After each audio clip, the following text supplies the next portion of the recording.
There we go on that. Streaming. Okay, that looks good. Push this down here. Go to the internet. That's on live chat, not top chat. Good.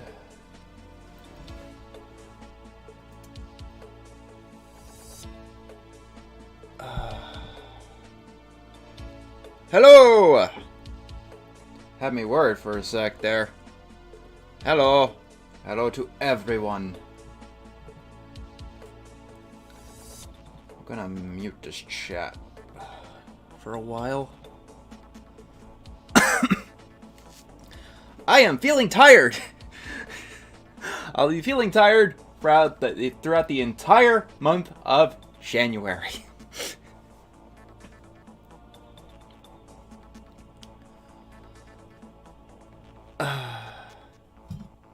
I am aware.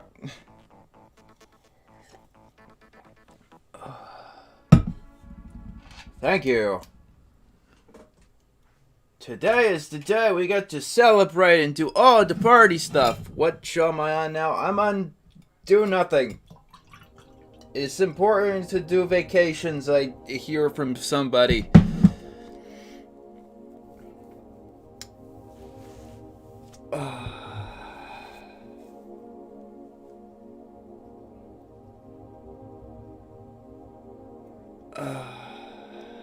Release part 2. No, that'll be a mistake. That'll be a mess. That'll be everything bad.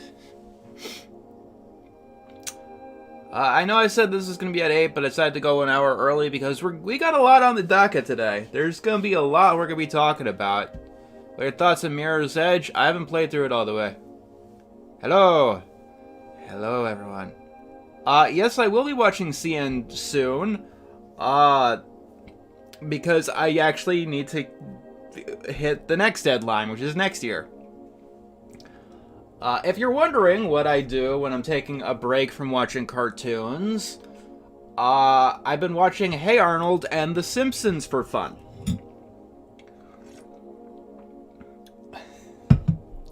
Those are the shows that I've been watching.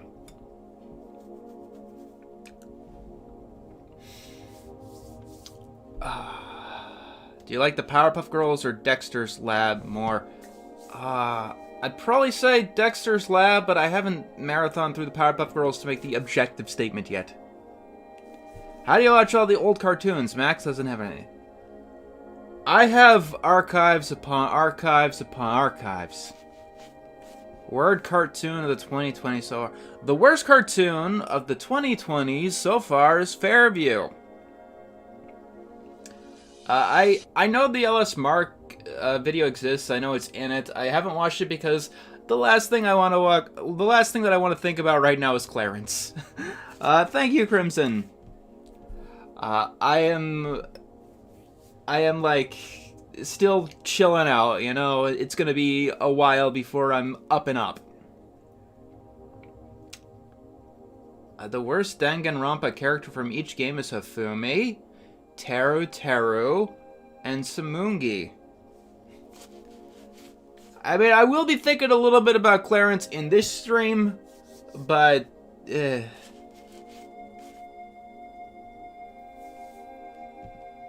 How many shows do you have left? 31. 31.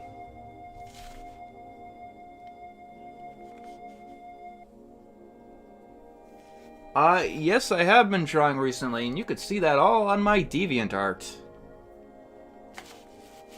Oh, which is better, Ed, Edd n Eddy or Steven Universe? Ed, Edd n Eddy is more consistent. Steven Universe has better highs. I have already answered the question, thank you.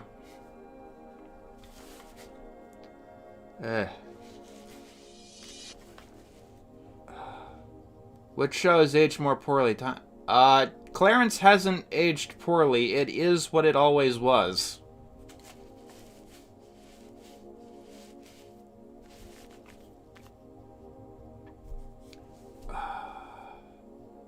I have definitely considered doing a cartoons version of the 1001. Thank you for the donation!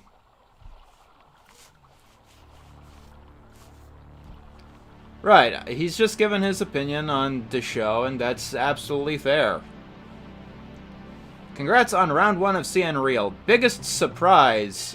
Thank you for the donation.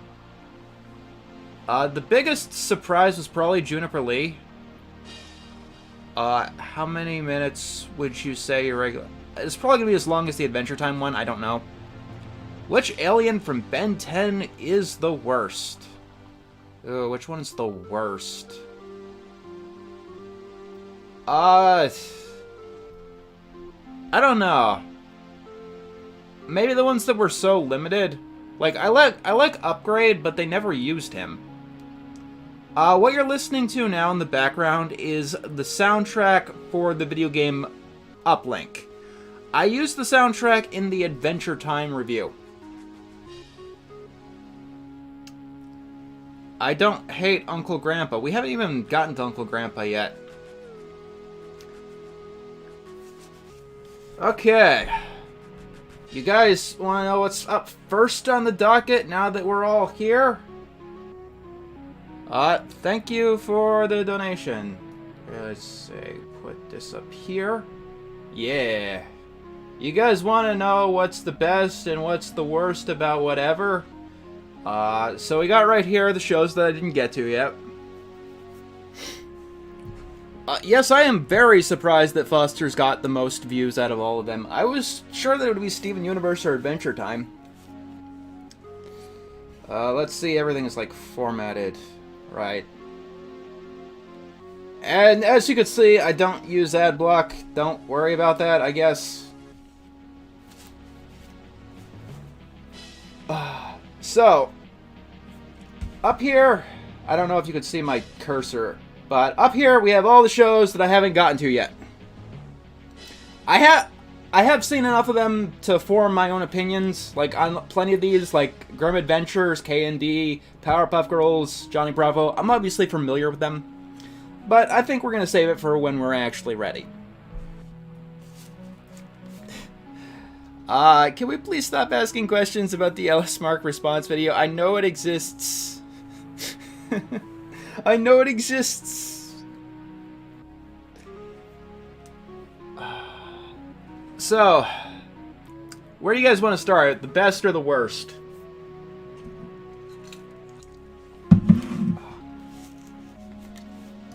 Or do you want to go chronologically?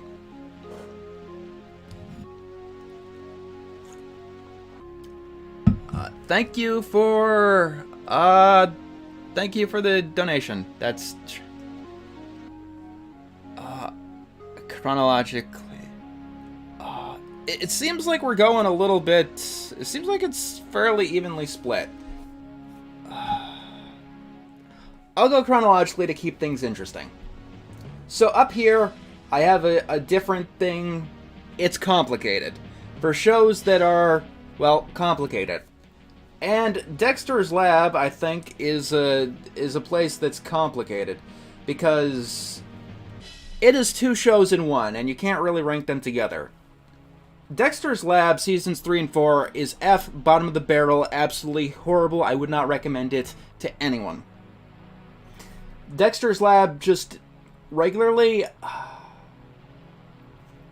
I'd probably put it like bordering on S tier, between S and A, like very high A, very low S. I don't think that really sums it up. Middle shows are for shows that I had no reaction to either way. The reason why I wouldn't put Dexter's Lab like in the highest of the highs of the highs is because some of the adult jokes in the show are like really bad and inappropriate. That did kind of make me feel a little bit uncomfortable. I wonder if I can pin a comment like that. Yes, I could pin the message. Now everyone can see. Yay, that works! It worked, guys. It worked. That is my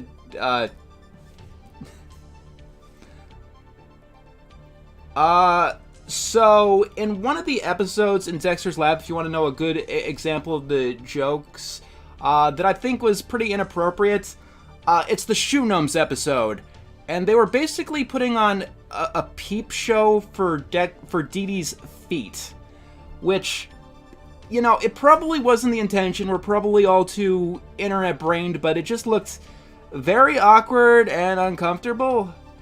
Every so often you get a joke like that in Dexter's Lab. KFC or Popeyes? I like KFC. I don't think I've ever had Popeyes. But beyond that, beyond those occasional weird-ass jokes, Dexter's Lab is like one of my biggest childhood classics. Why didn't you review the Powerpuff Girls? Because I want to do Powerpuff Girls and 2016 back-to-back. So we're gonna put this here. At its best, I'm gonna settle top of A tier. Now, I Am Weasel, my opinion hasn't changed at all. It is the most C tier show in existence. You can't get more C tier than I Am Weasel. It is very, very, very, very, very, very, very average. People asked me why I didn't talk about the finale when it came to I Am Weasel, and the answer is because it is a very, very average fourth wall break.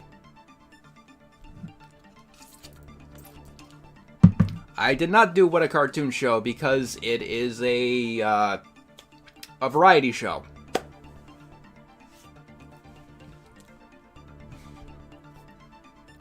Yeah, I don't hate I Am Weasel. Like I said, it's like 5 out of 10. That is not a failing grade in this. It is perfectly watchable. Like, the people did their jobs. I just don't find that they had as much of a passion for it that they did when they were doing Cow and Chicken, which we'll get to next year. I'm going to talk about Courage the Cowardly Dog when we get to it. Ed, Edd n Eddy. I think that's S tier. Like, Ed, Edd n Eddy, it does have a few bad episodes. It does have the Kanker sisters. Not every single episode is phenomenal. But when the show is on point, it probably is the funniest out of any of the other Cartoon Network shows. Like, besides the Kankers, I actually do like all of the other characters, even ones that people tend to hate, like Jimmy, Sarah, or Kevin. We'll be getting to my biggest surprise as we go. Yes, Ed, Edd n Eddy just has such a wild energy. Fun fact, if you're wondering why me talking about the sound effects in the Ed, Edd n Eddy review is so weird, it's because I literally did that like an hour before uploading, just as I woke up, because last night before I went to bed, I realized that I didn't talk about the sound effects, which was a crying shame, because the sound effects are so iconic to what Ed, Edd n Eddy is, and it would be inexcusable if I didn't mention them.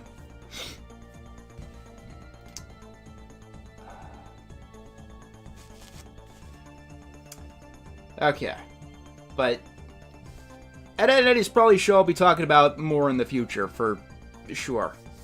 And yes, Ed, Edd n Eddy's title screen is, title screens are the same as the Brothers Grunts.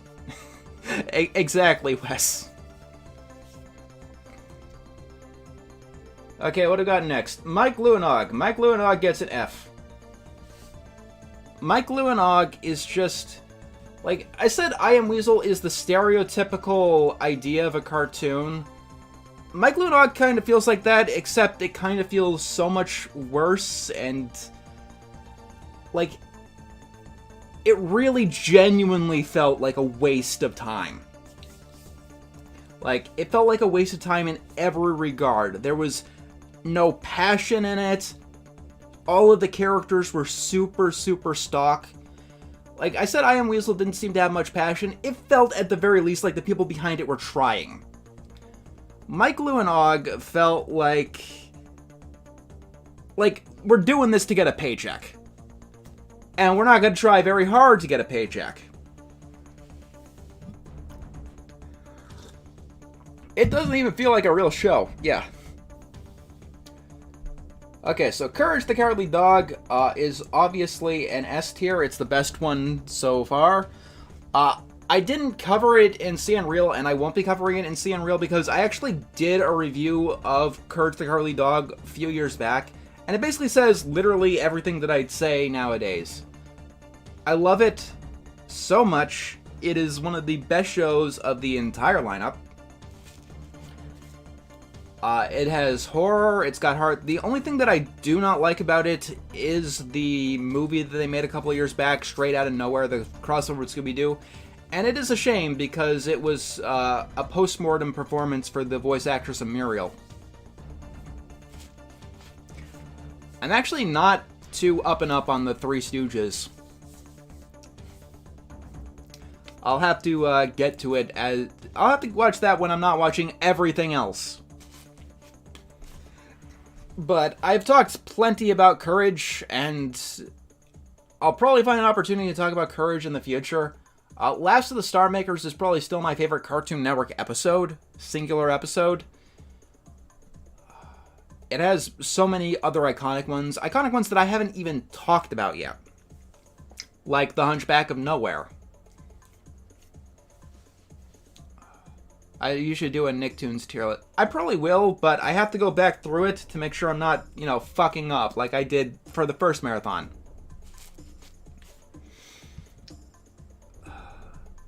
Thank you for the donation. Elderly from... I can kind of see that. Sheep in the Big City gets an A. It gets an A. It's a very funny, very ahead of its time show.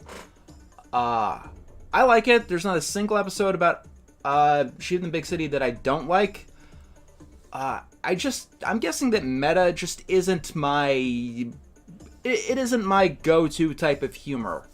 Like, it's a very in on that. And if you're not in the mood for meta, you're not in the mood for Sheep, basically. But it is an underrated classic, and I think that nowadays it would be one of those shows that gets randomly very big on TikTok out of nowhere.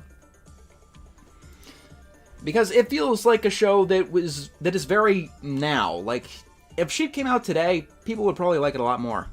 How many anime have you watched? What's your favorite? I have not watched many anime. My favorite so far is Welcome to Demon School.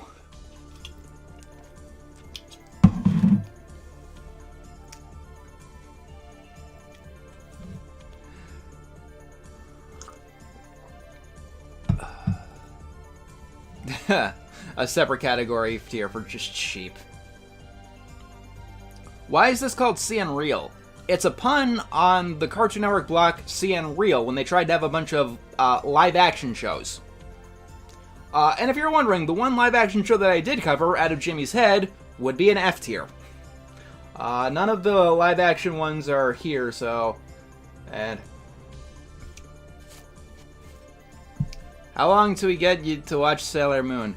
I don't know. Maybe we'll get maybe we will get crowdfunding going for that. Okay, so next up is Dime Squad. This was the first outright negative review that I gave. Chronologically. Second one after Mike, Lou, and Og. I think people a little bit misunderstood me. They said that I was taking Dime Squad a little bit too seriously, which wasn't my complaint. My complaint is that its out of nowhere references felt very uncomfortable and very out of place. Like, it would be one thing if they were telling jokes about X, Y, and Z, these historical figures, but it didn't feel like jokes. It just felt like out of nowhere references to things that happened that didn't really belong. Thank you for the donation. I have not seen Martin Mystery. Yeah, that was my ultimate conclusion there. If Dime Squad was on Adult Swim and it was allowed to get really dark, and like really revel in the things like getting Amelia Earhart to die, I think it would have been a lot better for it. What does save Time Squad, in my view, is that there are episodes and moments and genuine, actually likable, funny bits that are not bad. Thank you for the donation. Interesting, Crasby.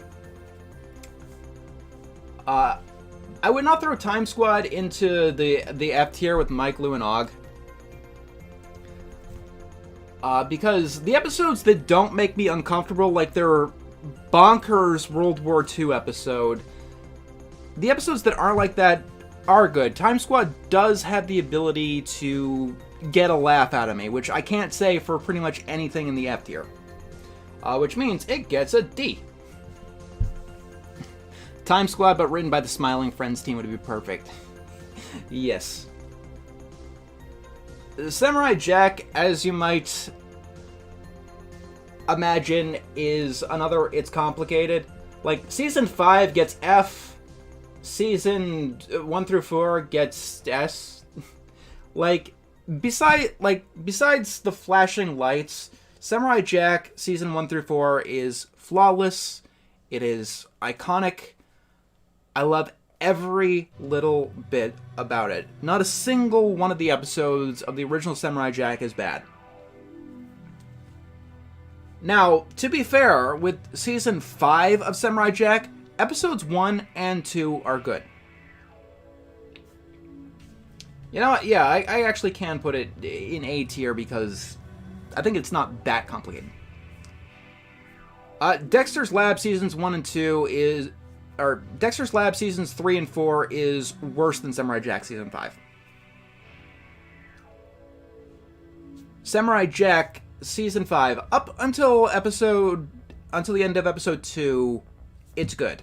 Like, I would even go as far as to say, as Episode 2 of Season 5 is probably one of the best Samurai Jack episodes out of the whole lot. It's just when the other daughters of Aku get killed off, it rapidly degrades. Like, I've talked about this, a lot. I'm gonna have to re-edit my Season 5 video at some point, because not only was it Star Giant who edited the video, Star Giant was so incompetent that he ended up outsourcing some of the editing to someone else without telling me. And that someone else happened to be Jetta Bread, who is another type of all fucked up in the head.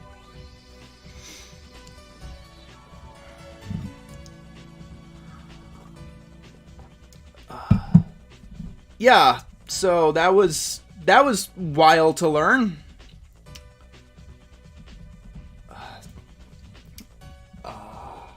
Hopefully the script still holds up, at least. Oh yeah, you're gonna get all kinds of Star Giant lore in the upcoming years. Evil Con Carne gets a D. Evil Con Carne... Evil Con Carne feels like a show that's on autopilot. Like, I really don't have much to say about it. There are so many other better cartoons, animation shows following the villain or the bad guy. The pieces don't really coalesce, and the best characters from this show were used much better in the Grim Adventures of Billy and Mandy. It's one of those shows that I don't really have much to say about. Like, if you're wondering which episodes of CN Real do I like the least, it's not the episodes that got backlash or the episodes that I was negative. It's the episodes about shows that I didn't have much to say about. Like Evil Con Carne, like I Am Weasel. They're just there because you gotta talk about them because you want to talk about everything. Ed, Edd n Eddy is also probably the most Tex Avery-like. Thank you. Gargoyles, that's one I definitely want to look through. Like, people keep talking about the Disney version of this. We'll see. Like, this takes a lot of effort, a lot of time. Like, I don't know if it seems like a lot to you, but it really was a lot just getting the 30 that I got done. Okay, so the first actual Backlash video that I got is Whatever Happened to Robot Jones. And to be fair, I said that the show didn't have any fans, which I was objectively wrong with. Apparently, a lot of people really did and do like whatever happened to Robot Jones. Which was one of the bigger surprises in this whole marathon.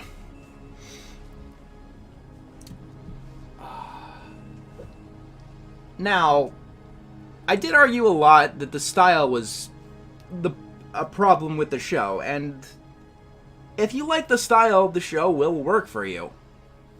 I didn't like the style. I don't think it very much worked. However, like, beyond, like, let's put the art style aside. The problem with Robot Jones is that it just isn't funny. The characters are just not there, you know? Like, it had potential. It absolutely had potential. I mean, there was backlash with the Time Squad episodes, but it was mostly self-contained to YouTube. Like, people were talking about my Robot Jones video on other websites. Like, I think the writing really needed to be tightened up. Thank you, Jordan. Yeah, the Rubik's Cube episode in particular is the worst episode of Robot Jones, which is weird because it's the one that I remember the most from the show. But, like, with if it was tightened up, like, if the writing was stronger, the characters were there, I think Robot Jones could have been something really special. I can understand why people like it nowadays, because it is memorable because of how different it is from everything else. If you like the style, you'll probably like it a lot, but I don't like the style very much. I would have to give it a D tier, but so far, I'd say I put it at the best of D tier. Like, I'm not going to call it an F tier because there is redeeming value about it.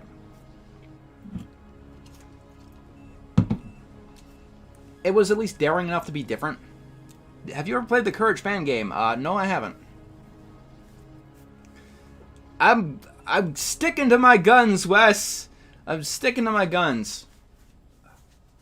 Foster's Home for Imaginary Friends has one major problem, and that's the bad episodes. Because, like, Ed, Edd n Eddy has bad episodes, but the bad episodes there are completely redeemable. Because, most of them, because they have funny bits, funny moments. A bad episode of Foster's Home for Imaginary Friends is nothing but pain. They are some of the worst bad episodes in otherwise good cartoons, period. I'm still gonna have nightmares about the episode that introduces cheese. Oh yeah, and also has cheese and goo. However, if we're not talking about that, Foster's Home is fantastic, it's charming, and it's a shame that it is getting a bum rap these days. And, like, people seem to be a little bit surprised about that. Like, when I posed the question, why do people seem to hate Foster's Home nowadays? Like, people were like, wait, people hate the show? Trust me, I've talked to a lot of people who do not like Foster's. Like, and I've been talking to people like that for years. Thank you for the donation. I'm not entirely sure what you're getting at there. If you're wondering, pretty much every one of my negative reviews got backlash. There's only 2 negative reviews that I quote-unquote got away with. And that would be Mike Lewinog. Stupid. Yeah. Oops. I think that was a virus thing. I'll fix that in just a minute. History. Yeah, we go here. Yes, and problem solvers.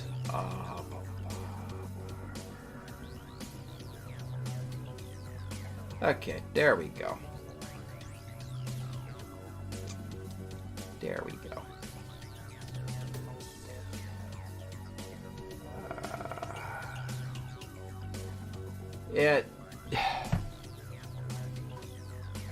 I know the...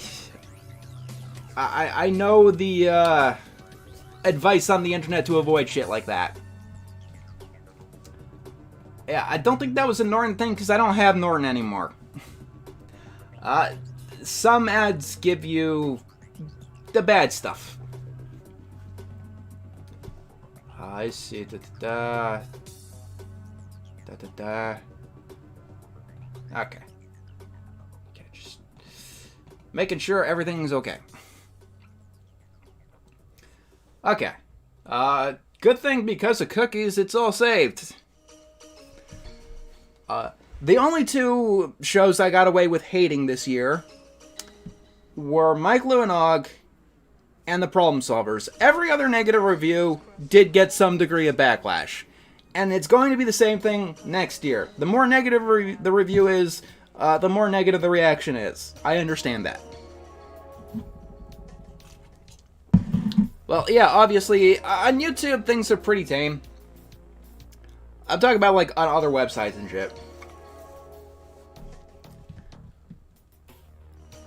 Anyway, Foster's gets an A. Better A.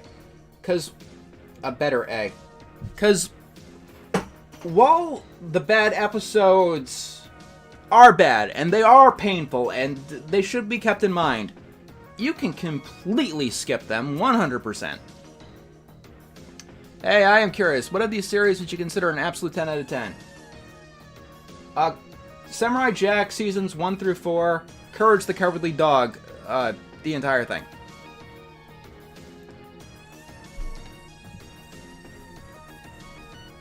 You guys want to know what's going to be the... You guys want to know what I'm predicting next year's Backlash is going to be? I'll tell you. Camp Lazlo is absolutely going to be one of them. And Steven Universe Future, probably. Oh, I got sent a super chat. I did react to that one. Which one I would We haven't gotten there yet.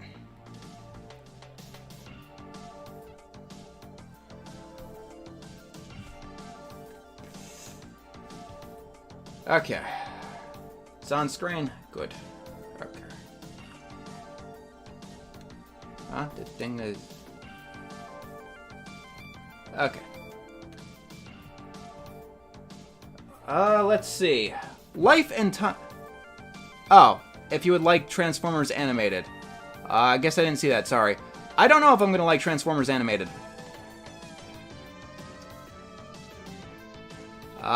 Thank you for the donation, Crass. I know people who hate Steven Universe. That's gonna be a complicated review. I actually did watch it, and I actually wrote up a whole review of Steven Universe Future, but I scrapped it. So it wasn't a part of round one, because I want to make sure everything is completely put together. Hopefully December. Like, maybe it'll take me 2 years like this one did. We'll see. I want to get it done this year, so I can move on to other things. Now, the life and times of Juniper Lee was the biggest surprise so far. Like, for the first half of Juniper Lee, I was so fucking bored. It was so cliche, it had very little things going for it. It felt so similar to so many other shows that I had watched and liked. And to be absolutely frank and fair, I was kinda sorta tempted to just laze out. Just get halfway through and just mark it as done. I didn't. And I'm glad that I didn't. Because out of nowhere, halfway through, the show gets, like, I'm gonna be, like, this might sound extreme or whatever, 9 out of 10. 9 out of 10 good.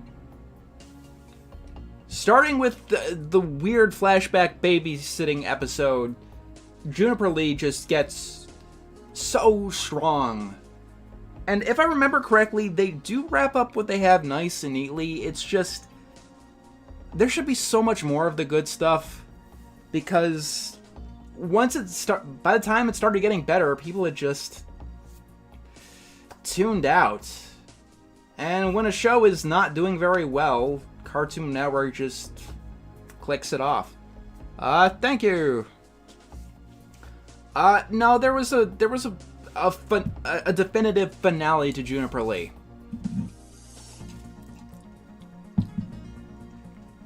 Oh, I guess I'm going to have to rewatch that. Thank you for the donation. I'll have to take a look at that one too. Now, Juniper Lee gets compared to American Dragon a lot. I have not seen American Dragon beginning to end, and I have not seen any episodes of American Dragon for many, many years. So how accurate it is to one another, I don't know. Maybe that one will surprise me too.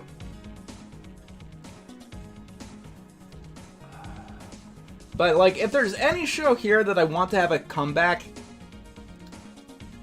Juniper Lee is the one that I absolutely think should get a revival. Obviously that and Infinity Train. My favorite Adult Swim show is Futurama. Yes, that counts.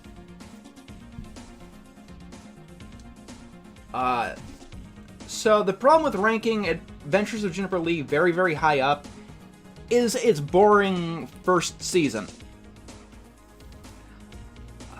What? Oh, Super Chat? Oh, I'm wondering too. What? I like psychological horror games. I made a video. I made a video themed of Silent Hill earlier last year.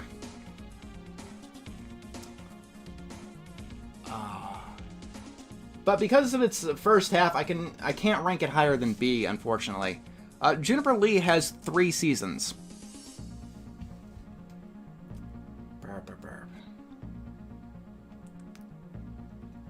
Because the crossover is with a generation of Ben 10 that I haven't reviewed.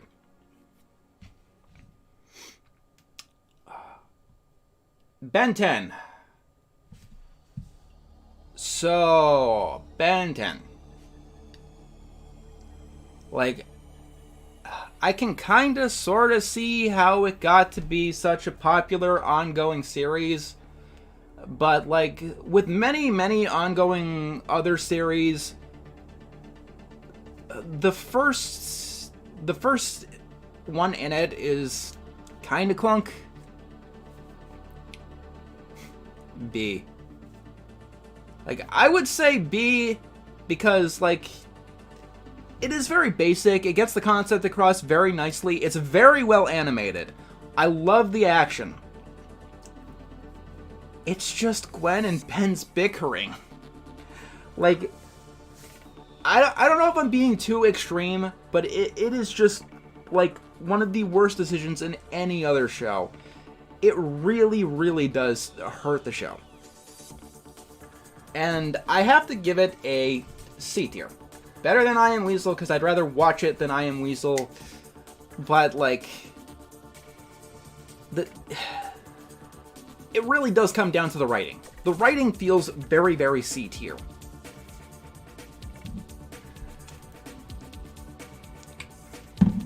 You'll likely enjoy AF's first 26 episodes.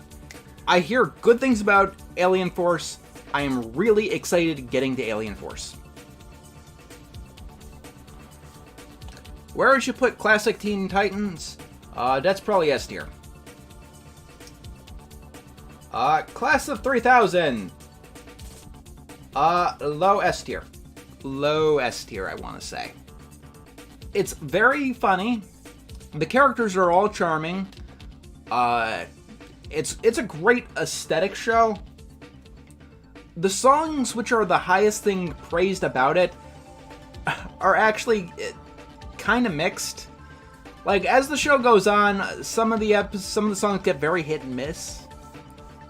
But I love how excited the show is about music.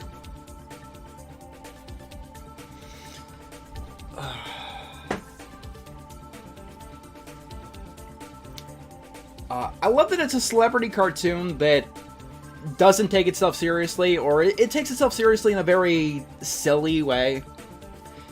And its style of humor is just so surreal and absurdist. It's very different than any other show on the list in terms of its humor. It doesn't really go for the raw slapstick or anything. It's silly, and I love how silly it can get.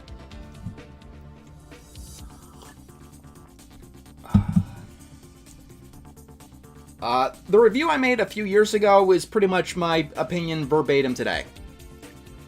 And it's interesting how that review turned out, because I was not going through a good mental health episode when I originally made that video. It was a miracle that one came out at all. What forbidden word?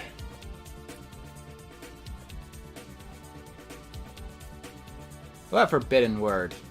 Making me nervous here. Oh, silly. Thank you for the donation. But as someone who's learned a lot about different cultures of the US in the 2000s, it should have been enjoyable. But it didn't age well. Like I said, Foster's is tailored to a style of humor that you don't get too much nowadays. Which is the reason that they're probably making... Which is probably the reason they're making the reboot a preschool show. The shows next in Samurai Jack are Class of 2000 and Ed, Edd n Eddy.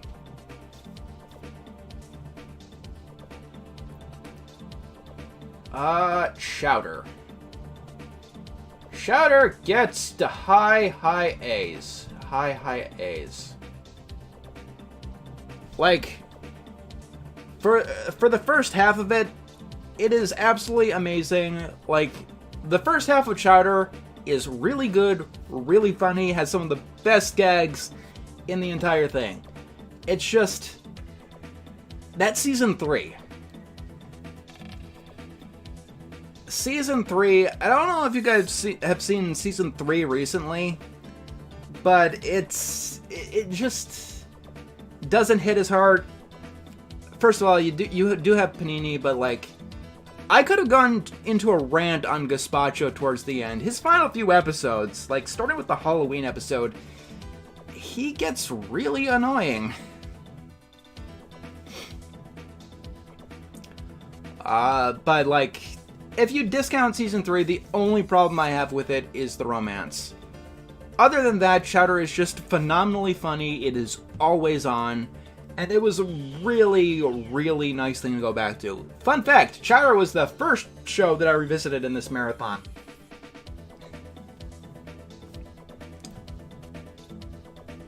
What do we got? Flapjack. Flapjack gets to go in It's Complicated. If there is a definition of a show that it is not for me, it has to be The Marvelous Misadventures of Flapjack. Like, I don't like it. Personally, it's never something that I'm going to be watching to have a good time.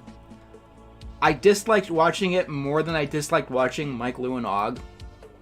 But I respect it. I know why people do like it. The show next to Samurai Jack is Class of 2000 or Ed, Edd n Eddy. So, like, I'm not the person you should be asking to rank, Flapjack right there. Thank you. What do you think of Cow and Chicken? I think we'll be getting to that one next year. History. Okay. Yeah, don't go there, because that's not actually Norton.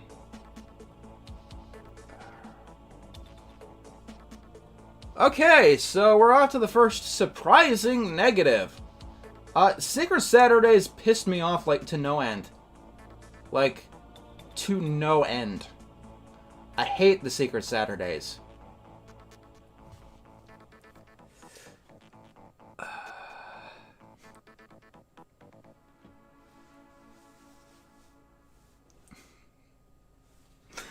I really, really hate the Secret Saturdays. All of the characters are so awful and annoying. Not one of the characters in The Secret Saturdays is good. Zach is the most whiny brat that I have ever come across until season 2, where he randomly gets all savior. Like, it goes from 0 to 60 to nothing. The parents are all so... Like, I'm sticking by what I said in the review. I'm sticking by what I said in the review about the characters. The art style is great, and that's probably its one redeeming feature here. The action works, but I'd rather be watching Ben do the action, Jackie Chan doing the action. The plot is a mess, and I just hate it because it had so much potential.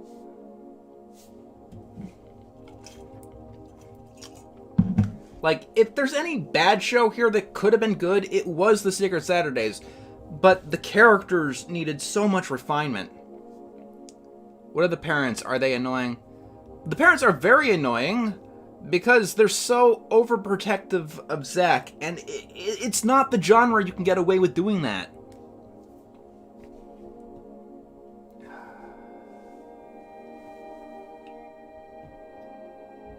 Adventure Time gets the It's Complicated treatment.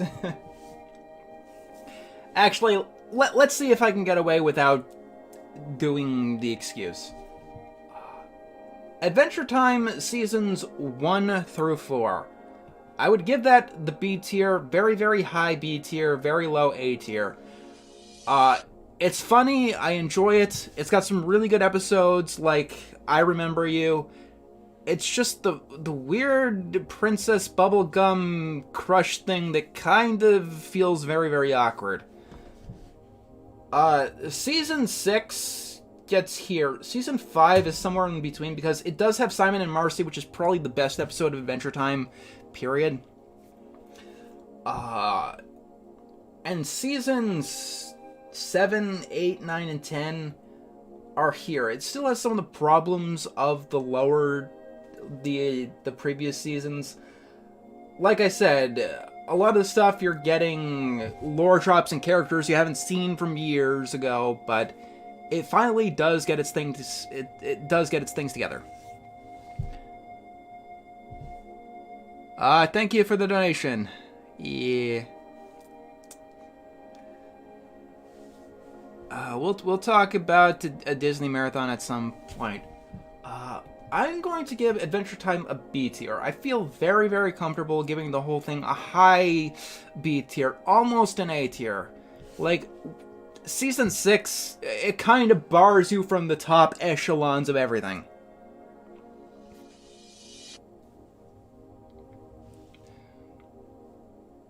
You know what I mean?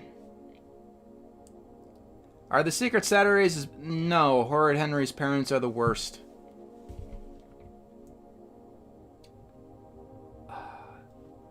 Robami gets this.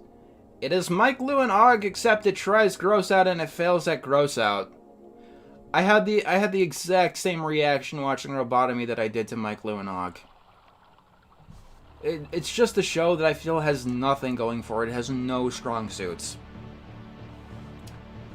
Problem Solvers is awful.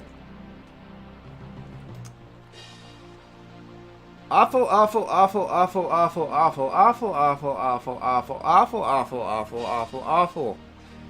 Problem Solvers legitimately gave me eye strain. It gave me headaches. And even ignoring the bright flashing lights and whatever, it's just so much worse. The plots are awful. They're garbagely gook. My least favorite Infinity Train season is probably 4.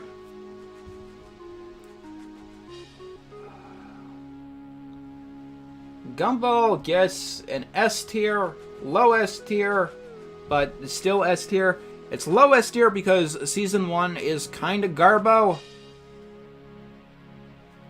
But other than that, and a few scattered other bad episodes, it is one of the most consistently funny shows out of all of them. And it has a lot more episodes, so it has a higher advantage there. I love the mixed blending art styles.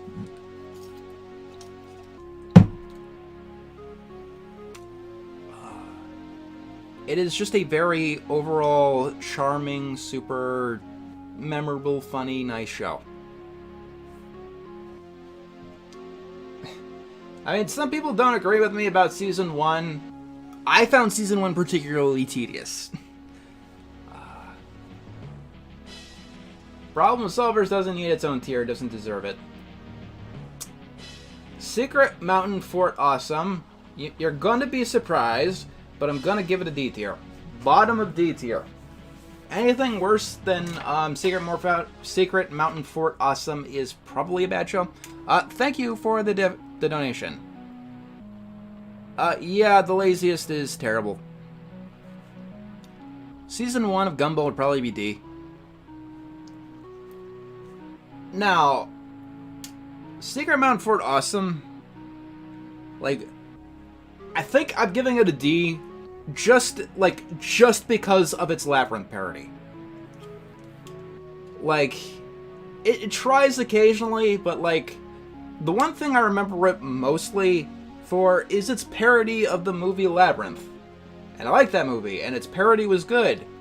And the guy that they got to play the David Bowie parody was Tom Kenny. And he could do a pretty good David Bowie impression.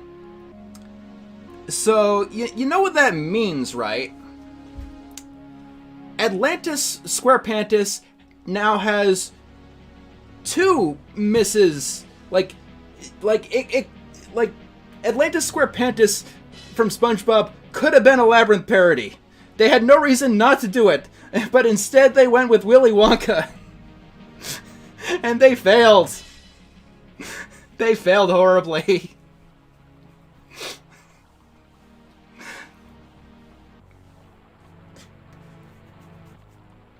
The episode was, it's literally just called Labyrinth. Steven Universe is, I'll put it here.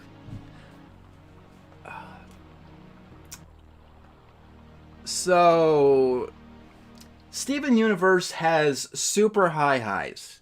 Like, higher than it, like, I do kind of feel the same way I do about Adventure Time. Like, you put any points on Steven Universe on a microscope, I think it fares better than Adventure Time, because Adventure Time does have a lot of scattered bad episodes, especially in Season 6. Almost every individual episode of Steven Universe is good. The problem is the ongoing narrative. I think Adventure Time's ongoing narrative eventually does get redeemed. It does put itself together towards the end. Steven Universe tries to do it, but it doesn't quite get there. Like, the finale beat for beat is perfect, with the exception of Greg. But it just feels like we've skipped a few chapters getting there. Like, it was the longest review out of all of them, so look at that if you'd really like to know. My background is paused? What do you mean?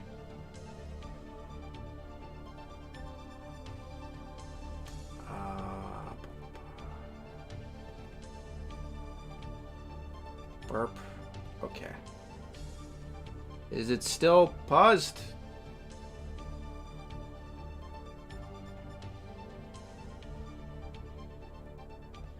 Let me see. Okay, no. Oh, don't worry about the vortex thing. It paused because it hit the time limit.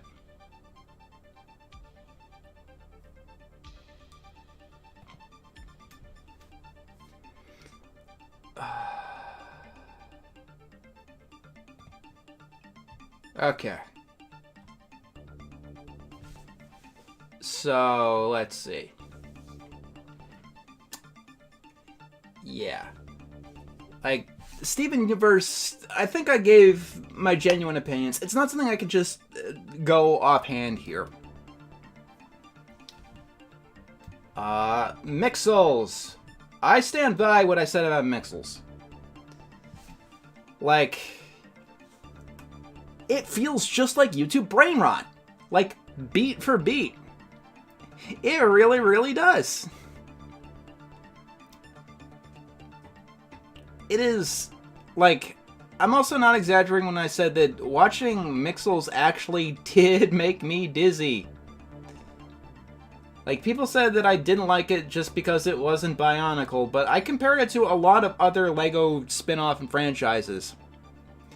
Like, it's worse than the LEGO Island games, it is worse than Bionicle, it's worse than the LEGO movies. It's just so not good. Did everything freeze? I think... Yeah, Ninjago is something that...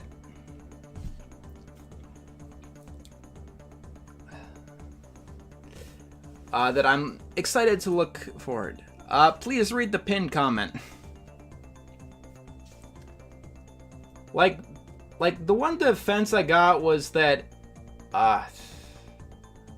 actually, I don't know, I don't even know the defenses I got, but, like, because I was so harsh on Mixels, that did get quite a bit of backlash, but, like, it really did feel just so awful.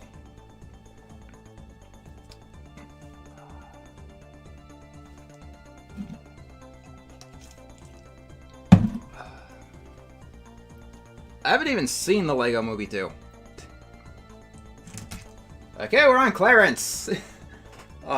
So, if you're wondering, this is the video that got the most backlash, or at the very least, it has the worst like to dislike ratio. I want to be absolutely apparent, it's still not a bad like to dislike ratio. Thank you, Emily. I believe at present, it's currently hovering around the 80%. Clarence, I think, is very much a divisive show.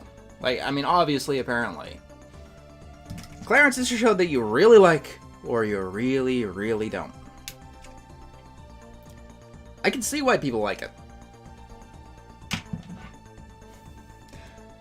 Like, I really do think there are reasons for people to like it. And I was very harsh because Clarence hit literally every single one of my I hate this bullet points.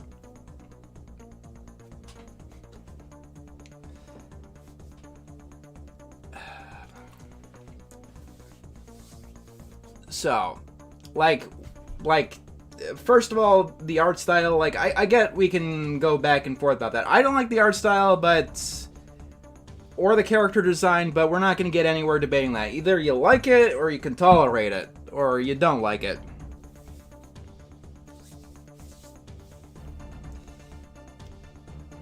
Clarence has a lot of gross out, but on the same time, I did give Flapjack a bit of a pass for its gross out, so I think what it comes down to really is the main character.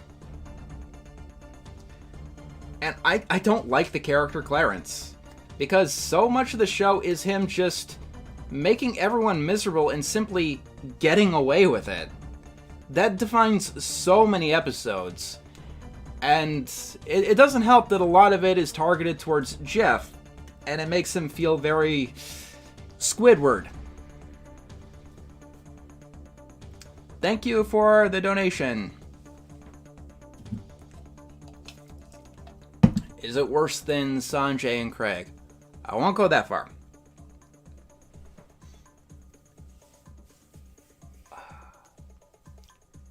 Clarence is redeemed by some moments. There were a couple of moments every now and again. I did say this in the review, I don't think I made it apparent enough.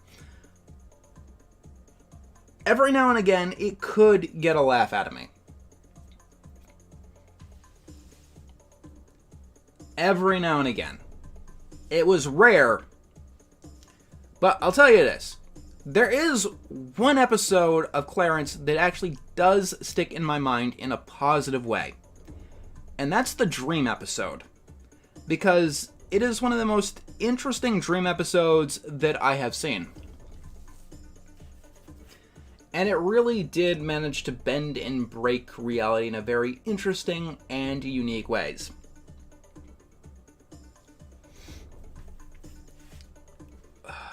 Can we please keep opinions on other people like a little bit to a minimum?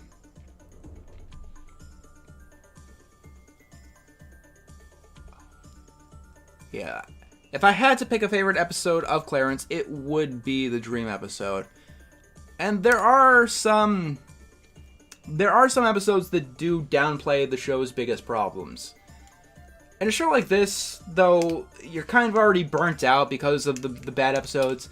Like the cockroach episode. Like, that episode is just awful, and I hate it, and I don't know what they were thinking.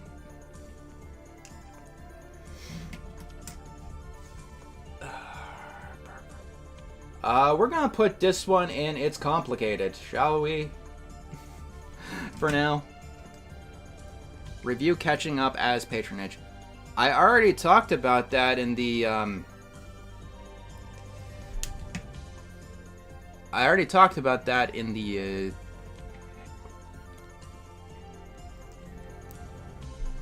yeah, if you keep talking about people like this, I'm just gonna ban you.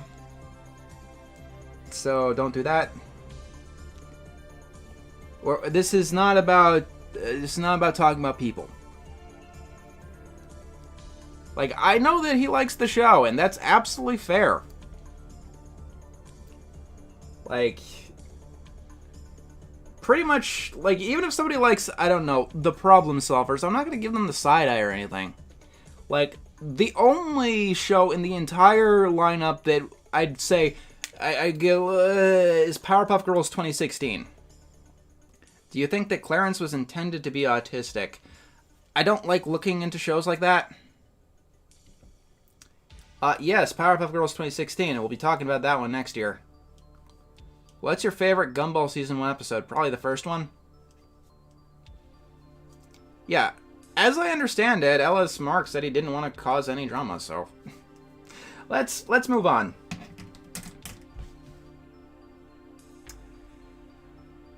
Over the Garden Wall gets a high A tier. I'll put it here. It gets a solid A tier.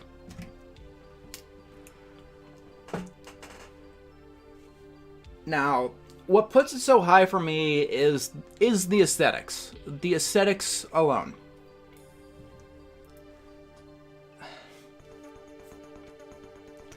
Because I don't know, I just wasn't the biggest fan of Over the Garden Wall's story.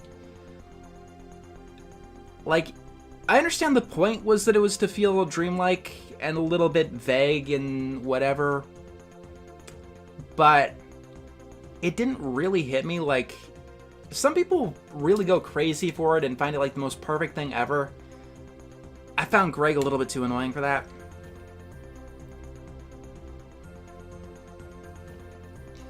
Like, I love how it looks, but I'm a story guy, you know? Thank you for the donation. I hope part 2 works well. Okay, so I think that's a major disconnect that we've had throughout this entire run.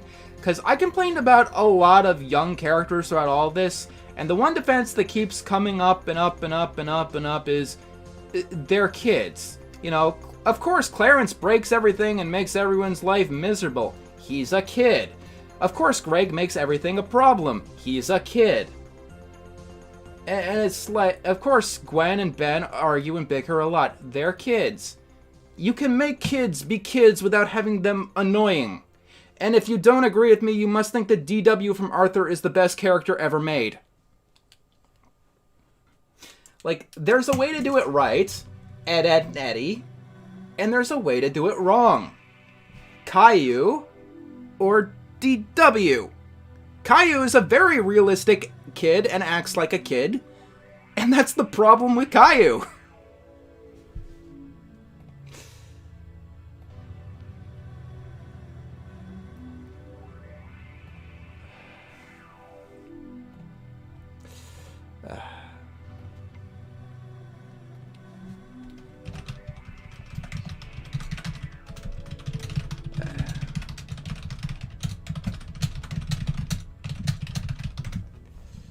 Sorry about that. Hate for what?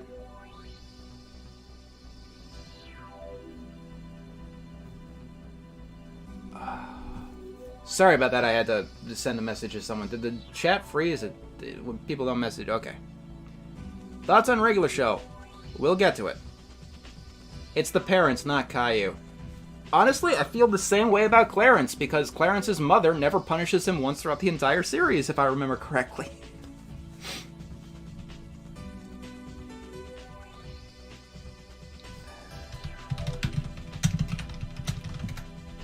Okay. We Bare Bears. That gets a very, very low S tier. It is really fun. It is really charming. Like, it's just a comfortable, easy, breezy watch. Not a big fan of the babies episodes. But other than that, I think it's fine. I think it's really enjoyable. Like, it might not ever be like my first choice, you know, between Ed, Edd n Eddy or Courage, but if I want something comfortable and chill, We Bare Bears is a go-to.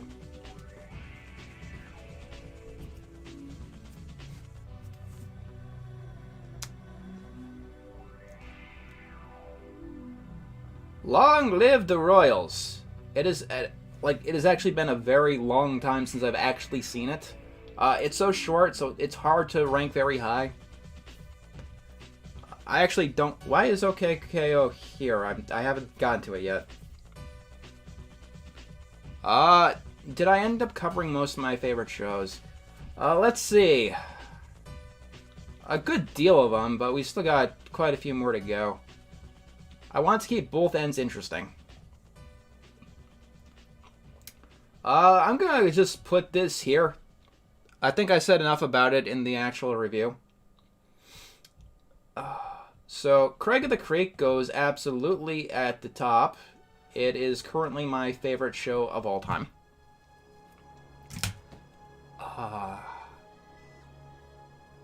I love the characters, I love the story, I just love how it tells the story. It's comfortable, it's charming, it's funny, I love its references. Yes, above Courage. It actually manages to tell an ongoing narrative arc very, very well. The villain isn't like one of the absolute great animated villains, but he does his job quite well. And like, honestly, that was the weird thing. Like, most of the times I got pushback, it was for one of my negative opinions. Like, when I said Craig of the Creek was, like, the best of the best, I actually got pushed up because, like, this show above this and this and this? Yes. Yes. It is something else. Like, especially, like, there's so many great episodes that I could just name. Like, I already mentioned Dory to Helen, but there's also The Sunflower, there's the final 2 episodes, the Capture the Flag 4-parter, Chronomoss, moment after moment after moment. So many good episodes, all of the characters, even down to the most minor ones, are so incredibly endearing.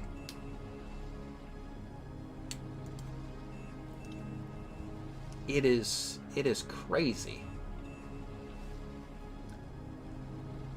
Victor and Valentino.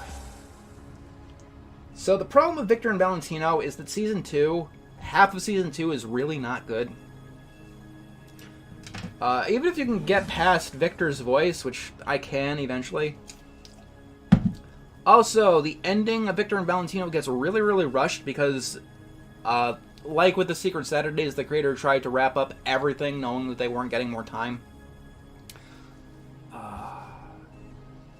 But moment to moment, I found Victor and Valentino a very enjoyable show. And like I said, it did remind me a lot of the moments I had with my own younger brother growing up. It gets compared a lot to Gravity Falls. Gravity Falls is obviously better, but they're not really the same kind of show. The extras in Victor and Valentino are really great, mostly. I'm not biggest fan of Lupe, but Charlene is amazing. Guillermo is amazing.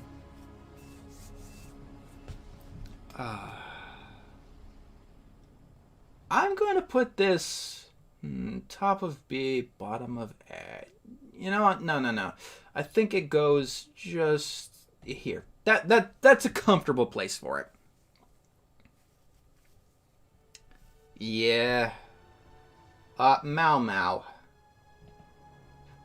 So, Mao Mao's issue is that Mao Mao is kind of like the opposite of Steven Universe. Like, in Steven Universe, I loved the plot stuff. I did not like when the plot stuff took a backseat. Mao Mao is kind of the opposite, because the plot was never resolved, so when it actually gets focused on plot stuff, it feels like a lot of wasted time. When the more low, down-to-earth, day-to-day moments are actually really cute and charming. Yeah, we'll get to that. I really do hope that Mao Mao is able to get its continuation. It really does deserve it. It really did feel like it was going somewhere quite interesting. I'll put this at the bottom of A tier, because it's always a fun watch. Blame Cartoon Network for that. Yeah, you could blame Cartoon Network for anything. And last, but obviously, I don't think Mao Mao got written off for taxes. I think that was Megas XLR. Anyway, obviously, this goes here. Infinity Train is fantastic. It is cohesive. It is absolutely amazing. It is fantastic, and I haven't seen a show so well put together since Avatar: The Last Airbender, which is probably the show that I directly compare it to. Like, it's Cartoon Network's Avatar. Like, in most Cartoon Network tier lists, you're gonna get Infinity Train at the top. Like, you're gonna find Prince of Egypt at the top of any DreamWorks tier list. And the only reason it wouldn't be is if you're a weirdo like me. So, this is what we got for round 1. Why did they cancel Infinity Train? Because Zaslav, I don't even know. He tried to break everything for no apparent reason. Okay, so let's see. This I'm not doing at all. This I'm not doing at all. This I am also not doing at all. Got quite a bit to go.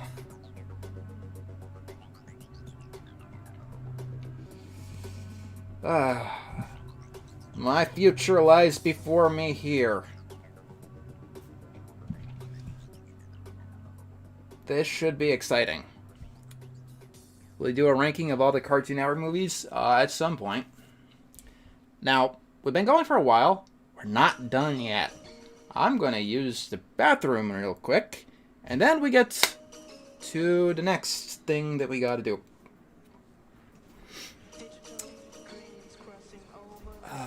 What am I looking forward to the most for round 2?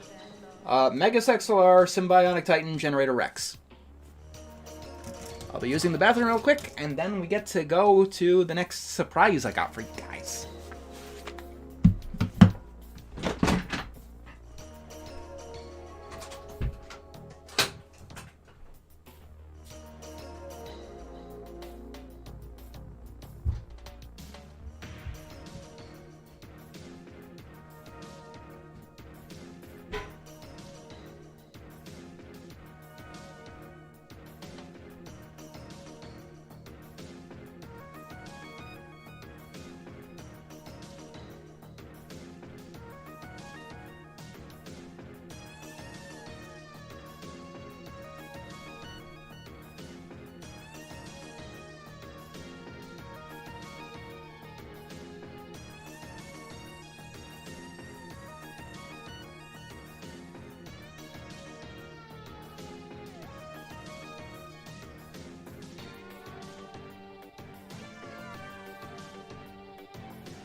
So, chat.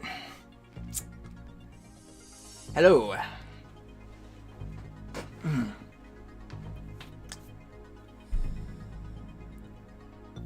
Hello. Are we here? Did I miss anything?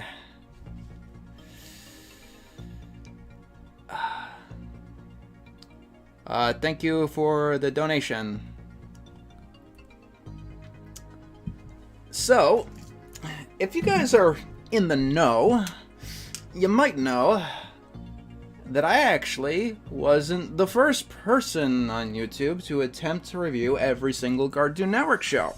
Believe it or not. I wasn't the first person. I got farther than the last person, but I wasn't the first person.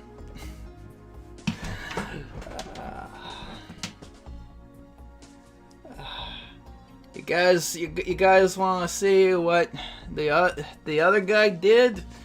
I don't exactly know if I got the permission to react to other people's content, but you know, I'd say it's fair use. You guys think it's fair use, ladies and gentlemen? You guys think it might be fair use if I did it? Okay. Open with which one? Okay. Open with blurb. I, for one, am trying to improve upon this channel. Okay.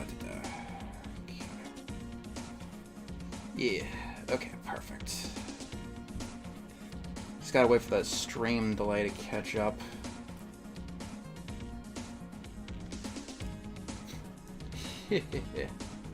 You guys see it, don't you?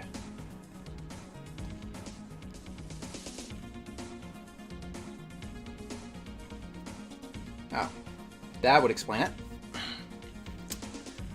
So, I got a couple of So, I thought we'd have a little bit of fun. So, back in 2020, after my Nickelodeon marathon was done, this person who doesn't have a creative bone in their body decided to completely try my thing with Cartoon Network. They didn't finish and later jumped on to doing Disney and then tried to do them simultaneously. Don't worry, I'm pretty sure these ones don't have porn in them.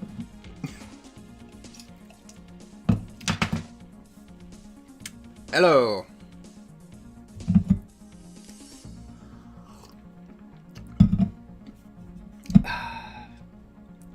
So, I gathered 3 episodes of Cartoon Network 64, and an extra bonus video, and we'll be reacting to them.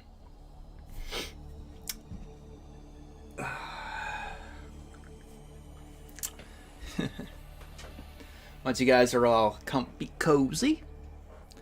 Yes, Star Giant also tried to do a Disney version called DuckTales to DuckTales.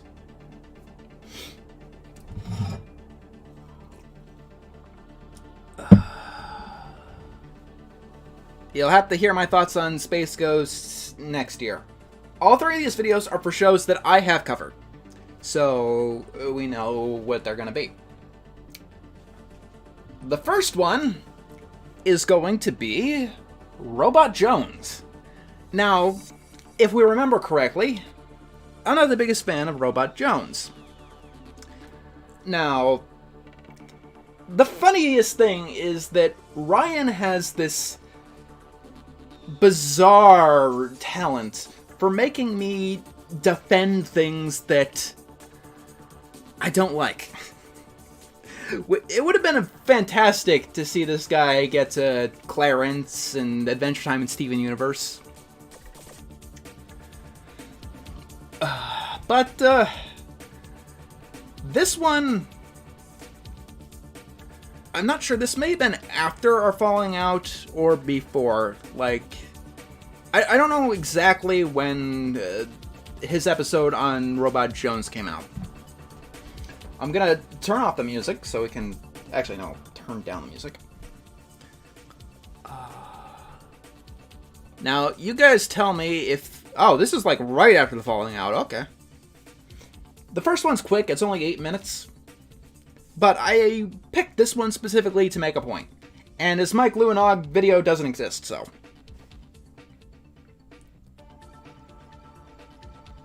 Hello, Germany. Okay, so let's begin. And my criticisms. I am still going. Let's start at the I, beginning. for one, am trying to improve upon this. Thank you for the donation. It's very tired. I am tired. I, for one, am trying to improve upon this channel and my criticisms. I am still going to be doing all 64 episodes of Cartoon Network 64, but the tone and possibly style are going to change. Okay, he's good to know. After I kick him out, he's gonna try to improve on his tone and style. Yeah.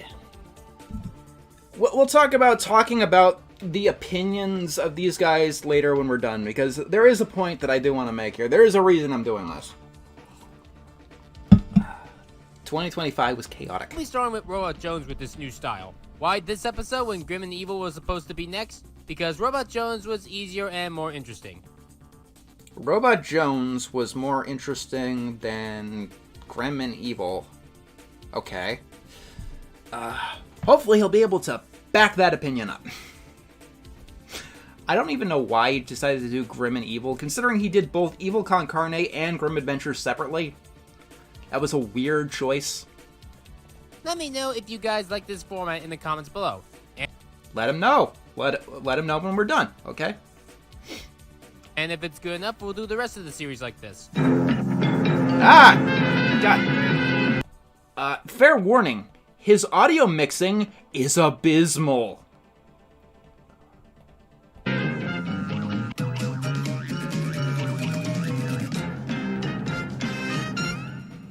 Cartoon Friday. Whatever. I'm going to be trying to fight with it as we go along.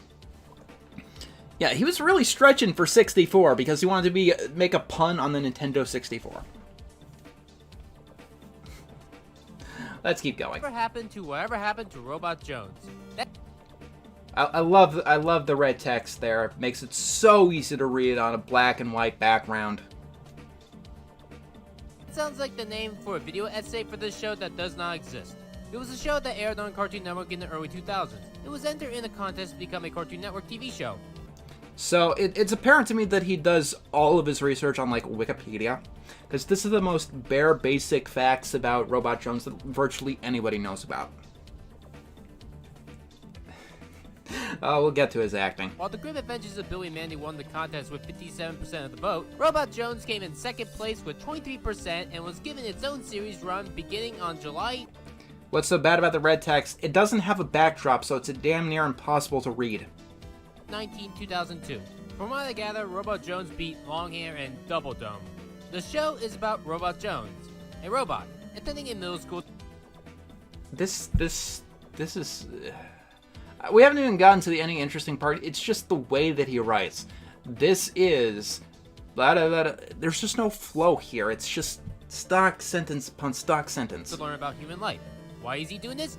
Because his parents told him to. Why I don't think that's accurate. did they want him to learn about human life? To know how humans are. Why in the middle school? Good question. Why in the middle school? Good question. I Okay. have one question to ask. Why? See, when I judge Let's go back a little bit there. Jones beat Longhair and Thank you for the donation. Double Dome. The show is about Robot Jones, a robot attending a middle school to learn about human life. Why is he doing this? Because his parents told him to. Why did they want him to learn about human life? To know how humans are. Why in the middle school? Good question. Thank you for the donation. Yeah, I know. I have one question to ask. Why? Like, what is this flow? Why? I have one question. Why? See, when I judge each and every show, I try my best to understand the time period that it came out. Oh, okay, that's good to know. Mr. I Think Things Four-Dimensionally is going to think about the time period of when Robot Jones came out. I know that robots in of themselves aren't really used as protagonists that much in cartoons. Robots are not used as protagonists in cartoons. Interesting fact. I'm learning so much today. I mean, robots have been in cartoons as early as, say, The Jetsons and Astro Boy. Okay. And Futurama was around this time. Yes, Futurama was around this time, yes. But we've never really seen the show star a robot as the main character. Okay, so yeah, this is like... He literally just mentioned Astro Boy, right? Like, he mentioned Astro Boy, right? Like, of course there was Astro Boy, but we never seen robots... What the fuck are you talking about? Like, what the fuck are you talking about? Like, I don't have any examples off the top of my head, but you guys can clearly tell that there's plenty of other robot protagonists beforehand. Very interesting, Crass. Robot Jones was the first in that regard, but... Robot Jones was the first cartoon to star a robot, apparently.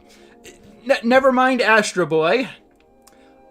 This is Star Giant's video on Robot Jones.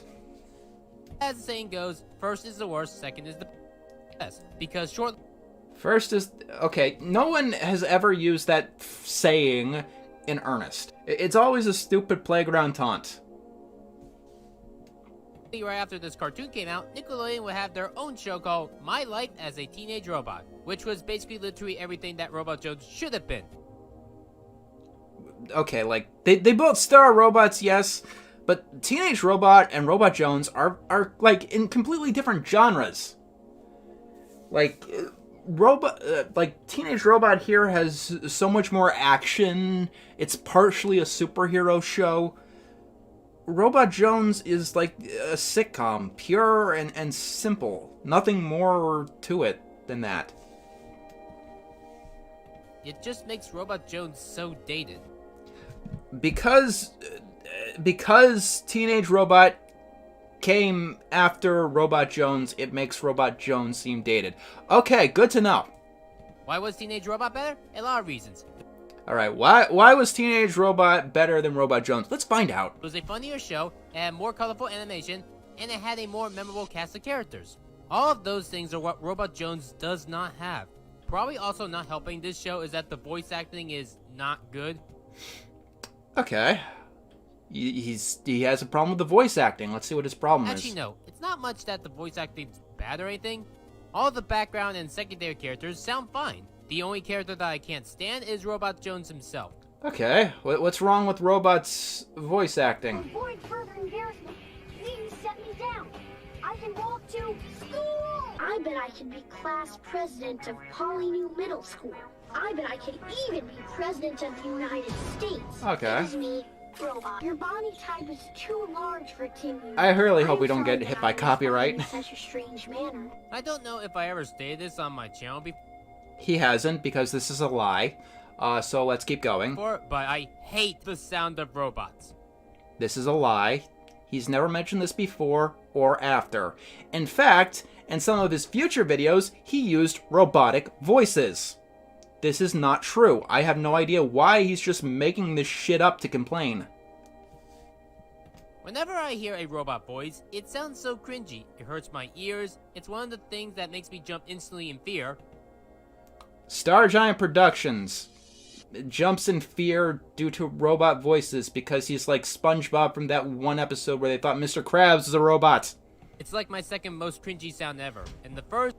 Second most cringy sound ever. I'm guessing the first one is your voice, right? is the sound of a bug buzzing. Oh, okay. The most cringy sound on Earth to Ryan is bug buzzing. I'll have to put that in some of my future videos. That one is accurate and not a lie, by the way. He cannot stand the sounds of bugs buzzing. To give Robot Jones's voice credit, it is miles better than the original Robot Jones voice. That human had no protection. Thank you for the donation. Thank you for the donation.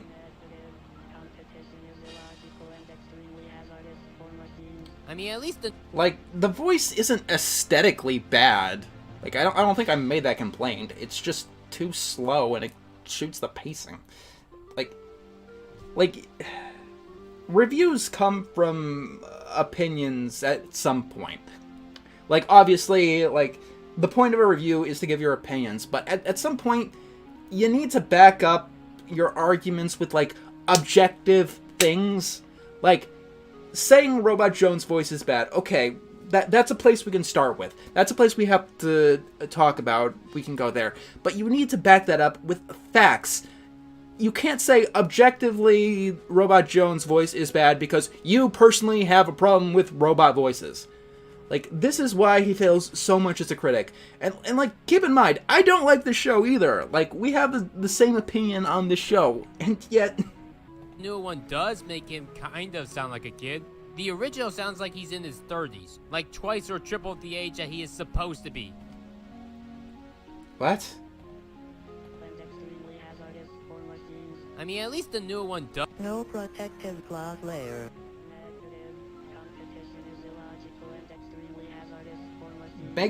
Makes him sound like he's 30. What? I've seen this video before. Yeah, at least the newer one does make him kind of sound like a kid. I've The seen this video original sounds before, like he's in his and yet 30s, I'm still like getting twice or blindsided triple by the age that stupid. he is I'm still getting blindsided by the stupid. supposed to be. I mean, what do you expect when you don't use an actual human being instead a Microsoft Word 98 text-to-speech function? And he yes, knows. Robot Jones was originally voiced by a robot. How do you avoid this problem with the robot? Simple. You keep the robot as a robot, but you make the robot sound like a human. That's what makes My Life as a Teenage Robot works. Okay, so My Life as a Teenage Robot works because Jenny sounds like a human being and not a robot. That's the only reason that Teenage Robot works. Jenny is a robot, yes, but because she sounds like an actual human, it means she's more of an enjoyable character. Because she sounds like a robot, because she doesn't sound like a... What? What? The same thing with Bender from Futurama. I never could stand robots that sound like actual robots. That's a you problem. That's why I don't like the YouTube channel Just a Oh, okay. Robot. Not because he's bad or anything. I've seen a couple of his videos and he seemed like a good guy.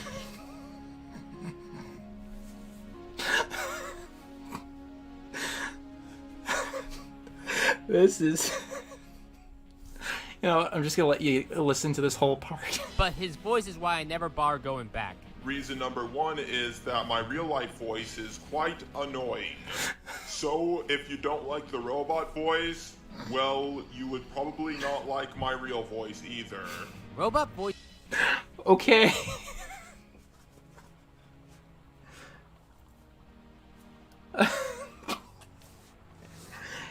Okay.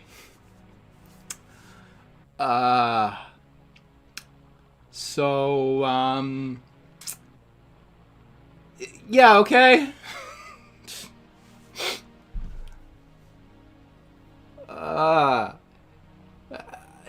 Sure. Good for you. Ryan, I guess you can enjoy his content now. He doesn't use the robot voice anymore. Thank you for the donation. Voices are cringy to me. Often I can't tell what they're even saying. Okay. I mean, Robot Jones enunciates pretty well. Then there's the animation. While there are definitely uglier Cartoon Network cartoons coming up, Okay, okay. this one is cheap. How the hell do you look cheaper than the entirety of the What A Cartoon lineup? Even the Moxie show, the first Cartoon Network show ever, has better animation. The Moxie show, or at least what he's showing here, is 3D. You can't compare that to the 2D stuff like this. Than this show's animation is bad. Okay, keep going. Like, it has the second worst quality of animation out of all the Cartoon Network Out of all of them, okay. cartoons. Some Cartoon Network shows make cuts to their animation using Flash shortcuts. That is inaccurate. That is not what Puffy Amiyumi does. Like Hi Hi Puffy Amiyumi. Some shows have their animation focus on the wrong things, like the Problem Solvers. Oh, okay. So that's the problem with the Problem Solver's animation. It focuses on the wrong thing. Some shows feel too much like a still image and the character models hold still way too often. Like What the fuck are you talking about? Like, what the fuck are you talking about? He says that in Class of 3000 the characters are still too often? Like, Class of 3000. also, why is this in a different font than the rest of his text? Again, with no backdrop. Still way too often. Like Class of 3000. Robot Jones make cuts to their colors. Here's a scene that takes place in a janitor's closet. This show doesn't have any colors. The most famous episode of the show is about a Rubik's Cube, which, uses all the colors. There's also a music video thing called Groovesicle. It has a bunch of colors because it's like a 70s music video. And it basically looks unfinished. The only Cartoon Network cartoon to have worse animation than Robot Jones is Powerpuff Girls 2016. Okay, so the only one that has worse animation than Robot Jones is Powerpuff Girls 2016. Okay. Which basically has a combination of all the problems that I just mentioned. Okay, that is completely inaccurate. Like, cuts to Flash shortcuts. Powerpuff 2016 does not use Flash.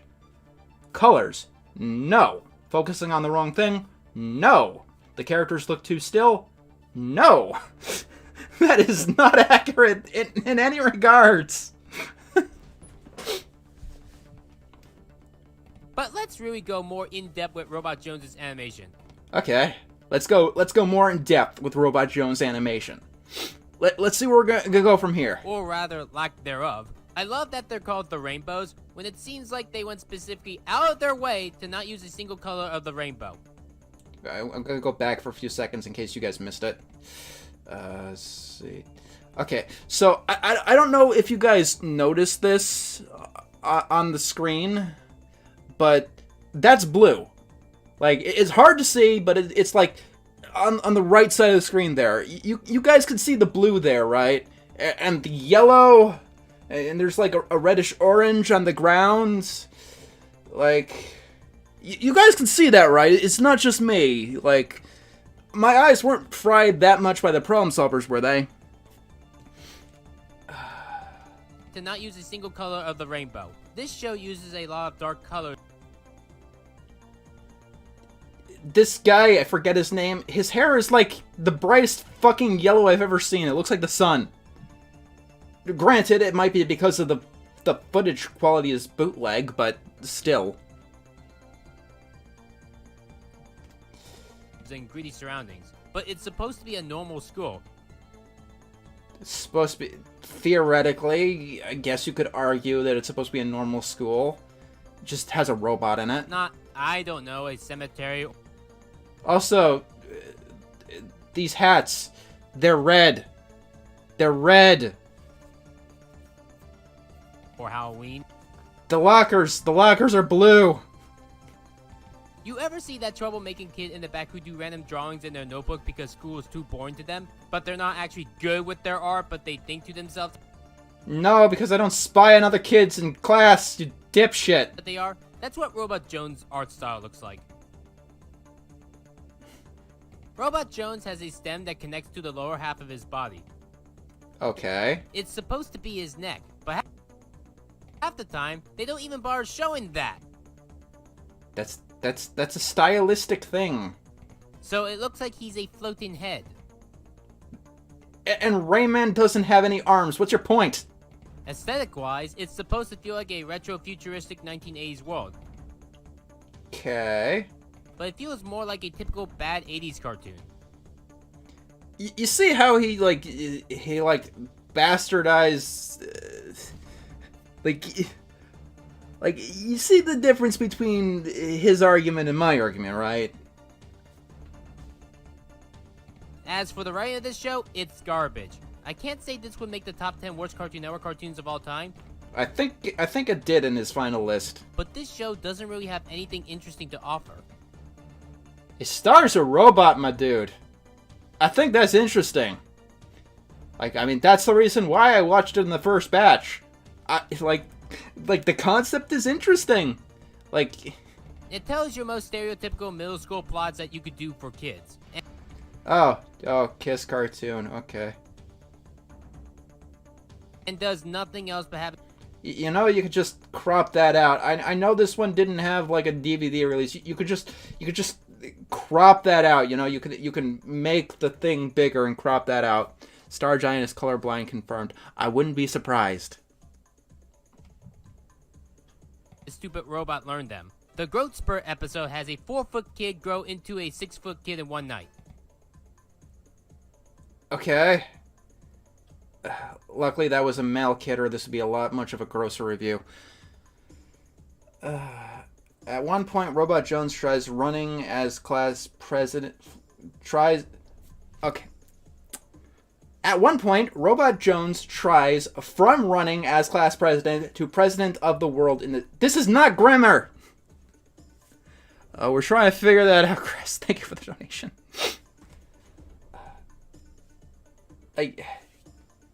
In the episode, he only tried to run for class president. Like, the of the world thing was, like, him getting up in his own head.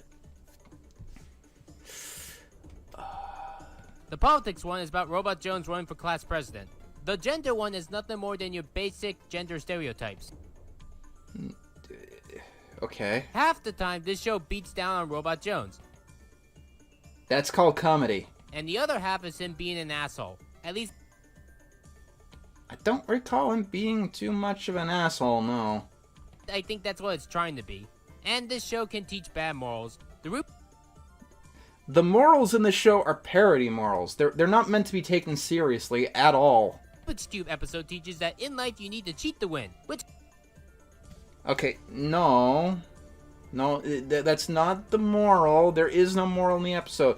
Granted, this is the episode from the show that nobody likes. It's the least liked episode of the entire show because the Yogwin bullies win in the end. But like, it's not the moral. Like, it's just the bad guys win episode. Thank you for the donation. No, he wouldn't like that. He only likes when girls become giants. Goes against every 80s I don't think he has a thing for guy giants. moral ever. And then there are episodes that Thank you for the donation. are just stupid. Like Robot Jones thinking that a vacuum cleaner is an actual robot. And He does that a lot. Like, he thinks Shannon is half robot because of her prosthetic. that episode is trying to teach a message that robots and humans can't get along. It's What? Like, what? Like, what? In the year 2003, okay, let's go back in time to 2003. Why would a show make a moral about it's impossible for robots and humans to be friends? Robots didn't exist back then. At least not to the Robot Jones point. What are your thoughts on 2010's Family Guy? I have not watched any of the episodes recently. basically a dumber and watered down version of Mitchell's versus the Machines. Okay, so Robot Jones is a dumber, watered-down version of Mitchell's versus the Machines. Okay.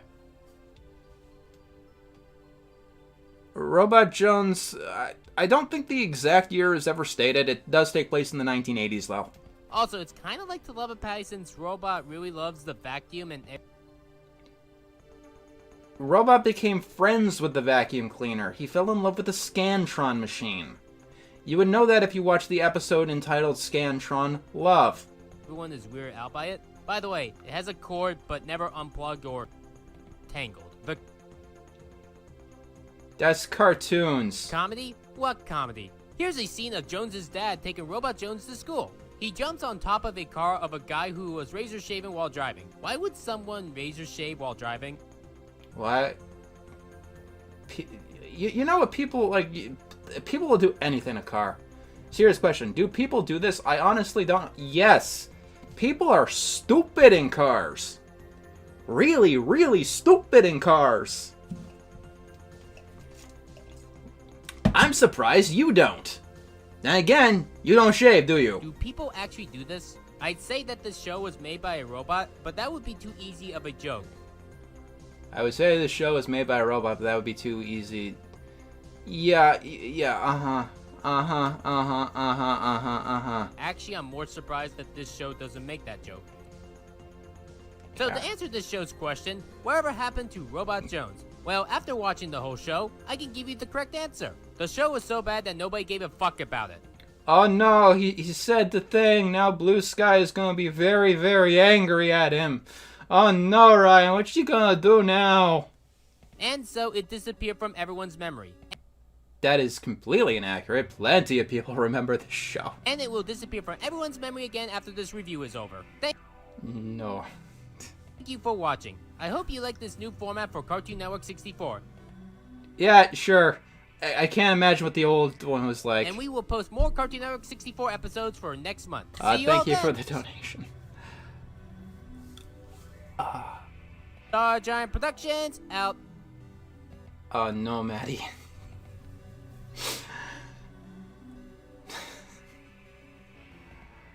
I'll be right back, and then we'll get to the next one. Ryan is his name, yes. This video is only 7.5 minutes long, by the way. I will be right back once again, and then we can watch the more fun ones.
Hello.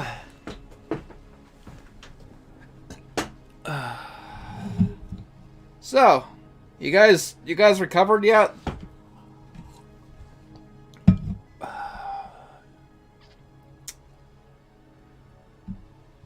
Yeah. So, Good, because that was the shortest one of the 3 I got. As his videos went on, despite him watching less and less of the shows, his videos got longer. For no reason. Like, we're not gonna be watching this one right now, but his Puffy Amiyumi video is almost 30 minutes long, and I only watched, like, 7 episodes. Anyway. I wonder who did this animation.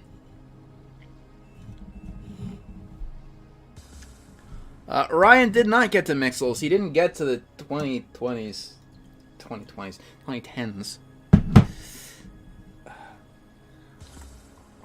So, this one is The Life and Times of Juniper Lee. Which, if you're doing a Cartoon Network marathon, this one is an easy trap to fall into. This one's an easy way to screw you up. Because, like I said, the first half is a little bit dry, a little bit boring. But it gets better halfway through. Gets a lot better.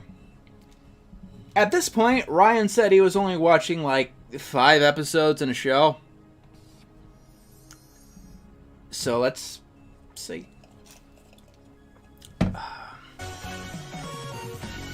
The Life and Times of Juniper Oh, DuckTales to DuckTales with the... Lee is a Disney cartoon that aired in 2000. once again, audio mixing, my god. Also, side note, his background things, 2005 on the Disney. they're The show's about very obtrusive. This Avatar, it's better than the Sean Soar ones, which unfortunately are like a good quarter of his CN64 videos. Oh, hang on a minute. I'm sorry, I have a phone call. Hello? What's with the... Okay, so you can draw a border around your thing. You can draw a border around PNGs. Why didn't you do that for Lights Out, you dipshit? No, we don't have all of his. He deleted Dexter's Lab early on because of backlash. And Mike Lou and Og was struck down by copyright. The Powerpuff Girls one is also missing, but we don't know why. I should turn this down even more. What do you mean that Juniper? No, he kept saying that Dexter... Well, actually, I think he did have problems with Dexter's Lab, but he kept saying that it was a, PDF file show. Lee is not a Disney cartoon. What do you mean that Cartoon Network made it? What do you mean that it belongs in Cartoon Network 64? Okay, fine. But are you sure that you're right? I mean, look at the show. Look at the art style. That's clearly a Disney show. You're saying this is Cartoon Network? Okay, fine if you say so. Let's play the real intro then, since the joke/criticism is over now as well. Okay, so when we get to the actual show, you don't need to...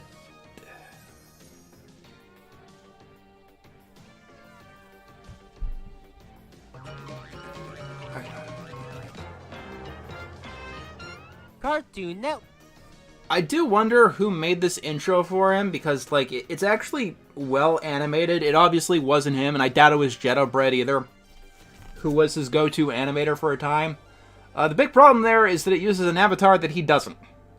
And I don't think he ever used this avatar in any of the videos that had this. Work 64.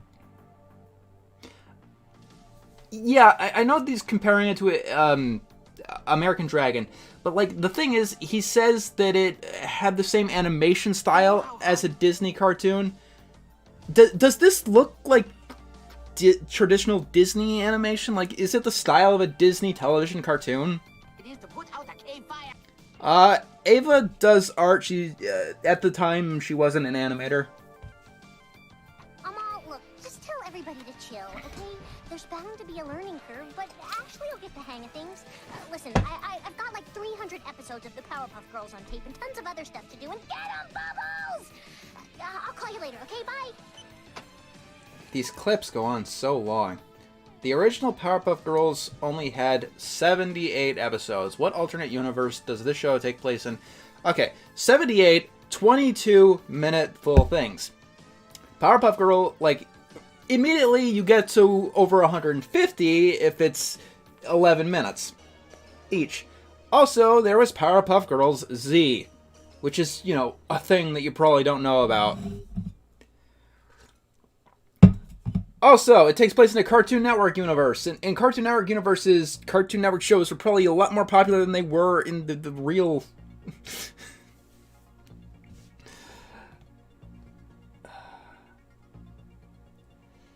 Come on. Life and Times of Jupiter Lee is a Cartoon Network cartoon that aired in Also, once again, bad audio mixing.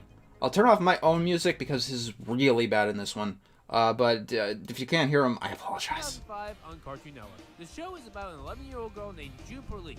The main concept of this show is that it takes place in a city called Orchid Bay. The main concept of the show is it takes place in a city called Orchid Bay, okay? Humans and monsters live together. No, they don't. The humans can't see the monsters. Somewhat. Like, monsters do live in the city, but only a few amount of people can see them. Okay. So basically, it's like The Legend of Korra if it took place after the series finale. I do not think that's accurate, no. Jupiter Lee's job is to protect Orchid Bay from evil monsters that want to harm innocent humans. And even though the humans can't see these monsters, they can still cause destruction. Like, in episode 1, we see a monster walking up to Jupiter Lee. It looks like a empty figure, like, blowing in the wind, What the fuck did you just say? Like, I sound to defend it, but like, what the fuck did you just say? Like, I know you're making these videos to no one, but like, even in that case, can you please do a second take? up past these kids, but we know for a fact that there's an actual monster because Jupiter can see them. That's not a monster, that's a leprechaun.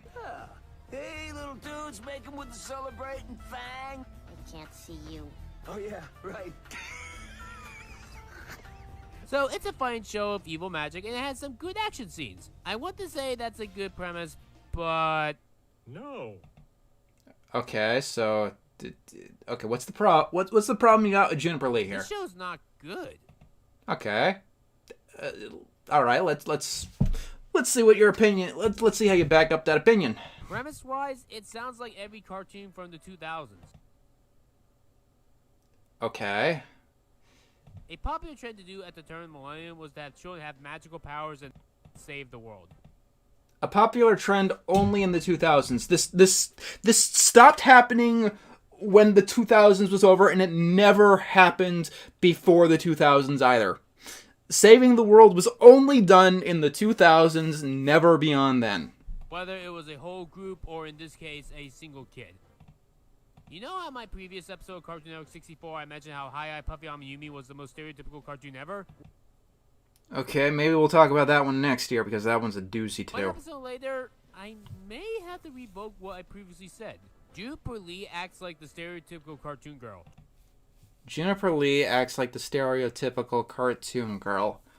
What kind are we talking about? The smart one? The tsundere? Panini? Helga? You're gonna need to elaborate, bro. Trying to act badass, but has certain limitations. She She's trying to act bad. Okay. lashes out against others. Often in this show, she'll lash out against the monsters, even if they did nothing wrong. She doesn't just shout at people arbitrarily for no reason. She lashes out at them because they make her seem crazy because the other people see her talking to air. She just does it because she needs to complain to someone, I guess. Okay, sure. What bothers me a lot about this show is that it follows certain cliches that I previously established that I despise.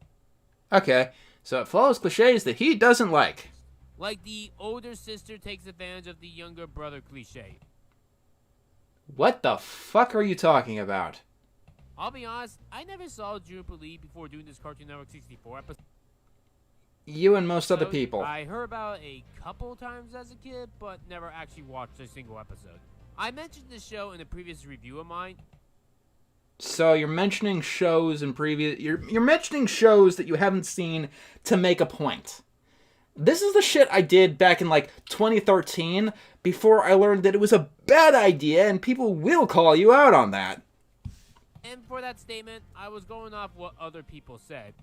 Yeah, that's a terrible idea, and you don't do that.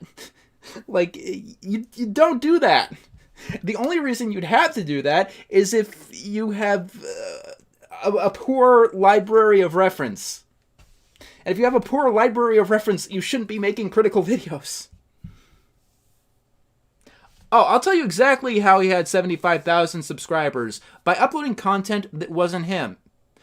Basically, Game Grumps and JonTron compilations. He only stopped and started to do actual reviews and stuff because YouTube demonetized his channel because his content wasn't his. Because I didn't see the show at the time. Now that I have seen the show, looks like they were correct. Juniper Lee abuses her younger brother. Like, she does not. Ray Ray... honestly, you could argue that Ray Ray gives a lot more to Juniper than Juniper gives to Ray Ray. Calling him names and forcing her brother to do her homework in episode 2. Like... sibling... Cool. We saved it. Like, this is what makes it so hard to take anything Ryan says seriously about the people in his lives. Like, he says his brother was abusive, he says that his parents were abusive, but when he talks about cartoons, this is abuse to him. Ryan is not an only child. Dang, why do we have to do her? He has at least a brother, an older brother, who he said tried to kill him when he was a kid. Homework. And why? What? It was such a cliche from the past. Texas Laboratory, Thank you for the donation. early South Park, Buzz and Maggie, the X's, the Mighty Bee, My Little Pony, Friendship is Magic, and the Loud House. You know, if something is so ubiquitous, it stops being a cliche and just starts being a part of reality. Siblings do not always get along. Yeah, you can find that little anecdote if you want to watch Addressing My Abuse in its entirety. All have this cliche. It's not funny. It's fucking disgusting. What? This is such a cliche from the past. Texas Laboratory, early South Park, Buzz and Maggie, the X's, the Mighty Bee, My Little Pony. Oh yeah, that's right. Spike and Twilight aren't siblings. Friendship is Magic, and Starlight comes from Starlight Glimmer. Like, in Rebecca Starlight comes from Starlight Glimmer. You think he would know the show of reference. Loud House all have this cliche. It's not funny. It's fucking disgusting. Okay, you hear that, guys? Mr. Porn Brain thinks that when siblings fight, it's disgusting. Good to know. Especially if children were watching it. They may think that older siblings doing this is fine. Fine, no, natural, yes. Look, I didn't have an older sister growing up. Okay. I just had an older brother, and he unfortunately followed these types of cliches, and it's also bad for an older brother. You know, like, if it happens all the time on the TV, and it happens in reality too, maybe sometimes that's just the way things work sometimes. Like, utopia is not reality, Ryan. Do this, but I hate this most with the older sister because it always felt nastier than the older brother. I've heard legends of how girls can treat each other, dude. And people seem to accept this more because of family, and it being a girl felt more of a defense for abuse to occur. And for some reason, this cliche is still around. Moon Girl and Devil Dinosaur had a whole... Oh, I hear, like, I haven't seen Moon Girl and Devil Dinosaur myself, but I hear that his video on that got, like, so reamed. Like, he really, really fucked it up. Episode about this. We're gonna beat up my little brother because it's funny to me. Okay, this cliche can fuck off and die. That's fucking bullshit. Speaking of cliches, I brought this up in my Moon Girl Devil Dinosaur Star Precious video. Maybe this might not be a cliche to most people, but it is to me and it bothers me. And that's the main character keeping a secret / lying to their friends and family. Ryan hates secret identities so much that whenever he comes back to the internet, he will brand himself Ryan Kurleski, Star Giant Productions, even if it directly ties him to everything that he did. About a secret identity, a secret lab, or in the case of this show, both. That's because this is not what animation does anymore. Animation doesn't have secret identities anymore. Secret identities in animation don't exist, even though one of the most stock premises for a cartoon is the kids keeping some secret from their parents. Everything from Danny Phantom to everything. You can actually hear his opinion on Sailor Moon. He actually gave it in a video where he reviewed 30 animes. It's absolutely horrible. I don't know enough about anime to critique it properly. There's a reason why we moved on from this cliche. Is there? Is there a reason that we moved on to this cliche? So I'm working with a premise, and in it, like, one of the main... thank you for the donation. I can understand. Like, in the premise I'm working with, like, all of the characters have double lives to some extent. Like, it's a common recurring theme, and it has nothing to do with this dipshit, because this dipshit exists and is keep talking about filth. I have to keep wondering why, or what if. And I'm going to be bringing it up again here. I hate when characters lie about secrets. Okay. One lie equals 1,000 lies. One lie equals 1,000 liars, says the absolute biggest liar I know. It's still the same problem here. I guess this show does have a little bit more of an excuse for why Juniper Lee can't tell people the truth. Only Juniper and her grandmother have the ability to see these monsters. But this is where the fourth dimensionally writing comes in. The fourth dimensionally writing. Okay, let's talk about the fourth dimensionally writing. Guys wanted that to be an intentional decision, so they forced this scenario to come about. And this all... Okay, we have to go back. I need to hear this point entirely. Only Juniper and her grandmother have the ability to see these monsters, but this... Okay, a little bit more. Lab, or in the case of this show, both. That's because this is not what animation does anymore. There's a reason why we moved on from this cliche. And I'm going to be bringing it up again here. I hate when characters lie about secrets. One lie equals 1,000 lies. It's still the same problem here. I guess this show does have a little bit more of an excuse for why Juniper Lee can't tell people the truth. Only Juniper and her grandmother have the ability to see these monsters, but this is where the fourth dimensionally writing comes in. The writers wanted that to be an intentional decision, so they forced this scenario to come about. Okay, so the writers wanted a premise. Okay, the writers wanted a premise, so they constructed a reality to justify that premise. That's what you're supposed to do. That's what you're supposed to do.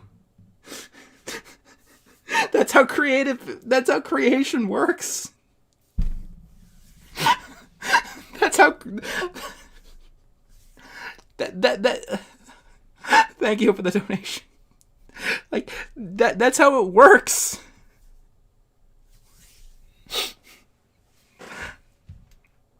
Oh yeah, how is that fourth dimensionally? And this all leads to Juniper Lee being a cringy liar, and her lies aren't even that funny. I'm kinda busy here. This is my best friend's birthday party. Oh, yeah. Hey, little dudes, make 'em with the celebrating fang. I can't see you. That's not a lie. Oh, yeah, right. I don't know what I was... What do you want? Okay, not a lie. Why is this clip so long? I'm gonna get a copyright strike. From my love, baby, what do you want from my heart? There, darling.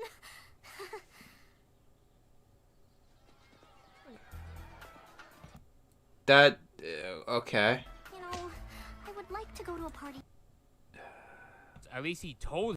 Like That's the biggest problem. Like, the Guys, biggest problem. I just realized I've got to, Thank you for the donation. well, I gotta go pick up something at my grandma's, and I gotta go to the bathroom first. Okay. I have to go to the bathroom. That's a bad lie, apparently. That's a bad lie that isn't funny. For some reason, these videos are able to be up on the archive channel, so they can't be that bad. Yeah, his Family Guy video is like nothing but clips. But, like, these videos are able to go up on the archive channel, so I have to assume that, like, maybe it'll get tagged, but it won't get taken down.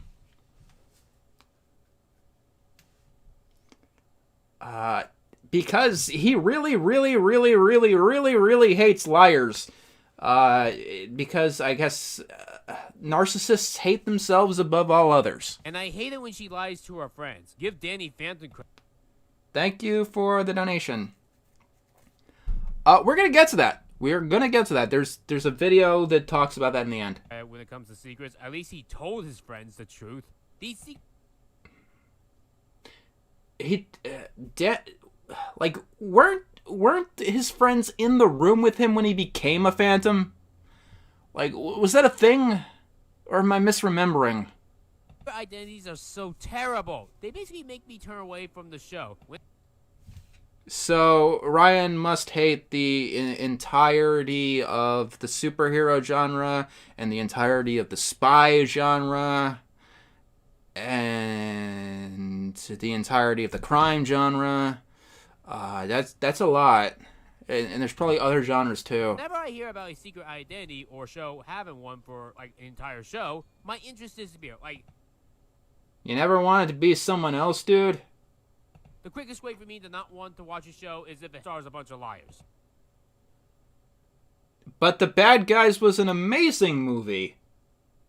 That was an amazing movie. Okay, if you don't like liars, you must not like the movie. I didn't say he did. That's why I could never get into Miraculous Ladybug, even though it stars my favorite actress ever, Christina. Christina V mentioned. Take a drink. The premise is so cliche, and the couple episodes I saw weren't that interesting to me. I don't know why he keeps putting up that picture. He looks like a serial killer in it. Speaking of Christina V, there was another show that she starred in that actually does subvert this cliche in question. Last time that I talked about this cliche was in my Moon Girl and Devil Dinosaur. This video was made after he got fired, after I kicked his teeth in and knocked him off the internet, and he came back. This was one of the sushi cookie videos. Video from a year and a half ago. I haven't seen the show Madoka Magica. Now that I have, I can bring up that you can subvert the line cliche. Basically have your characters not have the show focus on that observation secretive premise. What the fuck? Okay, so Madoka gets away because the show doesn't focus on Hamura's lies.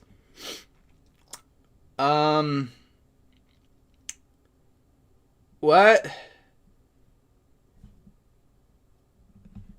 Look, I mean, he likes Madoka so much because he wants to fuck Hamura. Like, that's canon. Like, if you're wondering why he likes it despite all the things in it that he doesn't like, he wants to fuck Hamura. And I've had the unfortunate, you know what?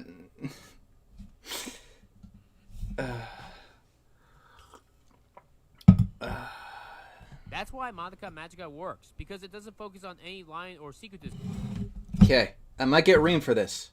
Madoka Magica is overrated. I don't care. stuff, at least in identity, not with Hamura. Another way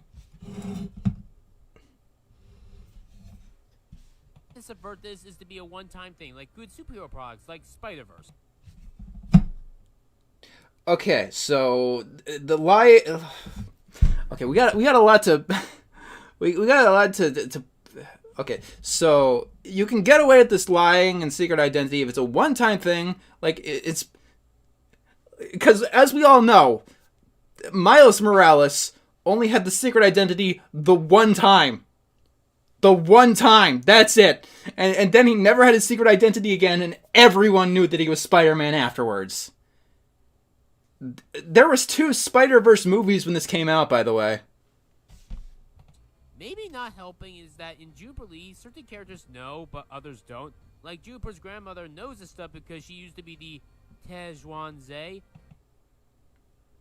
Okay. Now she passes down to her granddaughter. You know, when I first watched this show, I thought that Juniper Lee actually lived with her grandmother. How?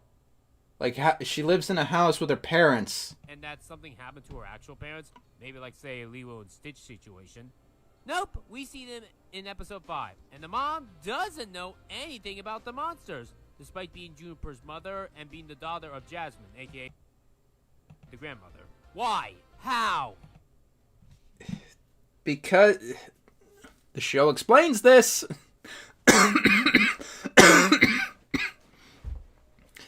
Like, the show explains it. I get that heredity traits don't always properly pass down. Like, it can skip a generation and go straight to the grandchild. I guess that could be the excuse. Apparently, American Dragon also does this. But in a magic show like this, I think we need an explanation. In a magic show like this, we need an explanation. The explanation is magic! The explanation is magic! The explanation is magic. That's what magic is. That's what magic is for in fiction. Like, we laugh now, but like, so many people on the internet seem to have this level of suspension of disbelief. It's not just him. This is the exact same problem as Norm in the North of all things. Oh, okay. So, yeah. Juniper Lee has the same problem as Norm of the North. Remember that franchise? No.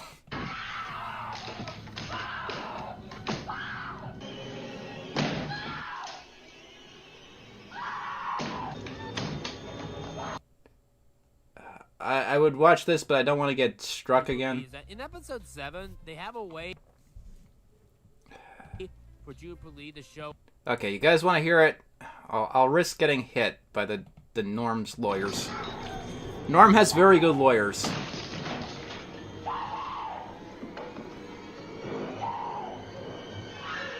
Here's Normie! In the first movie, they established that Norm can speak to humans and his Kiss cartoon. Good job. grandfather as well. But You have a fucking border! You have a fucking border! Also, I love how the border is, like, not chopped correctly. I also love how this just doesn't go with it at Norm's all. dad can't talk to humans for no reason, despite his dad being able to and his son being able to. What also kind of hurts about Juniper Lee is that in episode 7, they have a way for Juniper Lee to show all the humans in Orchid Bay, the monsters, but then the grandmother's like, no, we can't do that because the status quo is God. It's a bit deeper than that, and you would know if you watched every episode. We have to take it back. But why? I don't understand. Why can't we just leave things the way? Yeah, Norm of the North review is taken down. And, like, it wasn't just a copyright thing. Like, someone, like, manually sniped it. They are. Because the world of humanity is forbidden from knowing the world of magic. Worst episode of the series, and honestly, I think I hate the grandmother the most. Thank you for the donation. Interesting. Like, the grandmother in this show, like, if you watch the entire series, like, she goes so far out of her way to do things right by Juniper. She makes mistakes, and she does have moments, but, like... Jasmine is honestly the worst character because she forces the secrets on Jubilee. Jubilee. You know, my parents are the worst characters because they forced me to take out the trash. Like, that's all I'm hearing here. She didn't decide to do this. She kind of forced her granddaughter into this situation. She didn't, like... Fate decided that Juniper Lee was in this situation. And honestly, if the granddaughter wasn't born, who would protect this city? Yes. There was an episode about this. If the granddaughter wasn't born, then the grandmother would still be doing it. And Juniper Lee also has 2 siblings, 2 brothers. Any of them could have been the Teshwanzi. And such. Like, what if the daughter never had a kid? Again, the mom is not the daughter. Okay. We got that, everyone? We got that. We got that, okay. Juniper. Wow, I hate the grandmother anymore, because she probably forced her daughter to have a kid. What? Just so they could protect the sea or something on her. Yeah, this is not a horror premise. We're not going to go into those implications. That's just fucking bullshit, man. I'm sorry, but any regular use of this cliche is an instant turn-off for me. Then you should stop reviewing animation yesterday, because this is like a third of all animation cartoons. Why are you even doing this except to rip off me or whoever else your hate crush is? It has made certain shows not age the best. The shows that have aged the best, like My Life as a Teenage Robot, The Powerpuff Girls, Jimmy Neutron, and Kim Possible, worked because they didn't keep secrets.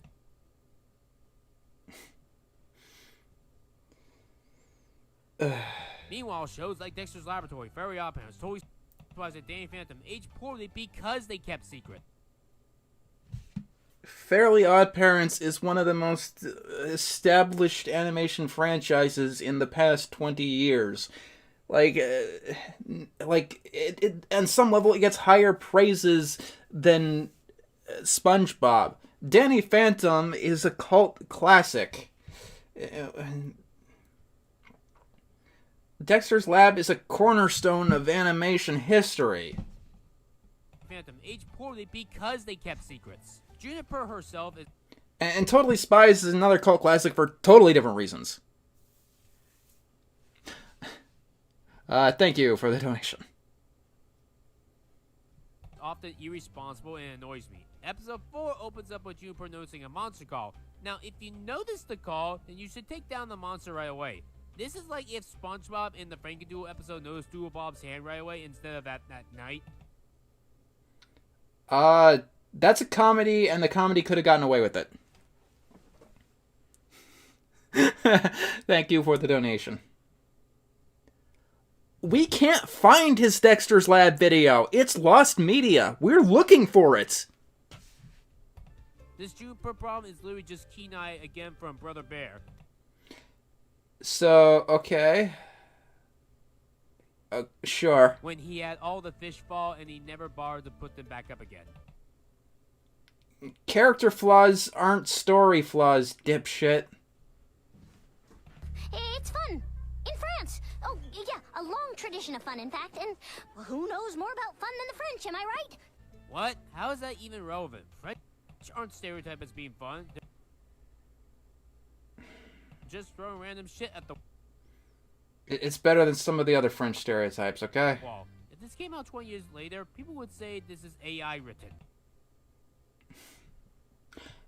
The most cliche criticisms, period. Like, that's what people are saying about your reviews, buddy.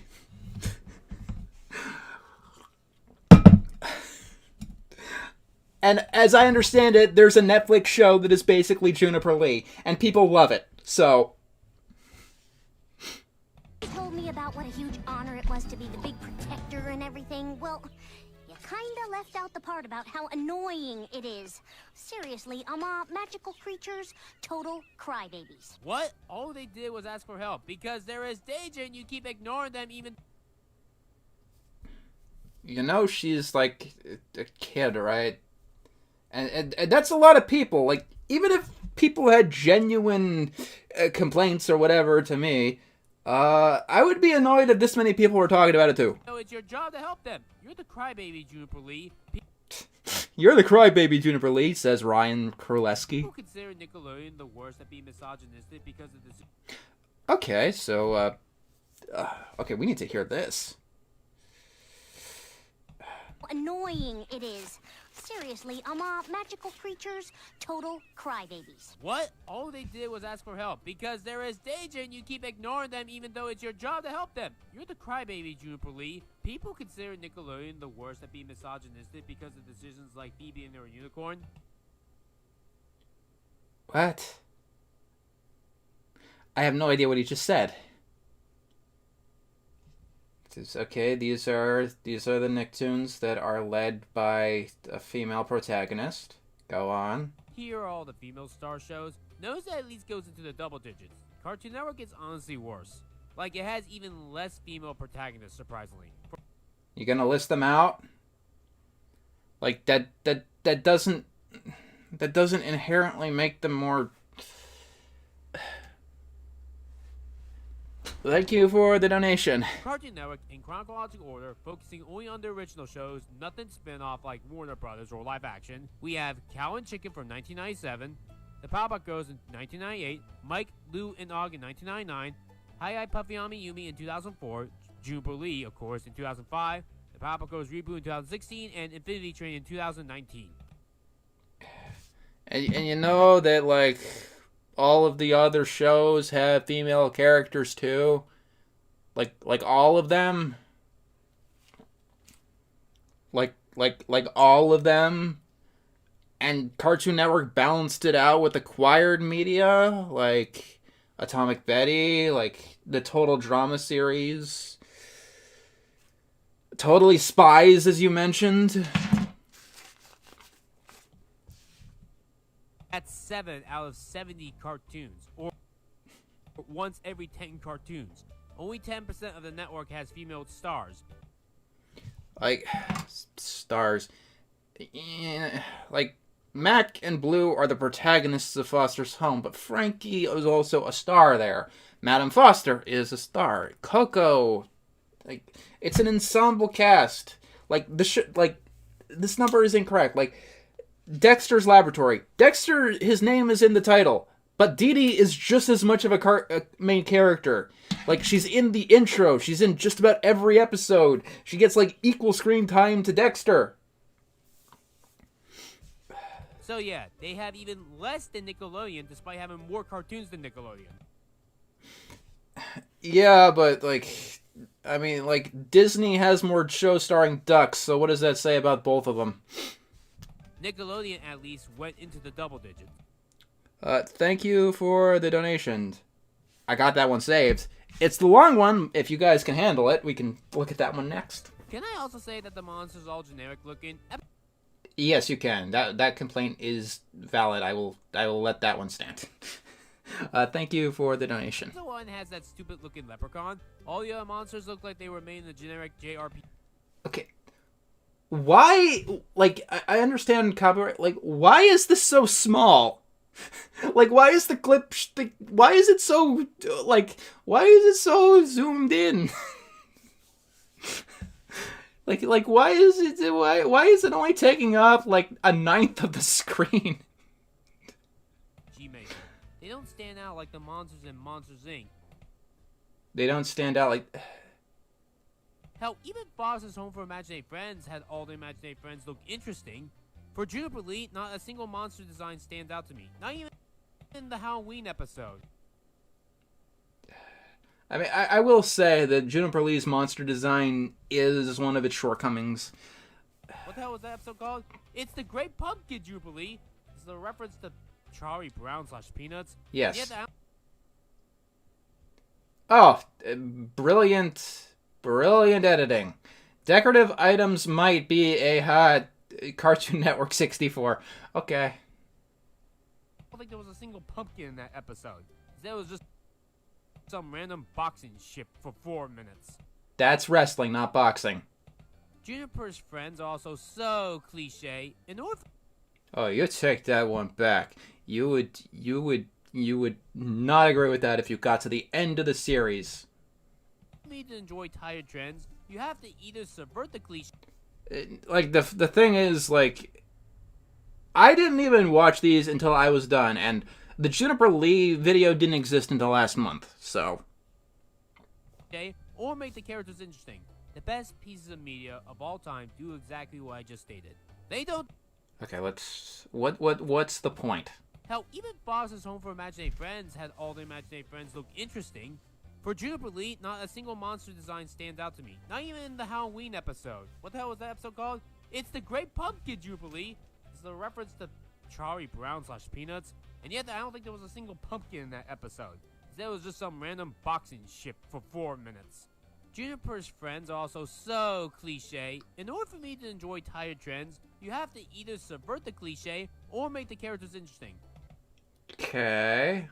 The best pieces of media of all time do exactly what I just stated. Okay, so the best pieces of media of all time take a cliche, they have good characters in said cliche, or they subvert said cliche. That's why Avatar: The Last Airbender has the most cliched premise ever. You're an idiot.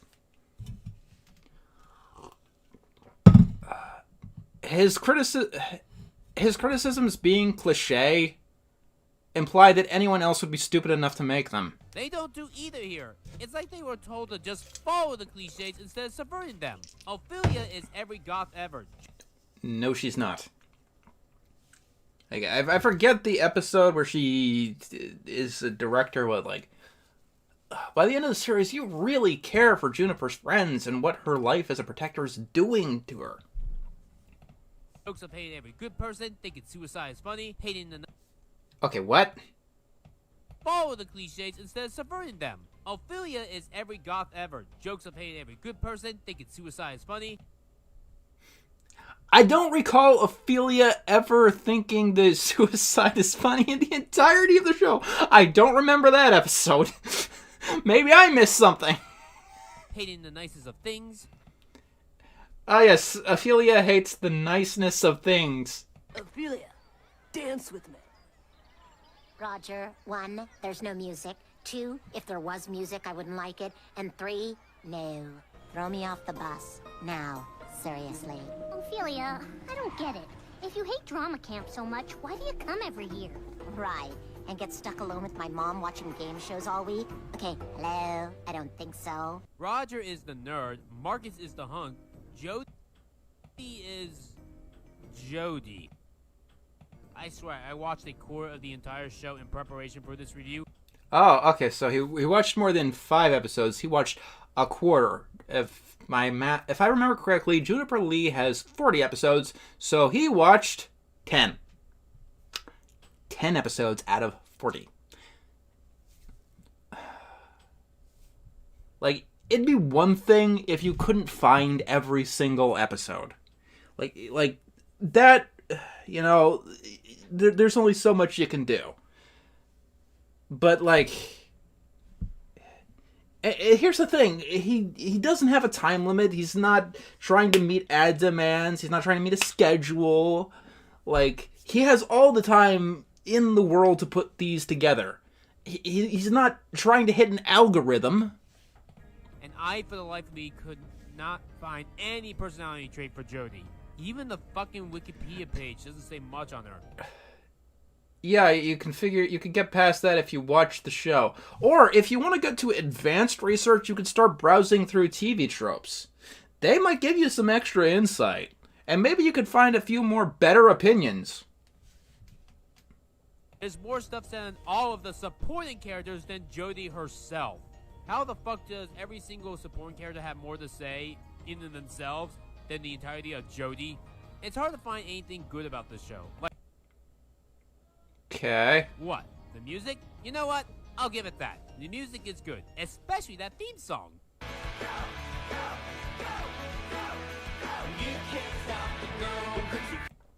Fun fact, I was actually kind of down on the theme song when I was watching the show through. Didn't really like it, but as time goes on, yeah, I kind of like the theme song. It's very, very 2000s.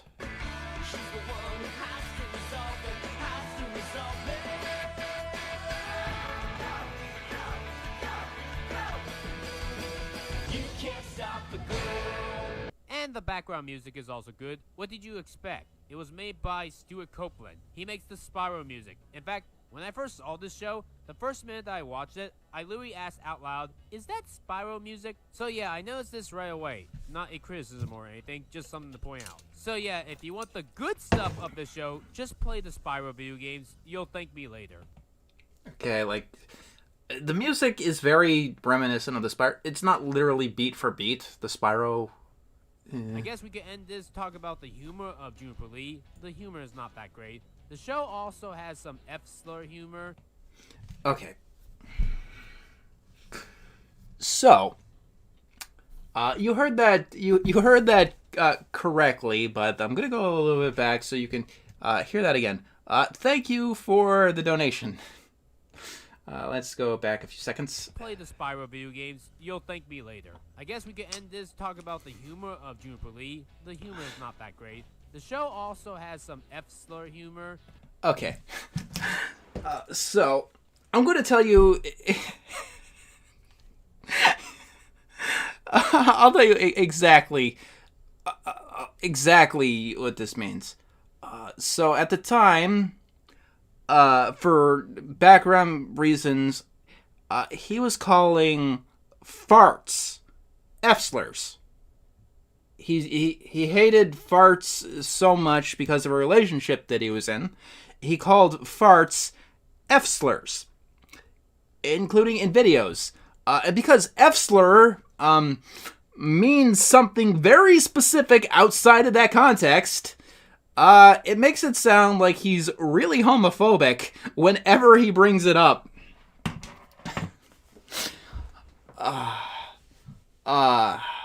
And he's just trying to get around the algorithm. Just play the Spyro video games. You'll thank me later. I guess we can end this talk about the humor of Juniper Lee. The humor is not that great. Yeah, words don't work this Also has way. Some F-slur humor.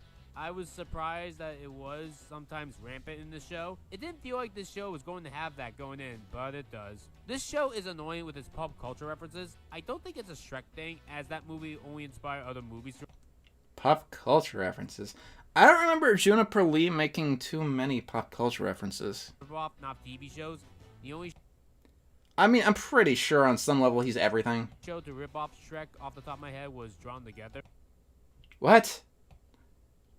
Okay, we gotta go back a little.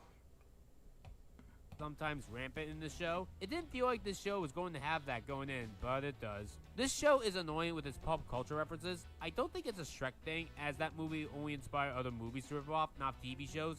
The only show to rip off Shrek off the top of my head was Drawn Together. Okay, you heard it here first. Drawn Together is a Shrek ripoff. But often, this show references Star Wars. I get it, Cartoon Network. Okay, they did reference Star Wars. I see the clip. Thank you for the donation. I'm sure somewhere there was a fart joke. Like, pretty much every cartoon has got a fart joke. Your best Cartoon Network show ever was on Star Wars. Thank you for the donation. I hope he does get committed at some point. Please stop reminding me that I could just be watching that instead of Star Wars is literally one of the most parodied thing of all time. this. What a move! She makes Yoda look like Jabba the Hutt! Yep, just random reference shit. No, that was a specific reference. It's not ever funny in the slightest and not earned. What, do they have to go the Family Guy route and just redo the entire Star Wars trilogy? Maybe they should just stick to the reference humor though, because whenever they do try to do something else or even original, it ends up being annoying and confusing. Own my craft again with Madame Rothschild. Hey, Ophelia. Nice outfit. Still working the goth thing, or did somebody actually die? I mean, besides your wardrobe. Anyhow, I'm like so psyched to star in this year's camp musical. You know, like I did last year Come and the on. year before. Ophelia, guess it's back to stage crew for you, huh? It's perfect. You can just blend into the darkness. How long are these goddamn clips? She'll get eaten by a bear. There's no bears in Orchid Bay. Then we should rent one. Rent a bear? That makes no sense. Though there is a couple of jokes from Rent the bed. I don't know, you can rent anything. I mean,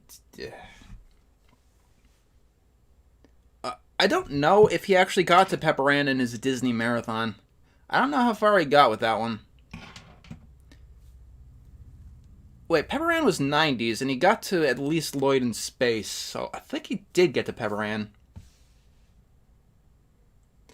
time to time that I enjoy. Like in episode 1 with the clown and his life story. That was really funny. Who wants a balloon animal? is so sad. I went through pretty much. I went through all of my videos except all the reviews except two, meticulously making sure that no single clip lasted for more than 7 seconds, and that most of them didn't last past 5. And here he goes playing like half a fucking minute of these cartoons. I have a master's degree from Yale. It's either this or putting up drywall with my father. So be glad you guys are here, because this probably is going to get struck by copyright in the future. I guess I can talk about the dog to end things off. How do I want to describe Monroe? You know Aladdin? Well, in 1992, Disney made their version of Aladdin. Okay, and Juniper Lee came out more than a decade later. Let's see where this is going. They made the genie this highly energetic and happy creature. Aladdin! Hello, Aladdin. Nice to have you on the Is this going where I think it's going? show. Can we call you Al? Or maybe just Din? How about Laddie? Sounds like, here, boy. Come on, Laddie. There were several versions of Aladdin before the Walt Disney version. Yes, yeah, there were several versions of Aladdin. It's just one of the oldest known stories in the world, 1001 Arabian Nights. There were several versions of Aladdin. Then the genie was always worse, but boring. That's how he was written ever since the original Arabic story, which is why I'm glad that the Disney version subverted this cliche, because he's now a fun character. It's not... Okay. That's what Monroe is. He doesn't know what the word cliche means.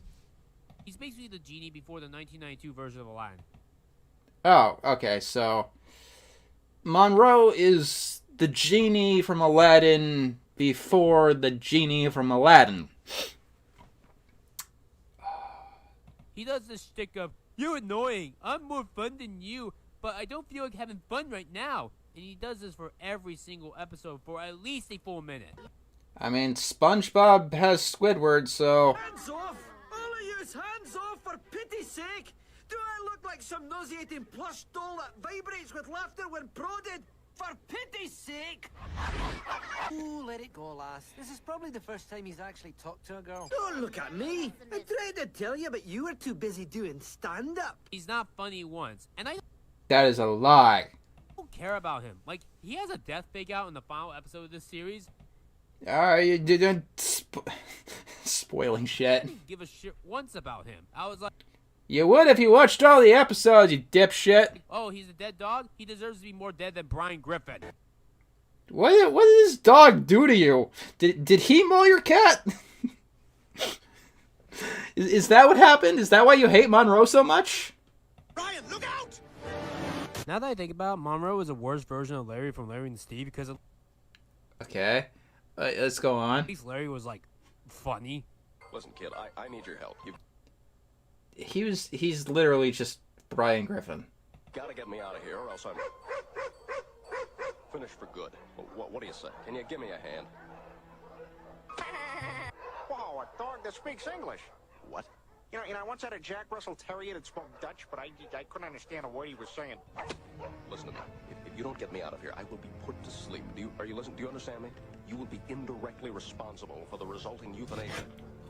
Oh boy, they got enough kids over there as it is. All Monroe does is constantly complain. He just goes on You mean like you? and on and on and on and on and on and on and on and on and on, and I just want Carlos I'm guessing that it was Sage Froppy who edited this review. Rocky to get out of the show and get to the next Cartoon Network 64 show where he plays the protagonist. You know what? I think that's a good way to end off this Cartoon Network 64 episode. Juniper Lee is a 1 out of 10. Oh, it's a 1 out of 10. It's one of those cartoons on the level of, like, I don't know, the Problem Solvers. Thank you for the donation. F tier. It's so strange, I almost tempted to give this a 6 out of 10, and then a 5 out of 10, and even a 4 out of 10, and then a 3 out of 10, but then I just jumped to a 1 out of 10, because the more that I watched the show, it just kept getting worse and worse. You know, like, one of the prerequisites to being a media critic is that you actually need to have taste. This is irrelevant to this statement because, I don't know. My brain is fried and we got 2 videos to go. Like, I thought this show was going to be at least on par with Hiya, Papillon, Yumi, and Foster's, but no, it's even On par with He hates both of those shows, by the way. Oh, he finds, like, I'm not doing the ranking video this year. We'll probably do that next year. He finds Juniper Lee worse than Powerpuff Girls 2016. He hates it that much. Worse than both of those shows. I'm never going to watch Juniper Lee again. The only time I'll ever watch this is just my review on the show. Now let's take a look at a show that is 9 times better, being a 9 out of 10. It's not the best, but I really love this next cartoon. Thank you for the donation. Honestly, I might do that at some point.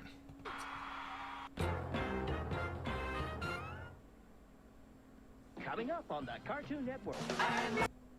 I think he actually did get to Camp Lazlo. Anyway, I'm going to take another bathroom break. And then we'll take a look at his third review.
And we are back.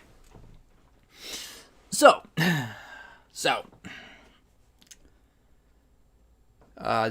I miss somebody? Is somebody here? How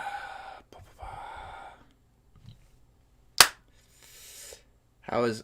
Okay, so did I miss anything?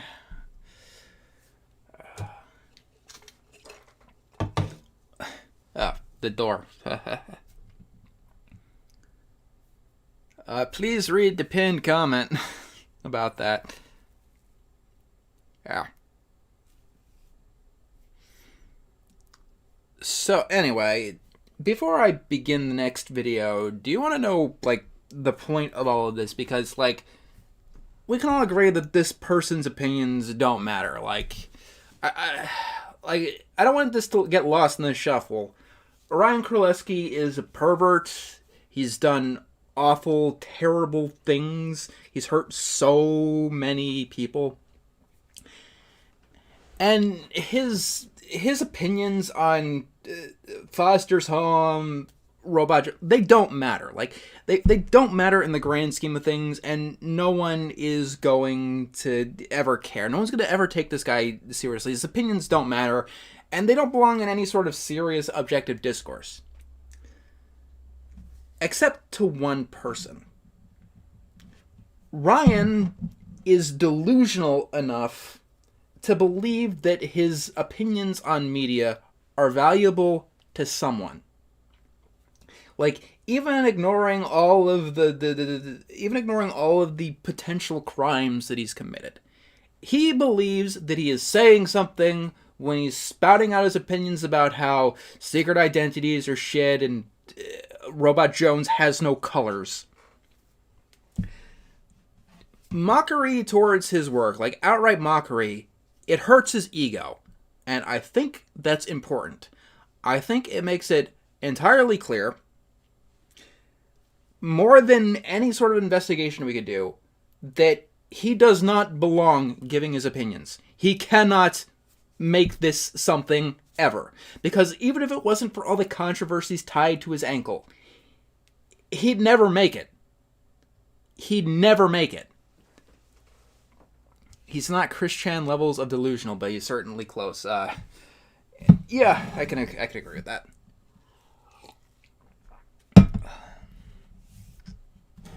He hits everything that's not Madoka Magica. So, like, the thing about Lily Orchards is that I don't think on the top level that Lily Orchard actually cares if anyone takes her, like, seriously as a critic. Like, I don't think she cares if whether you or I actually find her opinions valid or whatever. Ryan most certainly does. Ryan wants to make Star Giant Productions, like, a name as a critic to someone. And I'd like to make it very apparent that he can't do that. That if he gives his opinions on any shit, the only thing he will earn is mockery. Yes, you are correct. Thank you for the donation. So, you guys want to see his Foster's video? It's not his worst. It's not his worst CN64. That would probably be his Johnny Bravo one. But we haven't done Johnny Bravo. I haven't reviewed Johnny Bravo yet. So, Foster's is pretty bad. Made a lot of people mad. So let's.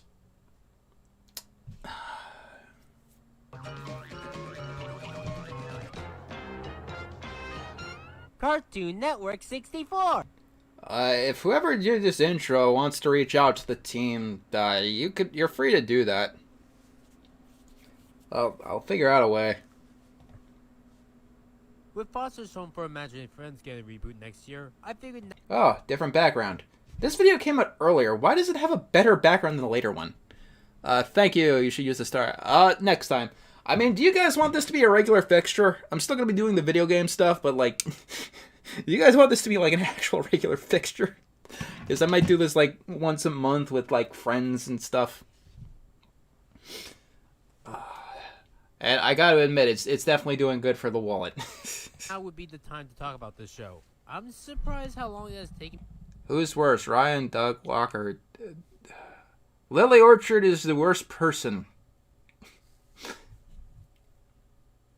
To get to the show. I don't. Okay, well, let's. Network 64. Okay, by the way, you can't get away with like a 15-second intro anymore. You got to get right into it. Intros kill you in the algorithm. With Foster's Home for Imaginary Friends getting a reboot next year, I figured now would be the time to talk about this show. I'm surprised how long it has taken me to get to the show. Yeah, I'm surprised too. I don't mean for this marathon, it's episode 22. I'm talking about my channel. I've had this channel for, what, a decade now? No, this one is a sushi cookie video. I don't think you've had Sushi Cookie for a decade. Wait. I didn't even process this. He's still referring to Sushi Cookie as his channel, like it's the exact same one as Star Giant Productions.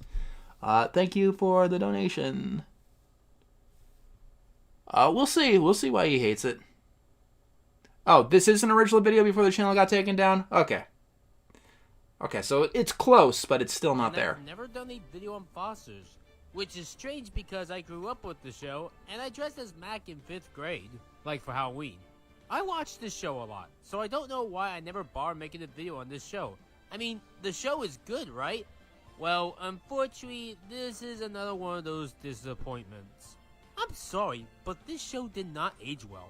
Oh, the show didn't age well. Okay, let's see his opinion. This is not the worst Cartoon Network show that's ever been made, but correct. This is probably the biggest disappointment in the whole marathon. Eh. I mean, when it comes to the Problem Solvers, I never grew up with it, so me hating this show like... You were... Okay. Okay. That has no effect on me. But Fosters... It was made by Craig McCracken, the guy who previously created the Powerpuff Girls. Yeah, and I mean, Gennady Tartakovsky made Dexter's Lab, and he also made Samurai Jack Season 5. No one creative is universally good or universally bad. Like... And his wife, Lauren Faust, would later create Friendship is Magic. Oh, hey! Celebrity mention! I guess he never actually met Craig McCracken, or else that picture would be on the screen. What is Foster's about? Foster's Home for Imaginary Friends is about Mac, an 8-year-old child that visits Foster's every day to see his imaginary friend, Blue Agard Q Kazoo. I'm getting a little tired. Foster's Home for Imaginary Friends is this giant house that is filled with all different types of imaginary friends. Tall ones, small ones, unimaginative ones. Some kids aren't that creative, so they just copy what they see on TV. What are you gonna do? It's filled with everything imaginable. The characters are like snowflakes. No two are alike. I love the designs for the characters in this. No, none of the two characters are... There's an entire episode about Blue's clones. Joe, this was Cartoon Network's first ever Flash animated show. Before you say, what about Mucha Lucha? That's technically not a Cartoon Network original. That was from Warner Brothers. Regardless, The Flash in Fosters is really good, and they use the animation pretty well, except for Blue. Oh, okay, so according to Ryan, the animation on Blue is bad. Let's see why. Notice how he has no arms. He only gets them out to randomly pick up objects. Okay. Making the animation cheap and easy to produce. You guys see the complicated stained glass window in the background, right? Well, he says the animation is cheap and easy to produce. Simplicity does not inherently make things cheap and easy. Heck, the pilot episode points out that he looks like a Pac-Man ghost.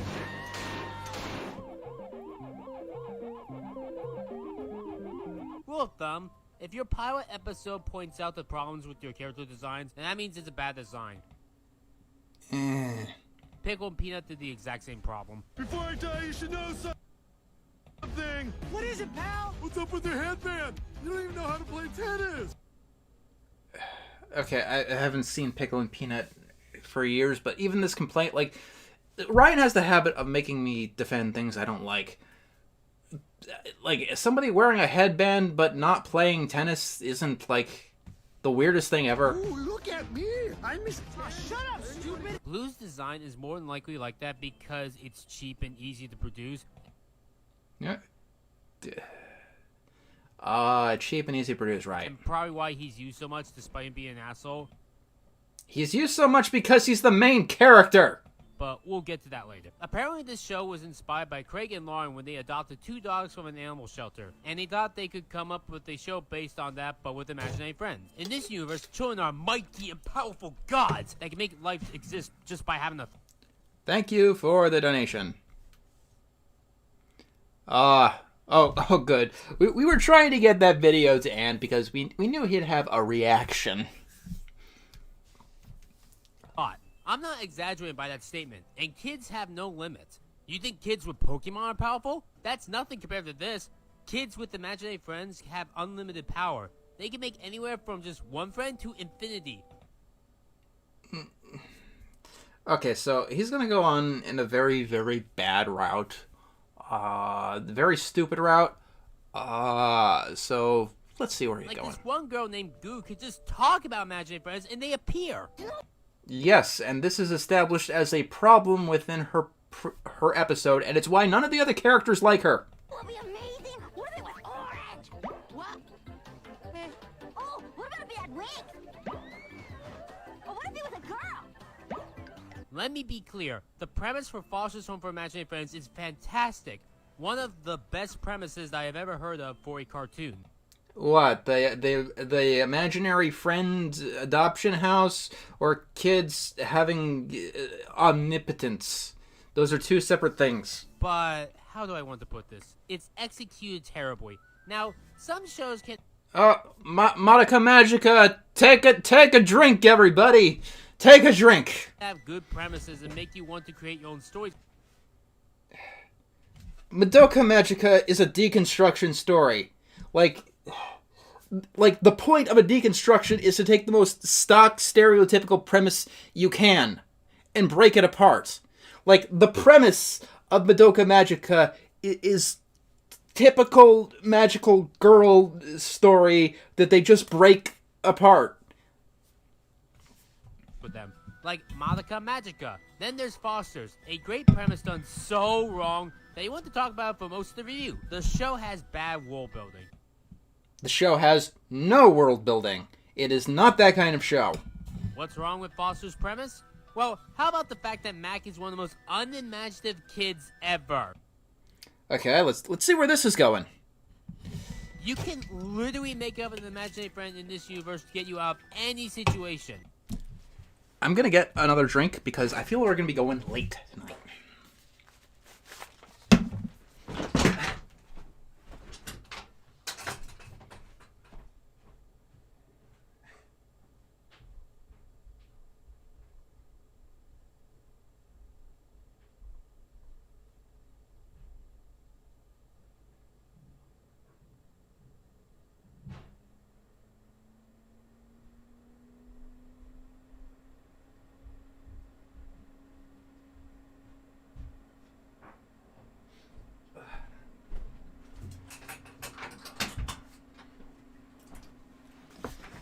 Okay. Why does he have new Ransonas for literally every single video? I'll tell you exactly why. Because he burns bridges with everyone who works with him, and when he does, he decides of his own volition that he no longer wants to use their work. Like, Ava never said that he couldn't use the avatars that she drew for him. He just decided to stop using them after he got fired.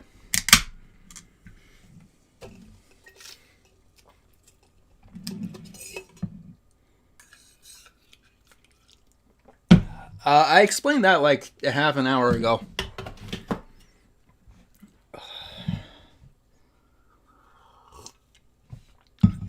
Maddie remembers that. Let's go. Yep, for whatever reason, Mac doesn't come up with an imaginary friend to help him in situations. Okay, so let's go back a little bit here. Wrong with Foster's premise? Well, how about the fact that Mac is one of the most unimaginative kids ever? You can literally make up an imaginary friend in this universe to get you out of any situation. Yep, for whatever reason, Mac doesn't come up with an imaginary friend to help him in situations. Here's an example.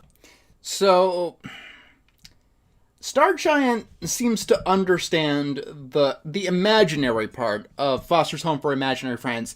What he doesn't seem to understand is the friend part of Imaginary Friend. And can't keep a good Mac down, there's a part where they don't have any food. All Mac has to do is imagine an imaginary friend that can give infinite food and their problems are solved. Okay. Sure.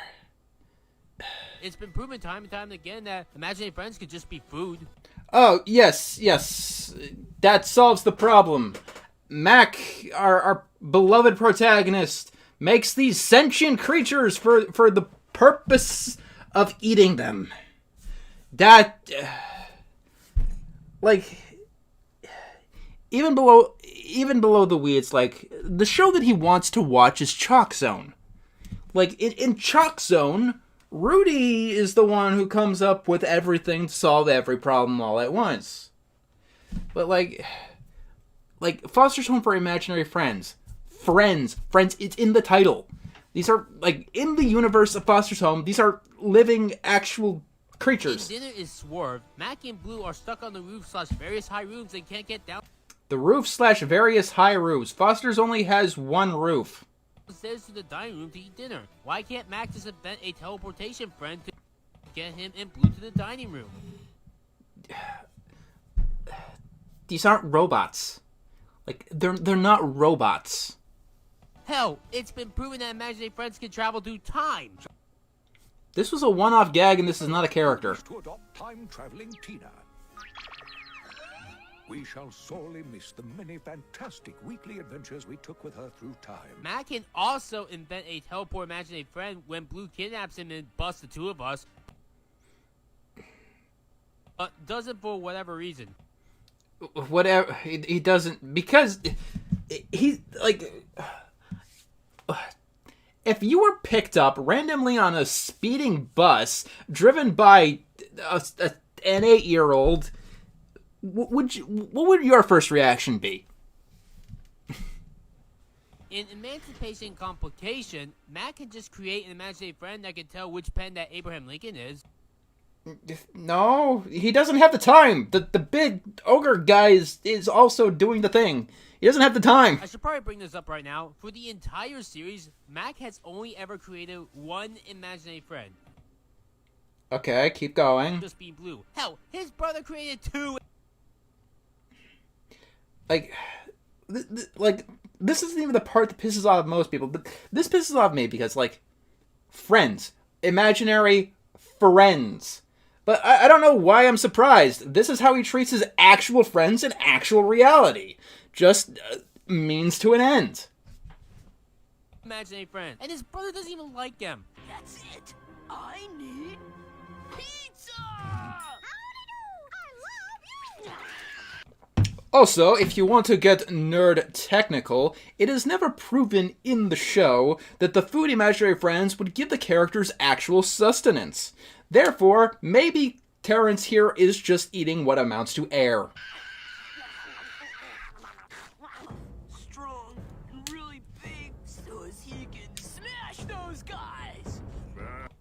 Also, fun fact, Red didn't do what Terrence wanted. He didn't solve the purpose that Terrence created him for. Because you can't create imaginary friends just to solve a problem. Awesome! I got it! Your name can be green, no, red.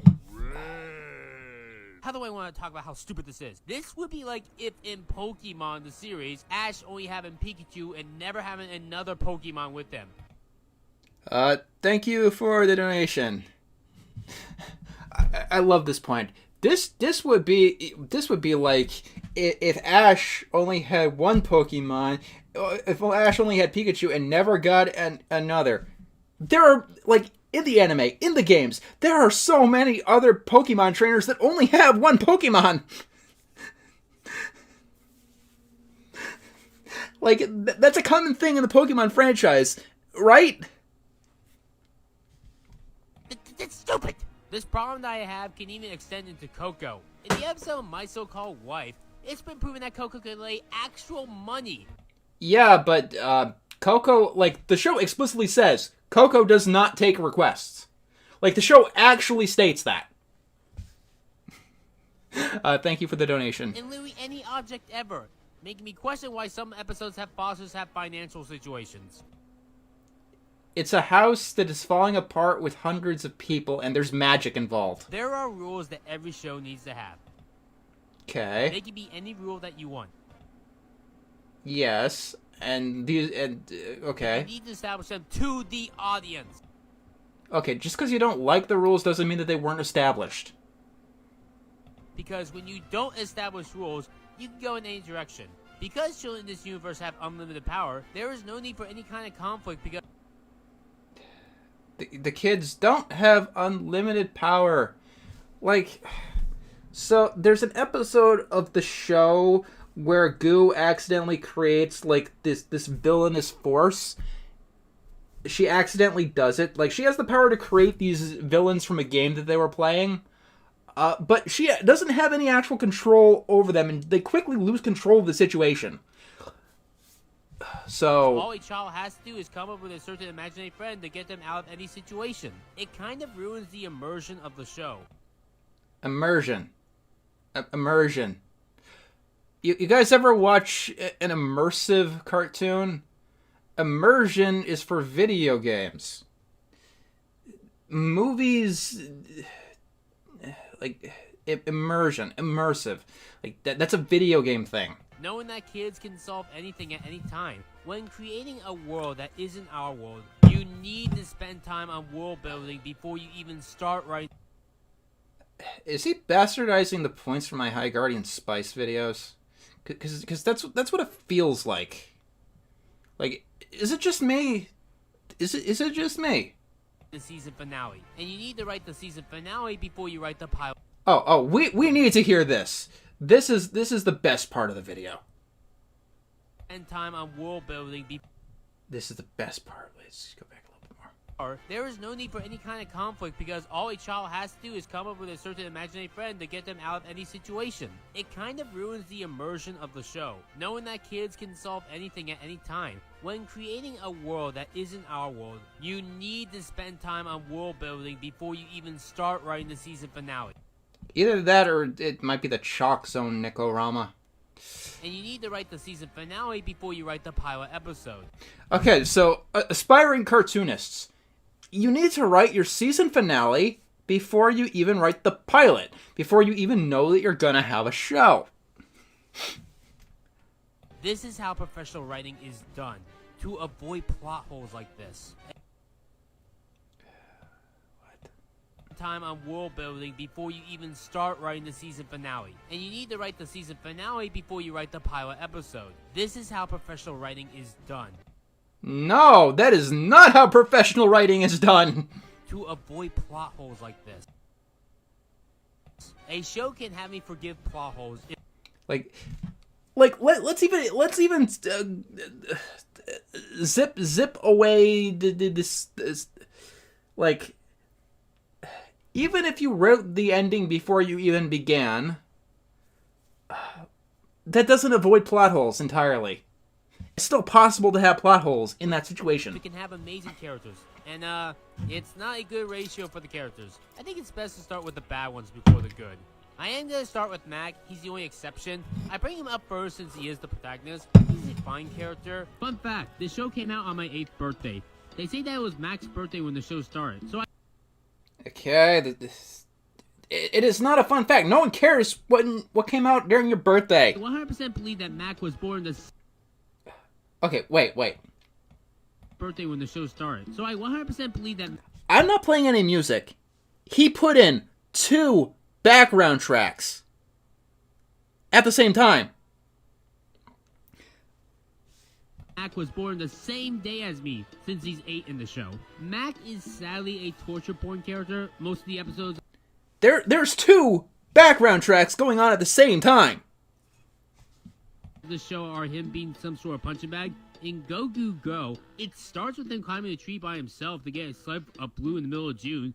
And then he starts falling from the tree with him screaming, and Blue just drinking a juice, doing nothing and not caring. 1, how did you get an 8-man toboggan stuck in a tree? And 2, why do you need it right now in the middle of June? 1, it's a long story and I don't want to bore you with the details. And C, you just gotta trust me. Oh, he actually cut the clip for once.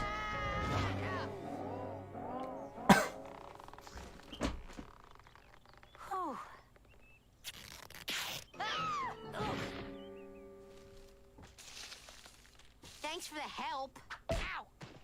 The same episode has him telling Goo to go home, and she doesn't listen to him multiple times. Jeez, Mac. If you wanted me to stop, you could have just said so. And she acts like that for over a year, tormenting Mac. And Mac then gets guilt tripped when she fixes his backpack after a year, because apparently a clueless human can be redeemed after one good deed. For some reason, this show decided to have Mac fall in love with Frankie. For some, okay. And Frankie, my dear, this... Wait. There is 2 logos. Like, what is this? Like, did he edit this video twice? Because there's another logo under the logo. 8-year-old child falls in love with 22-year-old Frankie.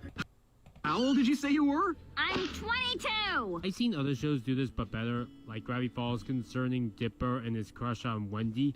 That worked because Dipper felt like he knew it wasn't gonna happen. Dipper was the last one to... Dipper was the last one in Gravity Falls to hit that realization. He talked to Wendy about it. Okay, I'm looking at the script right now, and I just realized that typed in Wendy. Okay, so he talks about the script typo.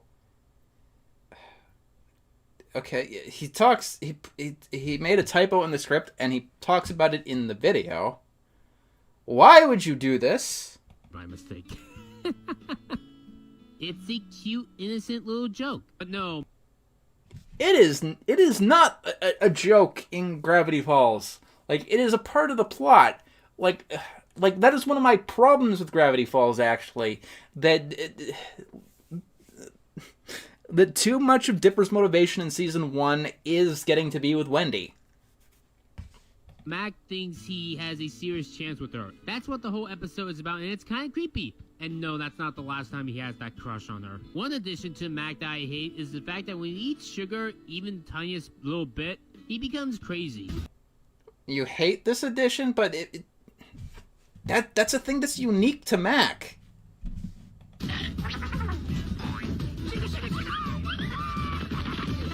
And now we get to Blue. According to the show... Why do you hate it? Why do you hate it? Why do you hate it when Mac becomes sugar high? Like why? You can't just, like, as a critic, you can't just say, I hate this thing and then move on. That's not how this works. You need to elaborate a little bit. Imaginary friends act like the creators, or even look the same. Okay, what? This is crazy.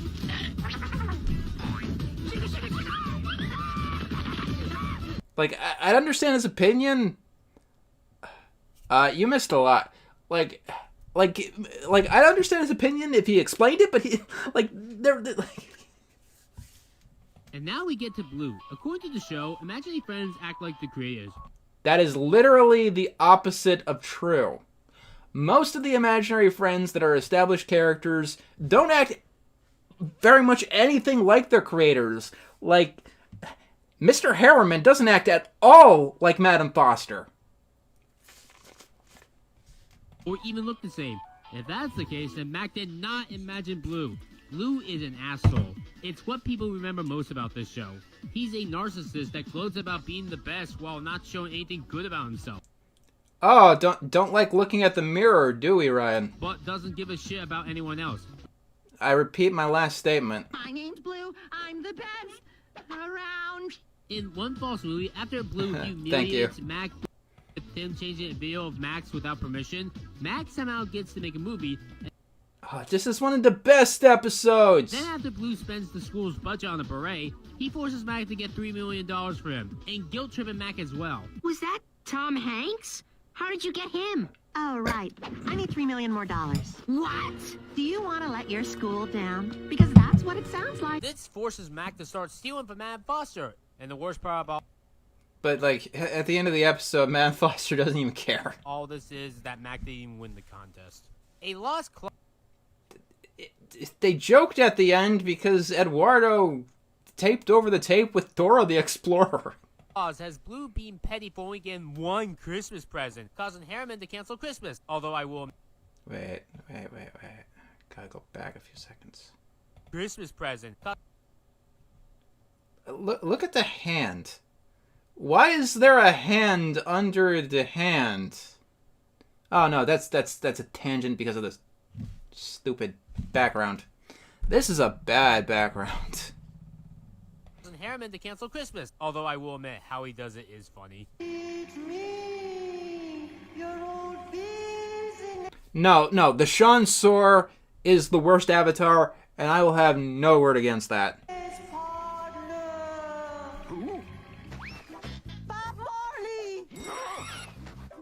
Wait, don't you mean Jacob Marley? Never mind. Blue can't stand someone being better than him, and Blue done it. And the less I say about Blue's the boss, the better. That's the one where they make cookies, right? As well as Who Let the Dogs In. These are classic episodes. They do take Blue down a peg. No, this is not Sean Source. I think this is Ouija Pie Slayer? Ouija Slayer or something? Oh, okay. It's usually a torture porn episode for him as well, like everyone knows it's Bendy. Where this imaginary friend named Bendy continually gets Blue. Sean Soar did the ones that look like crap. Like Wall and Coco in trouble for them doing nothing wrong. I think the worst of this is Ticket to Ride, where Blue enters a contest and stays up all night to the morning waiting. Yeah, Ouija Slayer, which that's another rabbit hole I don't even have time to get into. For a special chime. And oh, double thing again. Take a shot. Thank you for the donation.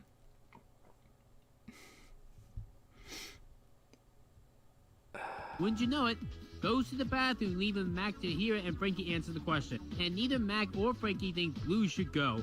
Frankie even rubs it in Blue's face that he couldn't even win because he wasn't 18 or older. That was pointless. More often than not, Blue just annoys me. The worst of this was Blue 2. Because Blue can't go to a water park because of a thunderstorm, the friends inside decide to do indoor activities while Blue has a pity party and sulks the whole episode. Boo-hoo, boo-hoo, I can't go to the water park. Oh, boo-hoo-hoo, I can't make an internet career. Fuck off. The only good thing about BlueTube is that was my introduction to YouTube. What? This is... Really? Okay, so we need to go back in time and prevent this episode from ever existing. That's what we have to do.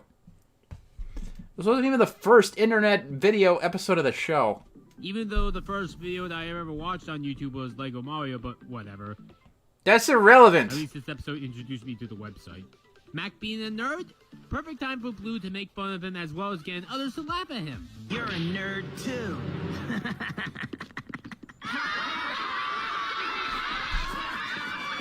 And let's not forget that Blue forces imaginary friends to work 7 days straight in cookie dough. Okay, break time over. Everyone back to work. But we weren't on break. We've worked 6 days straight. Yeah, and that gets everyone to leave his ass. Like, he's acting like the other characters don't react to what Blue does. But they do. I could go on with Blue, but we really need to focus on the other characters. Yeah, yes we do. This video is 25 minutes. Love the women. How is this video longer than my Foster's video? Blunt, they suck. All of the female characters are awful. Oh, all the female characters in Foster's Home Imaginary Friends are awful, according to Ryan Królewski. Let's start with Frankie. A lot of people say she's a good character. I don't see it at Okay. all. It's probably because she's hot and nothing else. Okay. While she may not have the most annoying voice on the show, her personality is just garbage. Frankie's personality is garbage. Okay. You guys have fun. I'm gonna let you sink in on that one. I'll be right back. Have fun digesting that.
Alright. Ryan was born in 1996. I believe. In setting a precedent, when Frankie makes a bunch of promises at... Okay, so he's going on about Frankie. Let's see. For not treating the imaginary friends fairly, prompting Frankie... Okay, let's go back a little bit. People say she's a good character. I don't see it at all. It's probably because she's hot and nothing else. While she may not have the most annoying voice on the show, her personality is just garbage. In setting a precedent, when Frankie makes a bunch of promises as president of the household to beat Harriman for not treating the imaginary friends fairly, prompting Frankie to win, she gives up the presidency when she finds out that she doesn't make as much money as president as opposed to her normal job. No. Thank you for the donation. That is not accurate. Like, yes, the pay is the final straw, but before this happens, Frankie sees that Harriman is, like, destitute. He's working as a bagger in a grocery store, and she feels sad because Harriman lost his purpose in life. It's your first paycheck for House President. Wait a second, this is less than I earned for my old job. Oh, I forgot. Here's your bonus. After much thought, I've decided to give you back your old job as House President. And Frankie never told any of the 1,287 imaginary friends that voted for her that she quit and gave up on her promises. She never... I think when they figured out that Harriman was the president again, they figure it out. Mean that Harriman will make everything strict again, just like how things were. But I mean, like, the episode ends. Do we really need all of those subtle little nuances? Oh, okay. Frankie can make a couple more bucks now. You make the slanderous song that was about you the more correct. Also, his avatars don't change enough, and it makes me feel like the screen is frozen.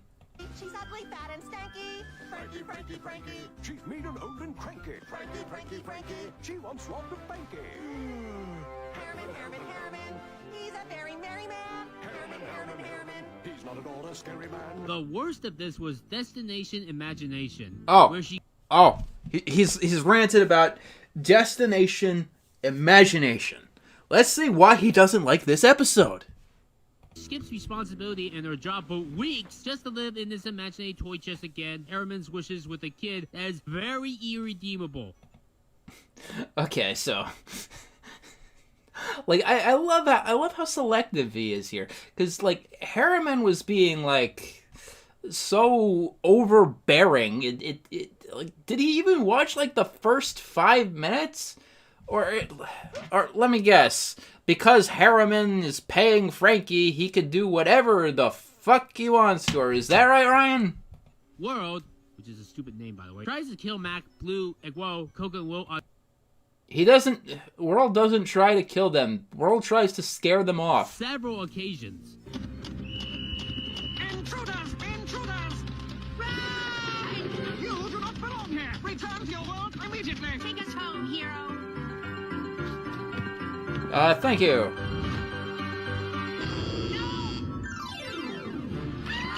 I had to guess, I'd say he must be having an adverse reaction to all that sugar. Or should I I've lost say, my cool a long time ago. Oh yeah, Harriman is kind of an ass. Honestly, he's probably my least favorite of the main characters. And Frankie still trusts World knowing this, and get mad at the gang for rescuing her. Oh, I get it. You didn't come to rescue me because you missed me. You missed all the stuff I used to do for you. I really hate it when people put words into other people's mouth. Like you? You saw what he does? He's gonna pulverize us! He'll pulverize everyone in Foster's! Heck, he might even pulverize the whole world! And that's the truth. And it's like the only time that Blue says something very intelligent towards Frankie. Go! I'm not brainwashed. No, you're just really, really, really dumb! Duchess is also garbage, and probably more than what the writers wanted. I get it's supposed to be a character for us to hate, but she's not fun like Jafar or Aku. Okay. Duchess is a bitch, it just annoys me. Although I do love her paper effect whenever she turns her body. It feels like something straight out of Paper Mario: The Thousand-Year Door, which came out the same year as this. Small reference pools. Play a different video game. Goose sucks. Mac's message to her is terrible and I want to rip it to shreds. Imaginary friends are real friends. They like you for who you are. Just look at me and Blue. He's my best friend ever. Wilt and Eduardo and Coco, they're the greatest friends in the world. And they're all imaginary. Why, yes, kids. Don't bother making real human friends. Just keep making imaginary friends. You know what show you're watching, right? I have never, like... A lot of people on the internet these days don't really seem to understand Fosters as a premise, but, like, I have never, in my life, seen someone fail to get a premise so hard as this dipshit here. And, like, in a few years' time, yeah, that's all Ryan is gonna have. The voices in his head. Get to know them better than real people. Yes, she makes friends off-screen, but keep in mind, off-screen. If you The show's not about Goo. develop your characters off-screen... Also, Goo becomes a friend with Mac. What the fuck are we talking about? Like, Goo and Mac become friends. On screen. We see it. What is with you? That's not development. Show don't tell. On that note, you need to make real friends. I did have an imaginary friend growing up named... Okay. Lore Miss drop. Pillon. She was invented for me to beat someone at in board games. You saw that, right? You saw that, right? Making imaginary friends. Get to know them better than real people. Yes, she made... You notice how in my Foster's review, I didn't talk about if I did or didn't have an imaginary friend as a kid, because you know it's like irrelevant. Like that's the interesting thing. When you go through Ryan's videos, you do get all kinds of insane lore drops. Makes friends off-screen, but keep in mind, off-screen. If you develop your characters off-screen, then it's not development. Show don't tell. On that note, you need to make real friends. I did have an imaginary friend growing up named Miss Pillon. She was invented for me to beat someone at in board games. How does that even happen? How, like, everything was pushed down. Why? Since no one else wanted to play with me. Yeah, I wonder why. You know how I got past that? I made real friends. When? Middle school? The quote-unquote worst time of your life? You stick of talking super fast while not taking a break and being very loud and super annoying. Can you imagine if I did a review like this? Entirely, it would be annoying as fuck. It's annoying as fuck now, dude. A Timbani rucksack. It's a late 13th century satchel. Because people are paying me, okay? Let's put it like that. Used by the Gilly-Coctuli people of Eastern Europe for transporting goat liver, stillweed, and sometimes persimmons. I said there was one. Why would I say there's one if there wasn't one? It's completely opposite and contradictory. Like if I went to get ice cream and wanted chocolate, but instead I asked for vanilla. Or not even vanilla, like rum Thank you for the donation. raisin or pineapple or listen to me with extra special hearing because there was a system in place to make Adopt a Thought Saturday run super smooth and super. Goo is not the only one with an annoying speech pattern. Hi, Coco. Coco, Coco, Coco, Coco, Coco, Coco, Coco, Coco, Coco, Coco, Coco, Coco. Oh, what? You didn't understand what I said? Well, that's 100% of her dialogue. They were able to make Schnitzel's Rada from Chowder funny. I don't think he got to Chowder. Coco's isn't funny because there's no speech pattern to it. It's just Coco's dialogue doesn't have a speech pattern to it. Coco, Coco this, Coco, Coco that. Also, when Schnitzel does Rada, he shows actual exaggeration. Coco... You do not know... That's not what that word means! That is not what that word means! The word you're looking for is character acting. Body language. Does not. She's not good enough with the animation expression. Yeah, she is. Like, take Minions, for example. The reason why the Minions stick works because they're able to exaggerate... Okay, according to Ryan, the Minion shtick works, okay? Animation. Because Coco looks too stiff and the same, I can't tell what she's like. Not helping is that there are no... That's the point. She is supposed to be a weird anomaly. Like... subtitles, so how the fuck was I supposed to understand her? You're not! That's the joke! About these girls, this show also has a sexism problem. I don't mean... Oh, okay. Foster's Home for Imaginary Friends has a sexism problem. Okay, let's... It's created by a misogynist I mean, it's created by Miss Andrews. Okay, apparently, according to Ryan, Foster's Home for Imaginary Friends hates men. Let's see where this is going. Craig McCracken honestly has the Butch Hartman style in writing sexes. They Does he? make men look like idiots or servants to women, That's a take about Professor Utonium that I've never heard before. while the women are bitchy and whiny. Yeah, I guess you could say that about Bubbles if you've got brain damage. Called Extremosauruses. These vicious and destructive imaginary friends are created by jerky teenage boys. We gotta keep them locked up because, boy, are they nasty. So, be careful. Why, yes, only boys who create dangerous imaginary friends. You know what? I could believe it. No girl would ever do that. Yeah, the girl probably just made Duchess, who once again is just a bitch. Girls are made of sugar, spice, and everything nice. Whereas boys are made of snips, nails, and puppy dog tails. Hide! Coco's a girl, and she's been living with a bunch of sweaty, smelly boys. Coco! Exactly. Who snore? Funny that Coco never had this problem until Frankie encouraged her to be sexist. Coco never had this problem because the plot of the episode is that this was the first time a new room was becoming available. Like, that was the premise of the episode. Like, she didn't have a reason to act like this before. Okay, yes, again, also Craig and Lauren, I don't think they're misandrous, but they're right. I would hope that Craig McCracken isn't a misandrist, considering that he's, you know, a man. Shows that they are, at least in fiction. In real life, they're not, but in the fiction, yes.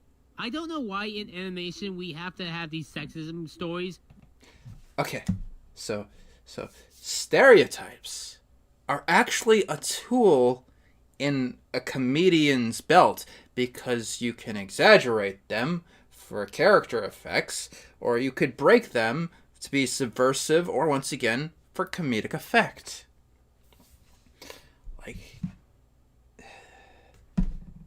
Like, if you try to remove every single stereotype from a character, you're going to end up with another stereotype in the end. Thank you for the donation.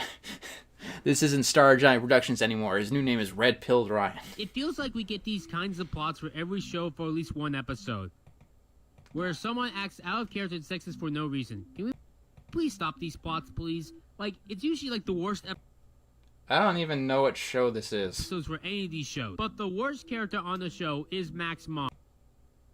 Mac's mom is barely a character on the show. She does not know where Mac is. Like, Mac keeps disappearing at random places, and yet she doesn't even bother trying to figure out where he is. Because she's overworked. Like, she works late into the night, and, like... Have you ever seen children's media from, like, the 90s or the 80s? Like, back then, kids could just go places. Like even in real life, kids could just go places without checking in with their parents. Like, the rule was you had to be home by the time the streetlights turned on. Thank you for the donation. Yeah, he doesn't talk about Madden Foster. Which is bad parenting. Like, that's child negligence. Once again, she's working. She doesn't have a lot of options, and she assumes that Terrence is watching. And Mac goes all over the place. One episode has Frankie driving Mac home on the bus after Mac gets pneumonia. So what the... Pneumonia.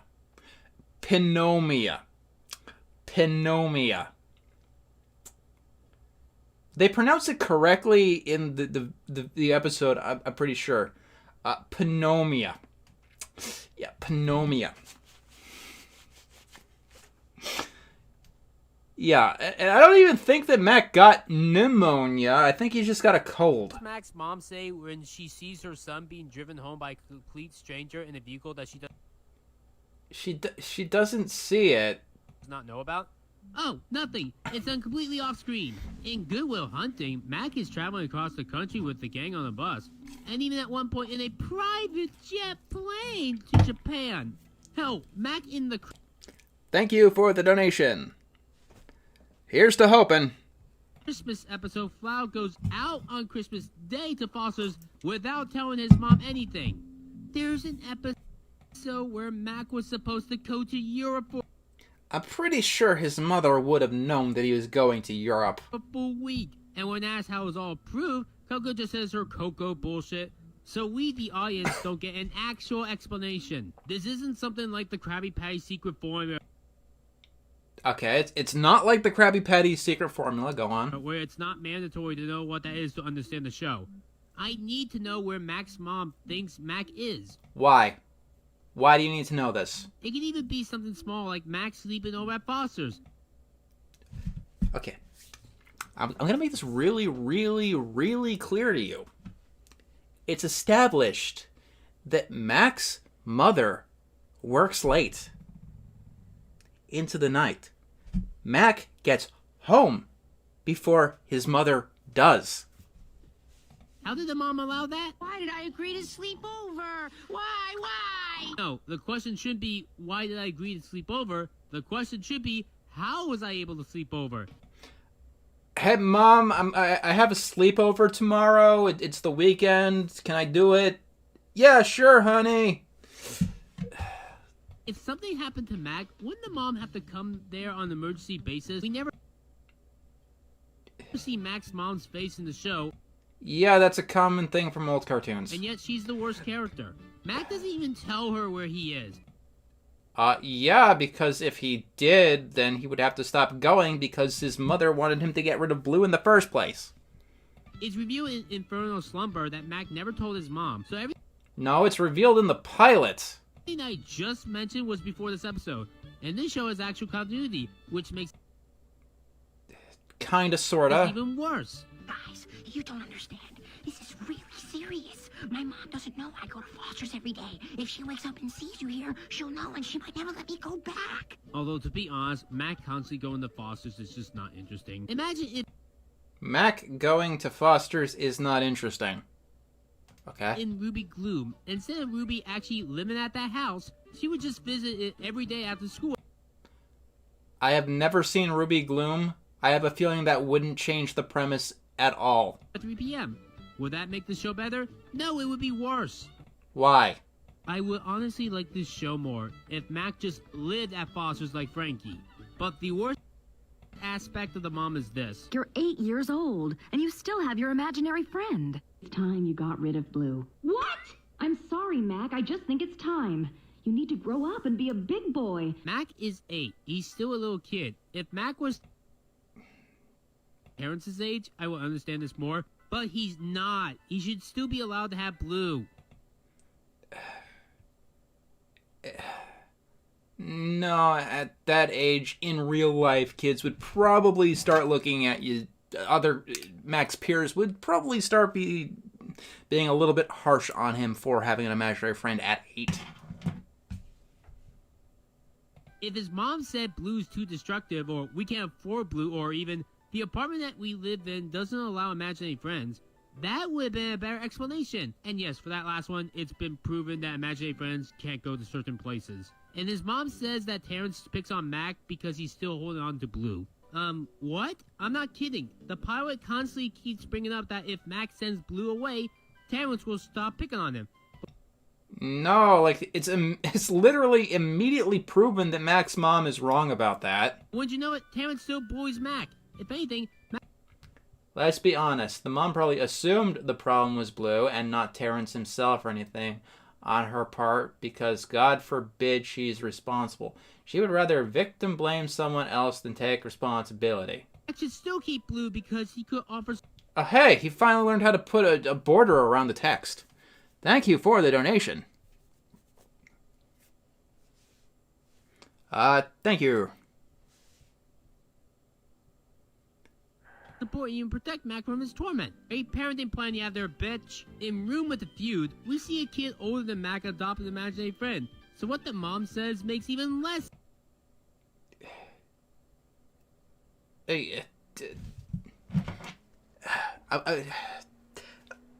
Like, in reality and in fiction, different parents have a different set of rules. sense. It must suck being 9 years old in fiction. You're too old to have an imaginary friend, but too young to be a Pokemon trainer. What? Like, yeah, but you're right, the right age to be a part of the kids next door. What is this point? Okay, we can relax now. I'm talking about the good No, we can't relax. stuff now.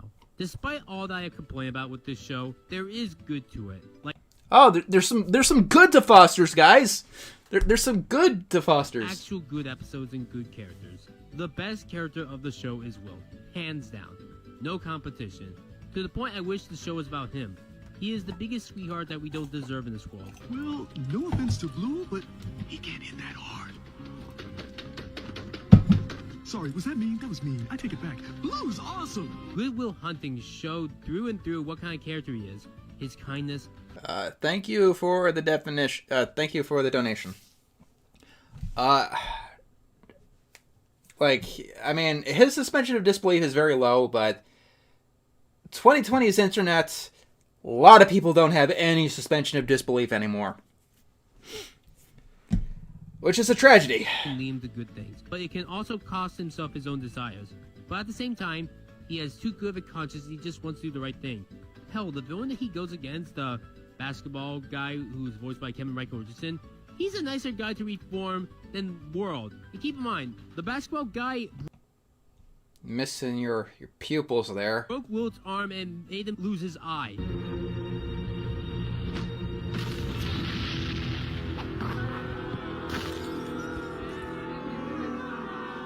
How is it? What the fuck is with this hand drawing? I know hands are hard, but like, what the fuck? The guy that makes someone lose an eye and a limb nicer than a child god. Eduardo is also a really fun character. Goes to show that Tom Kenny is a good luck voice acting charm. And man, as a kid, I never would have guessed he was the voice of SpongeBob. Mac, Blue, this is Eduardo, and he's one of the sweetest and kindest friends we've got here at Foster's. He wouldn't hurt a fly. See, I too scared of them anyway.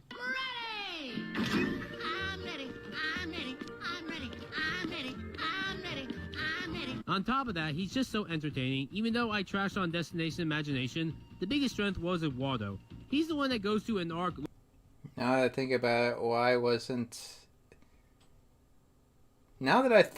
it, why wasn't the movie about him? He learns a better...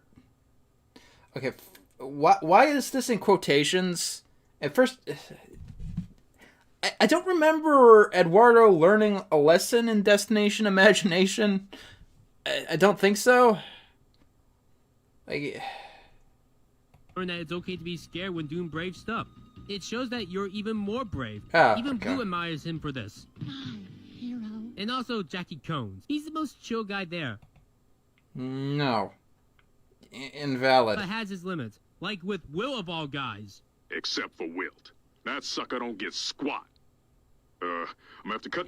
I love it how he mentions Jackie Combs, but not Madam Foster.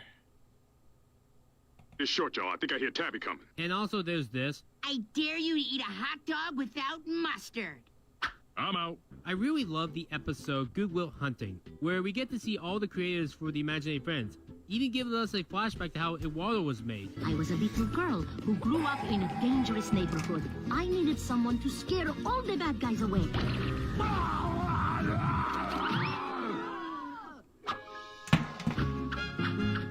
Also, haha, Coco was created by nerds. Correction. She was discovered by nerds. Oh, and we're not nerds. On that note, the best episode is Squeeze the Day, where Mac and Blue spend the day together alone in the house, just having fun with each other. They also wreck the kitchen and eat everything. This show has a thing like Family Guy and SpongeBob, where each show's worst and best episodes are actually very similar plot structure and joke-wise.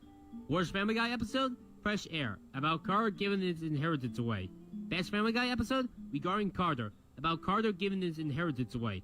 Worst SpongeBob episode? Truth or Square, celebrating SpongeBob's anniversary. Best SpongeBob episode? Birthday Blowout, celebrating SpongeBob's anniversary. Worst Foster's episode? Imposter's Home for, making my pals. About Blue and someone else eating everything in the kitchen making That is not what that episode is about. a mess.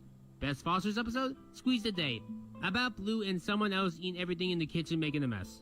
Once again, that is not what that episode is about. I really want to come back to this show someday and make a couple reviews on it. No one else wants you to, so don't. Sure, there are a lot of bad episodes. Go, Go, Go, Blue Tube, everyone knows it's bending. In Boss's Home for Making Up Pals. No, I didn't start, by the way. That's actually the ingenious Yes, I can see it. title. I only have a surprise for you. Bye Bye Nerdy. Can't Keep a Good Mac Down. Destination. Yeah, that goes up there with Everybody Knows It's Bendy. Imagination, Infernal Slumber, Ticket to Rod, and so many more. But there are also good episodes. Good Will Hunting, Bad Dare Day, Mac Daddy, My So-Called Wife, Wait, Mac Dad. That's the episode that introduces cheese.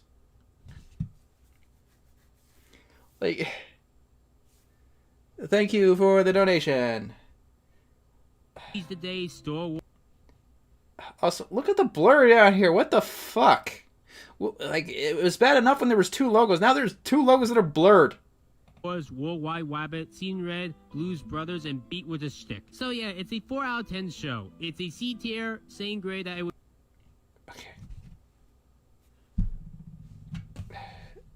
I don't know how the numbers, like, in most jurisdictions, 4 out of 10 is an F. Give Dexter's Laboratory and Moon Girl and Devil Dinosaur. Okay, I'm gonna use the bathroom, and then we're gonna take a look at the final video for the night.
Okay. So, what do you guys think? You good at this? Think you should keep going?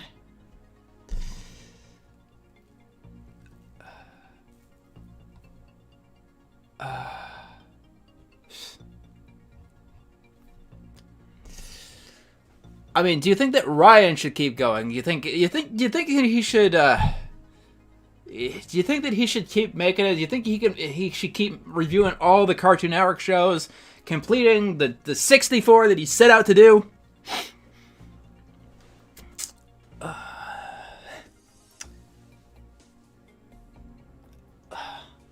Because, like, fun fact, he actually quit. He quit both his Cartoon Network marathon and his Disney marathon. So, he made a video about it too.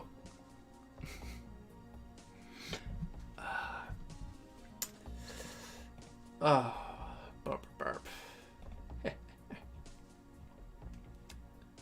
So,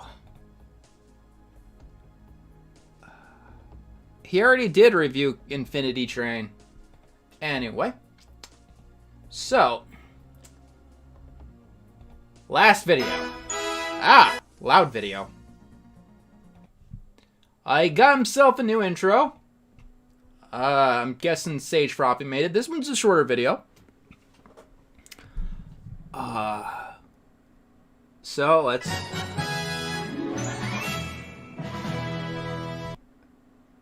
I love this. I love this. Cancels... red cancel mark on a red logo. Perfect. I have no idea what's inside the star thing. SS stands for Serious Situations. Let's do this! Well, this is a video I didn't want to make, but I've been forced into a position that I have to make this. Okay. Gonna get some serious topic. Cartoon Network 64 and DuckTales to DuckTales, as of today, April 5th, 2025, is officially canceled. And oh no! How will I watch? Thank you for the donation. You too, Maddie. This video is gonna go into the reasoning why. Also, the music is loud because he's shit at audio mixing. I made this difficult decision. I don't have as many people that watch my content anymore. Yeah, no shit. All these videos were unlisted. I think you had to pay to see them. And when less people watch your content and you don't get as much money, you lose motivation to want to do certain things. Yes, that is how commerce affects motivation. Let's continue. As a whole, I'm kind of just moving on from reviews. Hallelujah! Oh, fucking hallelujah! I don't have as much passion to reviewing animation as I did like 5 years ago. Oh, this is the best news I've heard all year. Heck, even 2 years ago, I had a lot more motivation. And honestly, I think people are kind of just getting tired of animation reviews as a whole.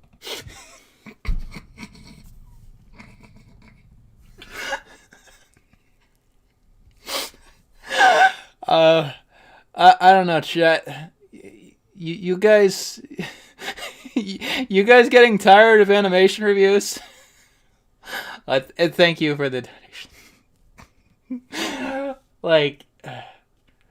I mean, like, maybe if you only looked at, like, my analytics, like, maybe, but, animation YouTube is doing pretty good, I'd like to say. We're having a fun. We're having fun. We're having a lark here.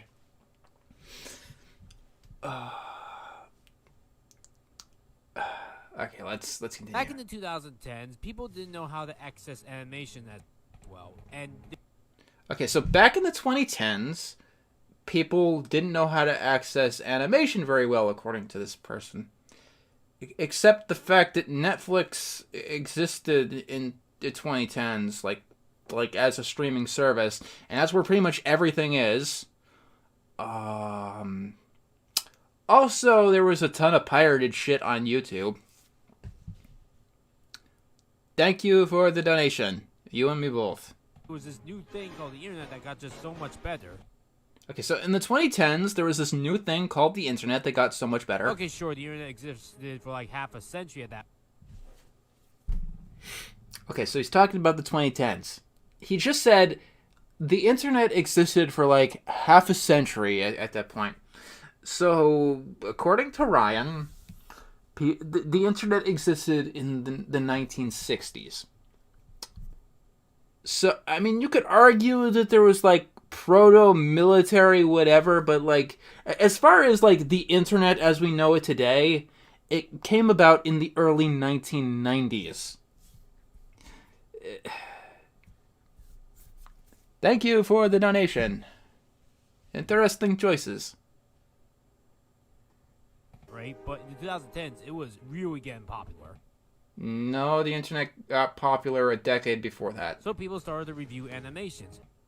However, the common person still didn't know how to access these. And no, that is incorrect. Cartoon reviewers exploded on the internet because people were looking for clips on YouTube.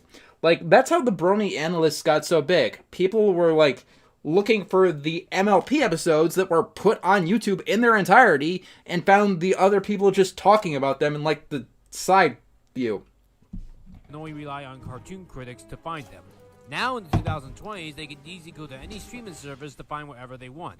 Once again, Netflix's exist, like, I reviewed Big Mouth in what, 2017?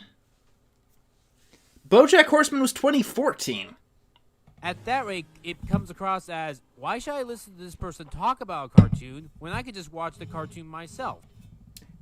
I'll tell you why, and I'll tell you why critics as a whole are more important than they've ever been, not to toot my own horn or anything, but because time is a commodity. People don't have time to even watch, like, the first episode of a show because there's so much other content around there. They want, like, is this worth my time? Is this worth my time? That's kind of why these days people don't review animation. Plenty of people review animation. Everyone is talking about the latest episode of Digital Circus. And as a whole, I've been more in the direction of wanting to create things Oh no. I have a feeling this is going to cause World War III. rather than review things. For example, I've been working on an Ace Attorney Madoka Magica fanfiction crossover. Good luck with that. It's been in my head for a couple months now, and I've been focusing more and more on that and less on reviews. There are several factors to this review problem. Okay. Several factors. One thing that's a problem is space. Take a look at... Okay. Space. Okay, this is a... So, he's got 2 hard drives. Let's see. Look at all these, like, side... Like... Everyone is here. What even is that? Oh my god, all these goddamn bottom... Why do you have 3... Why do you have 3 bookmarks different for Chrome? Edge? What? Edge? Firefox? What? How many browsers do you need? This picture here. This is the amount of space I have for my... Thank you for the donation. Mario. Just Mario. Files. Whenever I download a clip from the internet, it takes up space. And videos, the thing that you see in the videos, take up a lot of space. Yeah, videos take up a lot of space. Sure. And then there's the rendering process, which takes up even more space. No, that is inaccurate. I don't have an infinite amount of space. It costs money for space. Let me put it like this. A 1,000 gigabyte hard drive costs $100. You mean a terabyte hard drive? $100. So essentially... That is also inaccurate. That is a terrible price. Okay, so recently I just purchased an 8 terabyte external hard drive. I should be getting it tomorrow. That sent me back $160 for 8 terabytes. 10 gigabytes is $1. And when you aren't so that's like 1 terabyte for $20. making money, well, then you kind of have to stop doing certain things. If space is a problem, you know what you could cut back on doing? You can cut back on going to conventions and having Christina V sign your fetish art.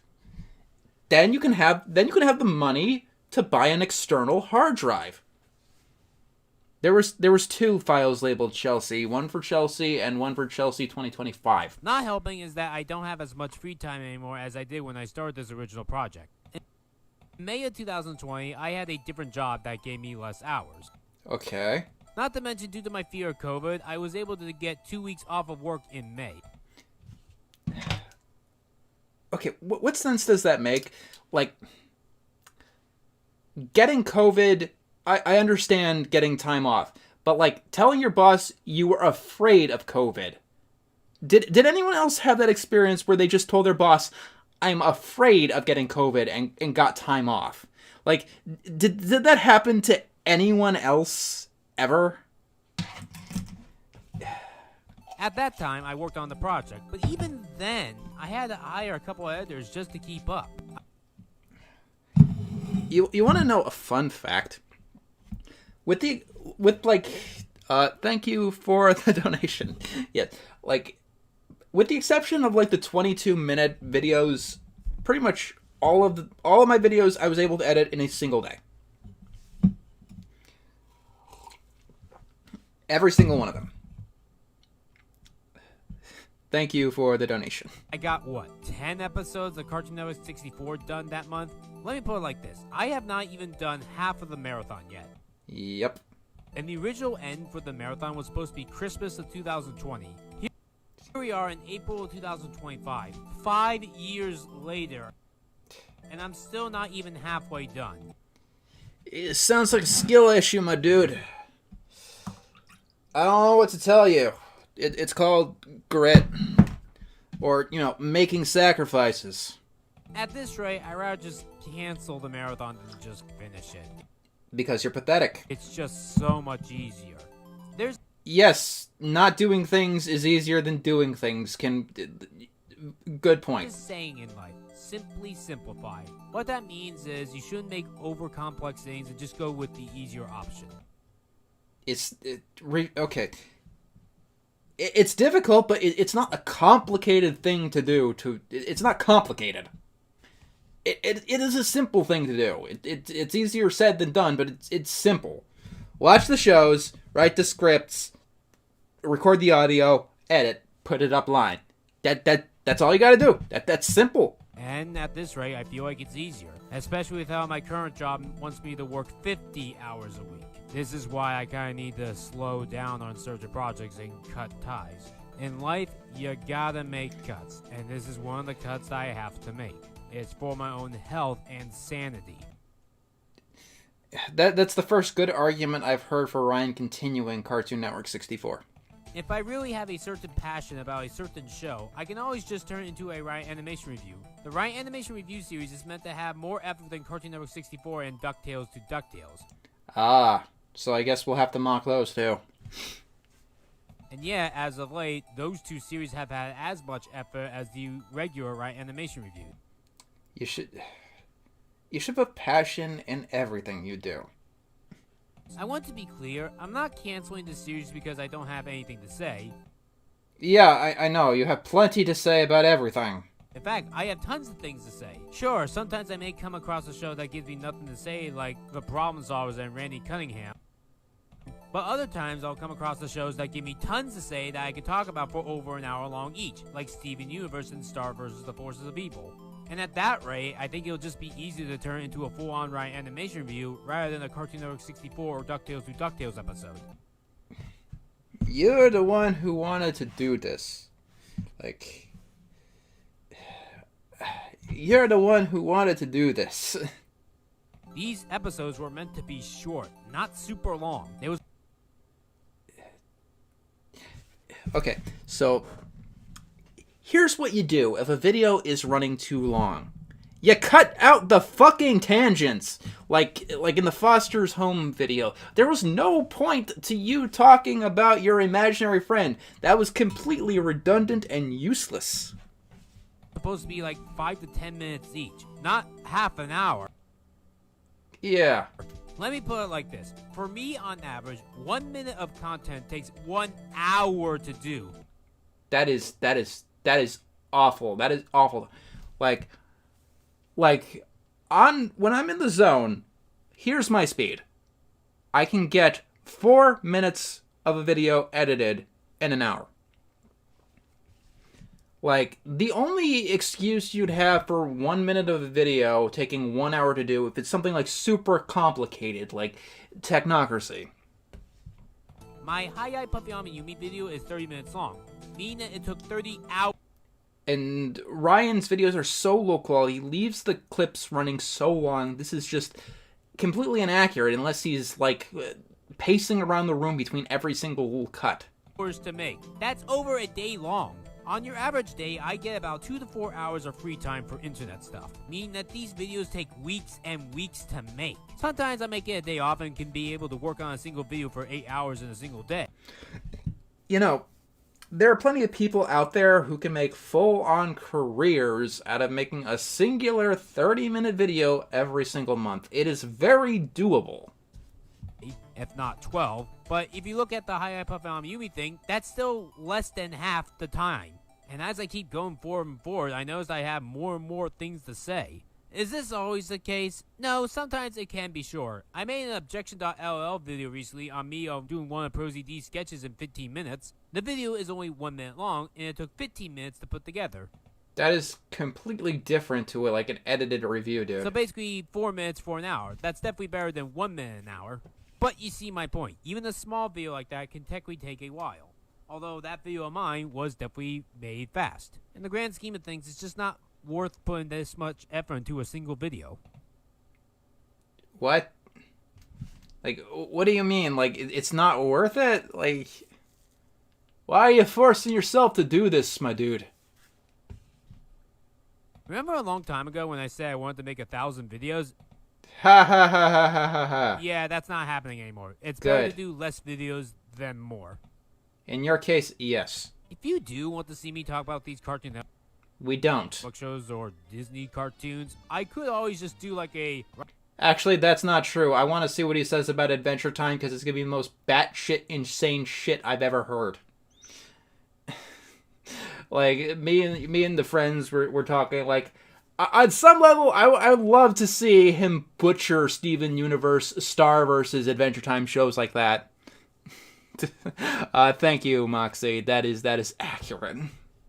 My animation review where I do like a still image for the whole thing, where I just talk about the show. Wait, what? About these Cartoon Network shows or Disney cartoons. I could always just do like a animation review where I do like a still image for the whole thing.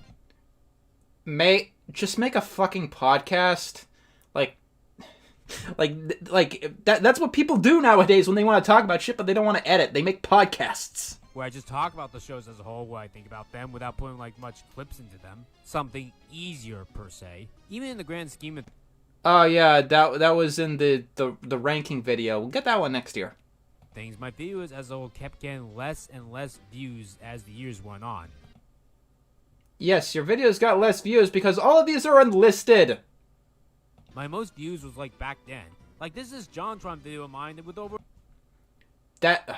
This JonTron video, that is not your video, that is not your content. Like, if you're wondering why he got so many views, like why he got eyes at all, this is why. He was uploading content from My Little Pony, from JonTron and Game Grumps. And he was making bank off of it until YouTube told him to stop. Million views. My Little Human thing got over 13 million views. People were coming to my channel for basically not my content. They were coming to me for not me. Maybe you should take that as a hint. Which made me sad. My interests as a whole changed over time. No, you're going to be obsessed with Madoka until you die. I started this project back in the spring of 2020. I originally wanted to do a top 10 list for Adventure Time since the show was turning 10. But then I had this great idea to review every single Cartoon Network show instead. No, you took my idea from the Nickelodeon Marathon. I did this because no one else ever did this. Uh-huh. Heck, 5 years later, and that statement is still true. I'm the only one to review this many Cartoon Network shows. That is inaccurate! 5 years later? Well. Nope, you can't have that either, Ryan. And I did this because the guy who did Nikorama, Lord Voldemort...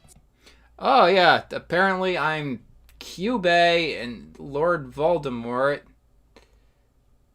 This whole thing gets a little bit worse. Like, the art here is, like, crazier and crazier the more you look at it. That he wasn't going to do Cartoon Network. Mr. Enter is the real-life Kyubey, and I will not hear any fucking objections. Okay. Or Disney. And since I liked the idea, I thought it'd be fun to take up the mantle. You like the idea. You've been complaining about it ever since it got backlash, my dude. I have no idea how the fuck he was able to do that many Nicktoons and stuff. Also, is this Comic Sans? Is this Comic Sans with a weird backdrop? It's a short time. But then I remember with how some of the reviews are sketchy, he only saw an episode or two. Okay, that is inaccurate. I've saw more than a single episode for every single show. So basically, he rushed through the entire project for money. His words, not mine. That is a lie. I never said it was just for money. For me, though, I tried to put more and more effort into these things. I tried, okay. Tried to watch every single episode of each of these Cartoon Network shows. Okay, you tried. But that became fucking impossible. Really? Like, even to this day, 5 years later, I still haven't seen every single Johnny Bravo episode. Johnny Bravo is what, episode 4? Like, there's The Moxie Show, What a Cartoon, Dexter's Lab. Yeah, episode 4. You got to episode 4 before you failed? Yes, I know, Chris. Like Johnny Bravo did have like this weird resurgence later on where they made a DS game and like a movie that took place, but I don't think they made extra episodes. No, Space Ghost was first. Oh wait. Let's see. The Moxie Show, Space Ghost, What a Cartoon, Dexter. Okay, episode 5. There are still episodes I just found out existed that I never heard about that I'm finally watching. Go to Wikipedia. They'll tell you the whole episode list. And what makes this difficult is that these are television shows. On my DVR right now, I'm He lost this. He cut and run with this. doing this thing called the 730 Animated Movies Project. If you don't know, from Snow White to Moana to... He was bad at this too. So there was a movie that he reviewed about Muhammad, and he thought that the movie was about Muhammad Ali, the boxer, instead of the religious figure. He said that the movie was about Muhammad Ali. There have been officially 730 animated theatrical films to hit America, and also I guess some streaming films. And every single day I've been reviewing a movie, and I've been able to successfully do this for 95 days straight. You want to know why I've been able to do this so successfully? Because these things only take 2 hours to do. Yeah, and he doesn't, and he's really bad at them too. I watched the movie, which is basically an hour and a half long, then I write a review on it, which only takes half an hour, and then that's it. I can post it right away. Look, even a written review of a movie takes longer than 2 hours. It's so much easier than watching so many episodes of a TV show, trying to pick different things about them, trying to find different aspects of characters, trying to find the different plots, and then structure it all into a 10-minute video. Like, I hate being a chauffeur. I hate putting the key in the car. I hate stepping on the gas. I hate driving people from place to place. Like, no one is asking you to do this. No one is requiring you to do this. This isn't your job. This isn't... Like, you're not even being paid. Like, I hope you're not being paid. I think there are some people who are paying, like, on some weird Patreon thing, and that's why they get put in the credits, but, like... Let's pretend for a minute that each of these videos were 10 minutes each. There are 64 Cartoon Network 64 episodes.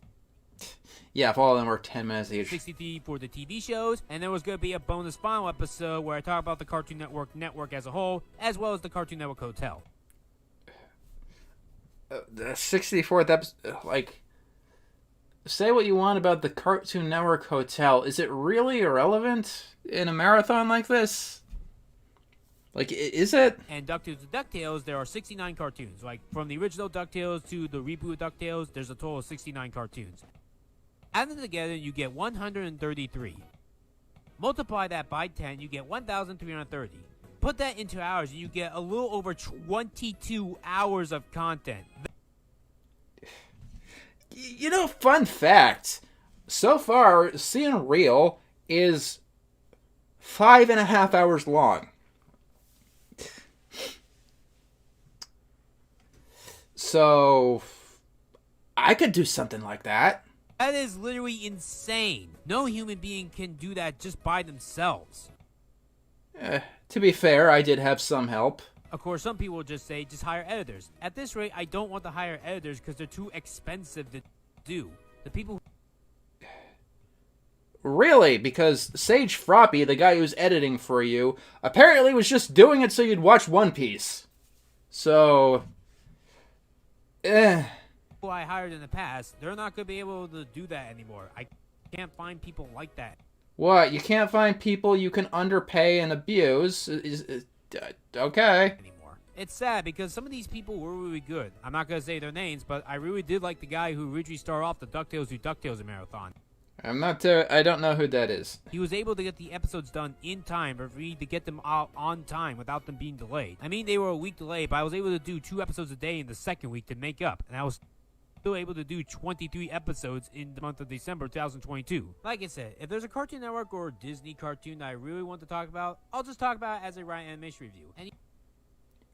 Unless you're going through the marathon thing, like, you should have figured that out from the beginning, my dude. You notice how many things I delay all the time. Like, I wanted to talk about Fairly Oddly back in 2023, but I delayed it to 2025.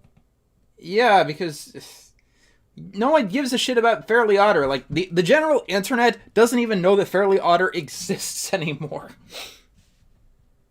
That's how far behind I am with these delays. I feel like Marvin the Martian. Delays. I am not giving up on Riot Animation. I feel like you're Marvin the Martian as well, because you're a threat to the Earth. I still plan on doing 100 of them. I started that 8 years ago, and we started the series 3 years ago. 25 episodes per season, 4 seasons total. There are still certain big projects I want to do. Like, I still plan on doing big essays, like for Amphibia and Madoka Magica, because I love those things.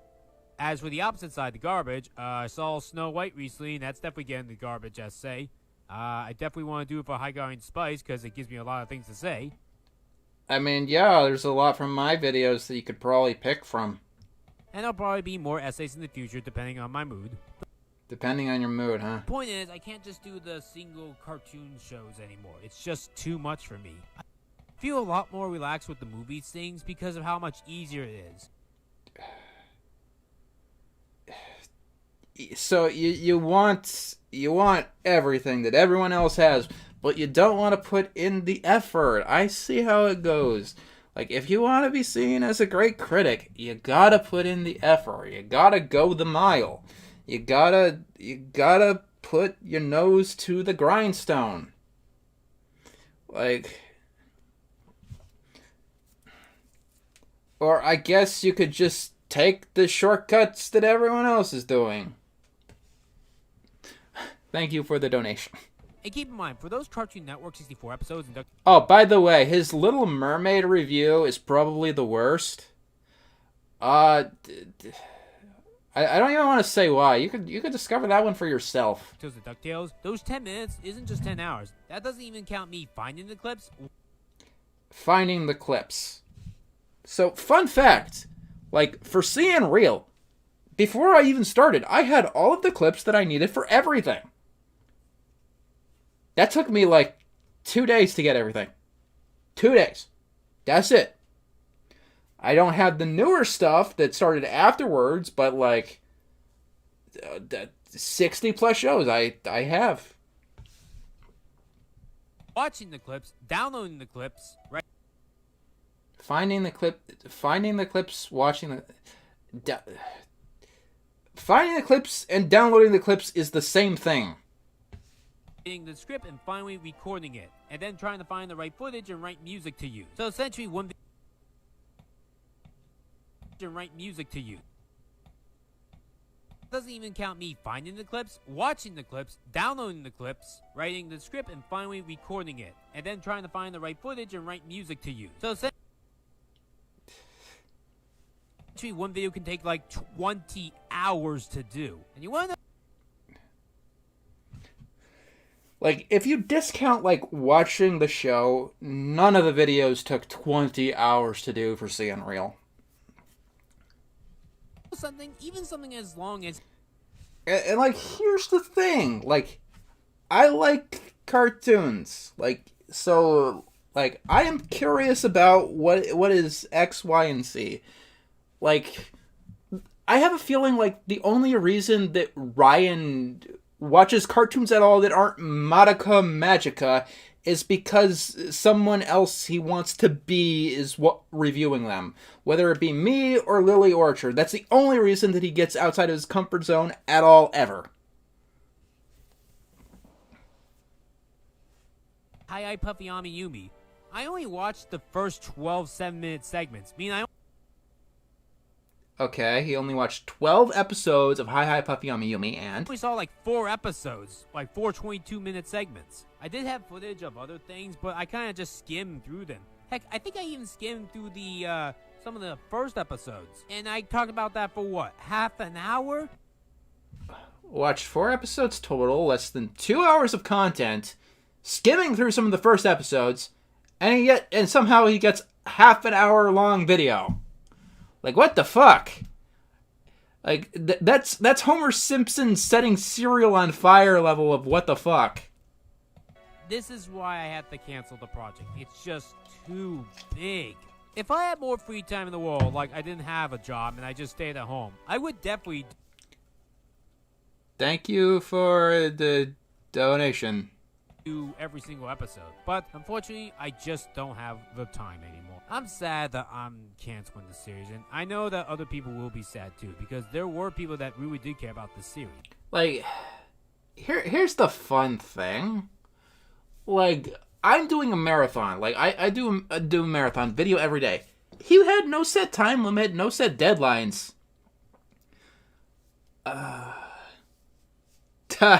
Good one, Phineas. But yeah, he had no time limit, no deadlines. He could just upload these at his leisure at any time ever.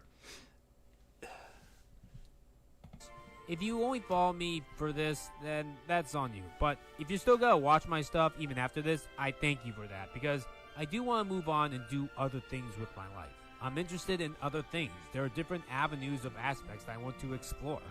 There are different avenues of aspects that I want to explore. Okay. Like I said, I want to write more fan fiction. I want a brilliant use of your life. Writing fan fiction from here to perpetuity. To create things, not review things. And maybe I'll improve a little bit on art. Who knows? I read your scripts for Giantess Jobs. You got a long way to go, buddy. Just so many things to explore out there. Like, I go on adventures in real life, I play video games, I watch regular cartoons. You go on adventures in real life, you play video games. As a whole. A little bit on art, who knows? There's just so many things to explore out there. Like, I go on adventures in real life, I play video games, I watch regular cartoons as a whole. You watch regular cartoons. So, are Cartoon Network and Disney cartoons not regular cartoons? I've even gotten into anime a lot more this year. I've seen way too much of this person's content in all of its forms. Things I probably would have never done in the past if I focused on this marathon. I am curious though, what were your favorite Cartoon Network 64 and DuckTales or DuckTales episodes? Because I am curious. Why don't you, I like the Mike Lewinog one because you keep bitching about it 20 years later. Let me know in the comments down below. Will I ever get interested in doing this series again? No, probably not.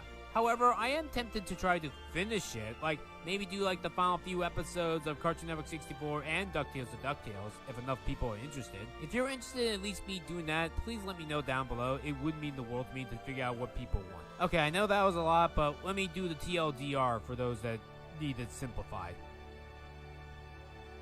I'm canceling Cartoon Network 64 and DuckTales to DuckTales because it's too hard to do. I'm continuing to write animation reviews. It's too hard to do. That's a skill issue. Improve. because that's my main series and what the more focus on. And if I wanted to do any of those Cartoon Network 64 DuckTales episodes, I could just make it into a Ryan Mish review. And I plan on doing 100 Ryan Mish reviews. Good luck. Thank you all for with watching. that. Next time, we're concluding the series Pixar Path.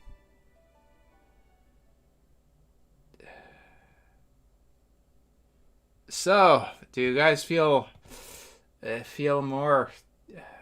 Do you feel full of life? Did you guys enjoy that?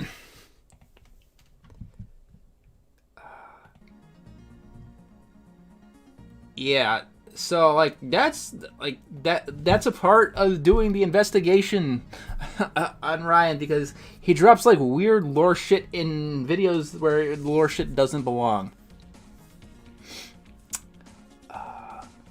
We have been going for 4.5 hours. I thank you all for joining me. Any last minute questions about seeing Real?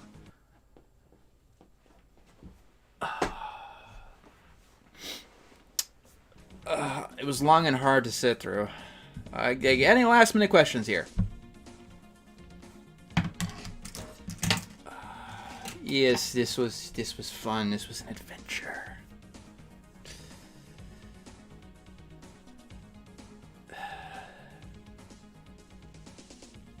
The big one in the next round is regular show.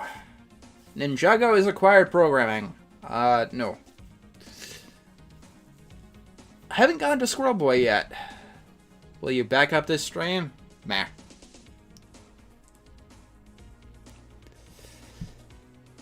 I hear good things about Alien Force, Megas XLR. Honestly, I'm kind of excited about most of them. The two big duds in the way are Ben 10 2017 and Powerpuff Girls 2016. Yeah, when are you gonna make a 4-hour... what's your next review? I don't know yet. I'm not sure about L.S. Mark's interpretation of Craig of the Creek. When will seeing Real continue? Hopefully in December.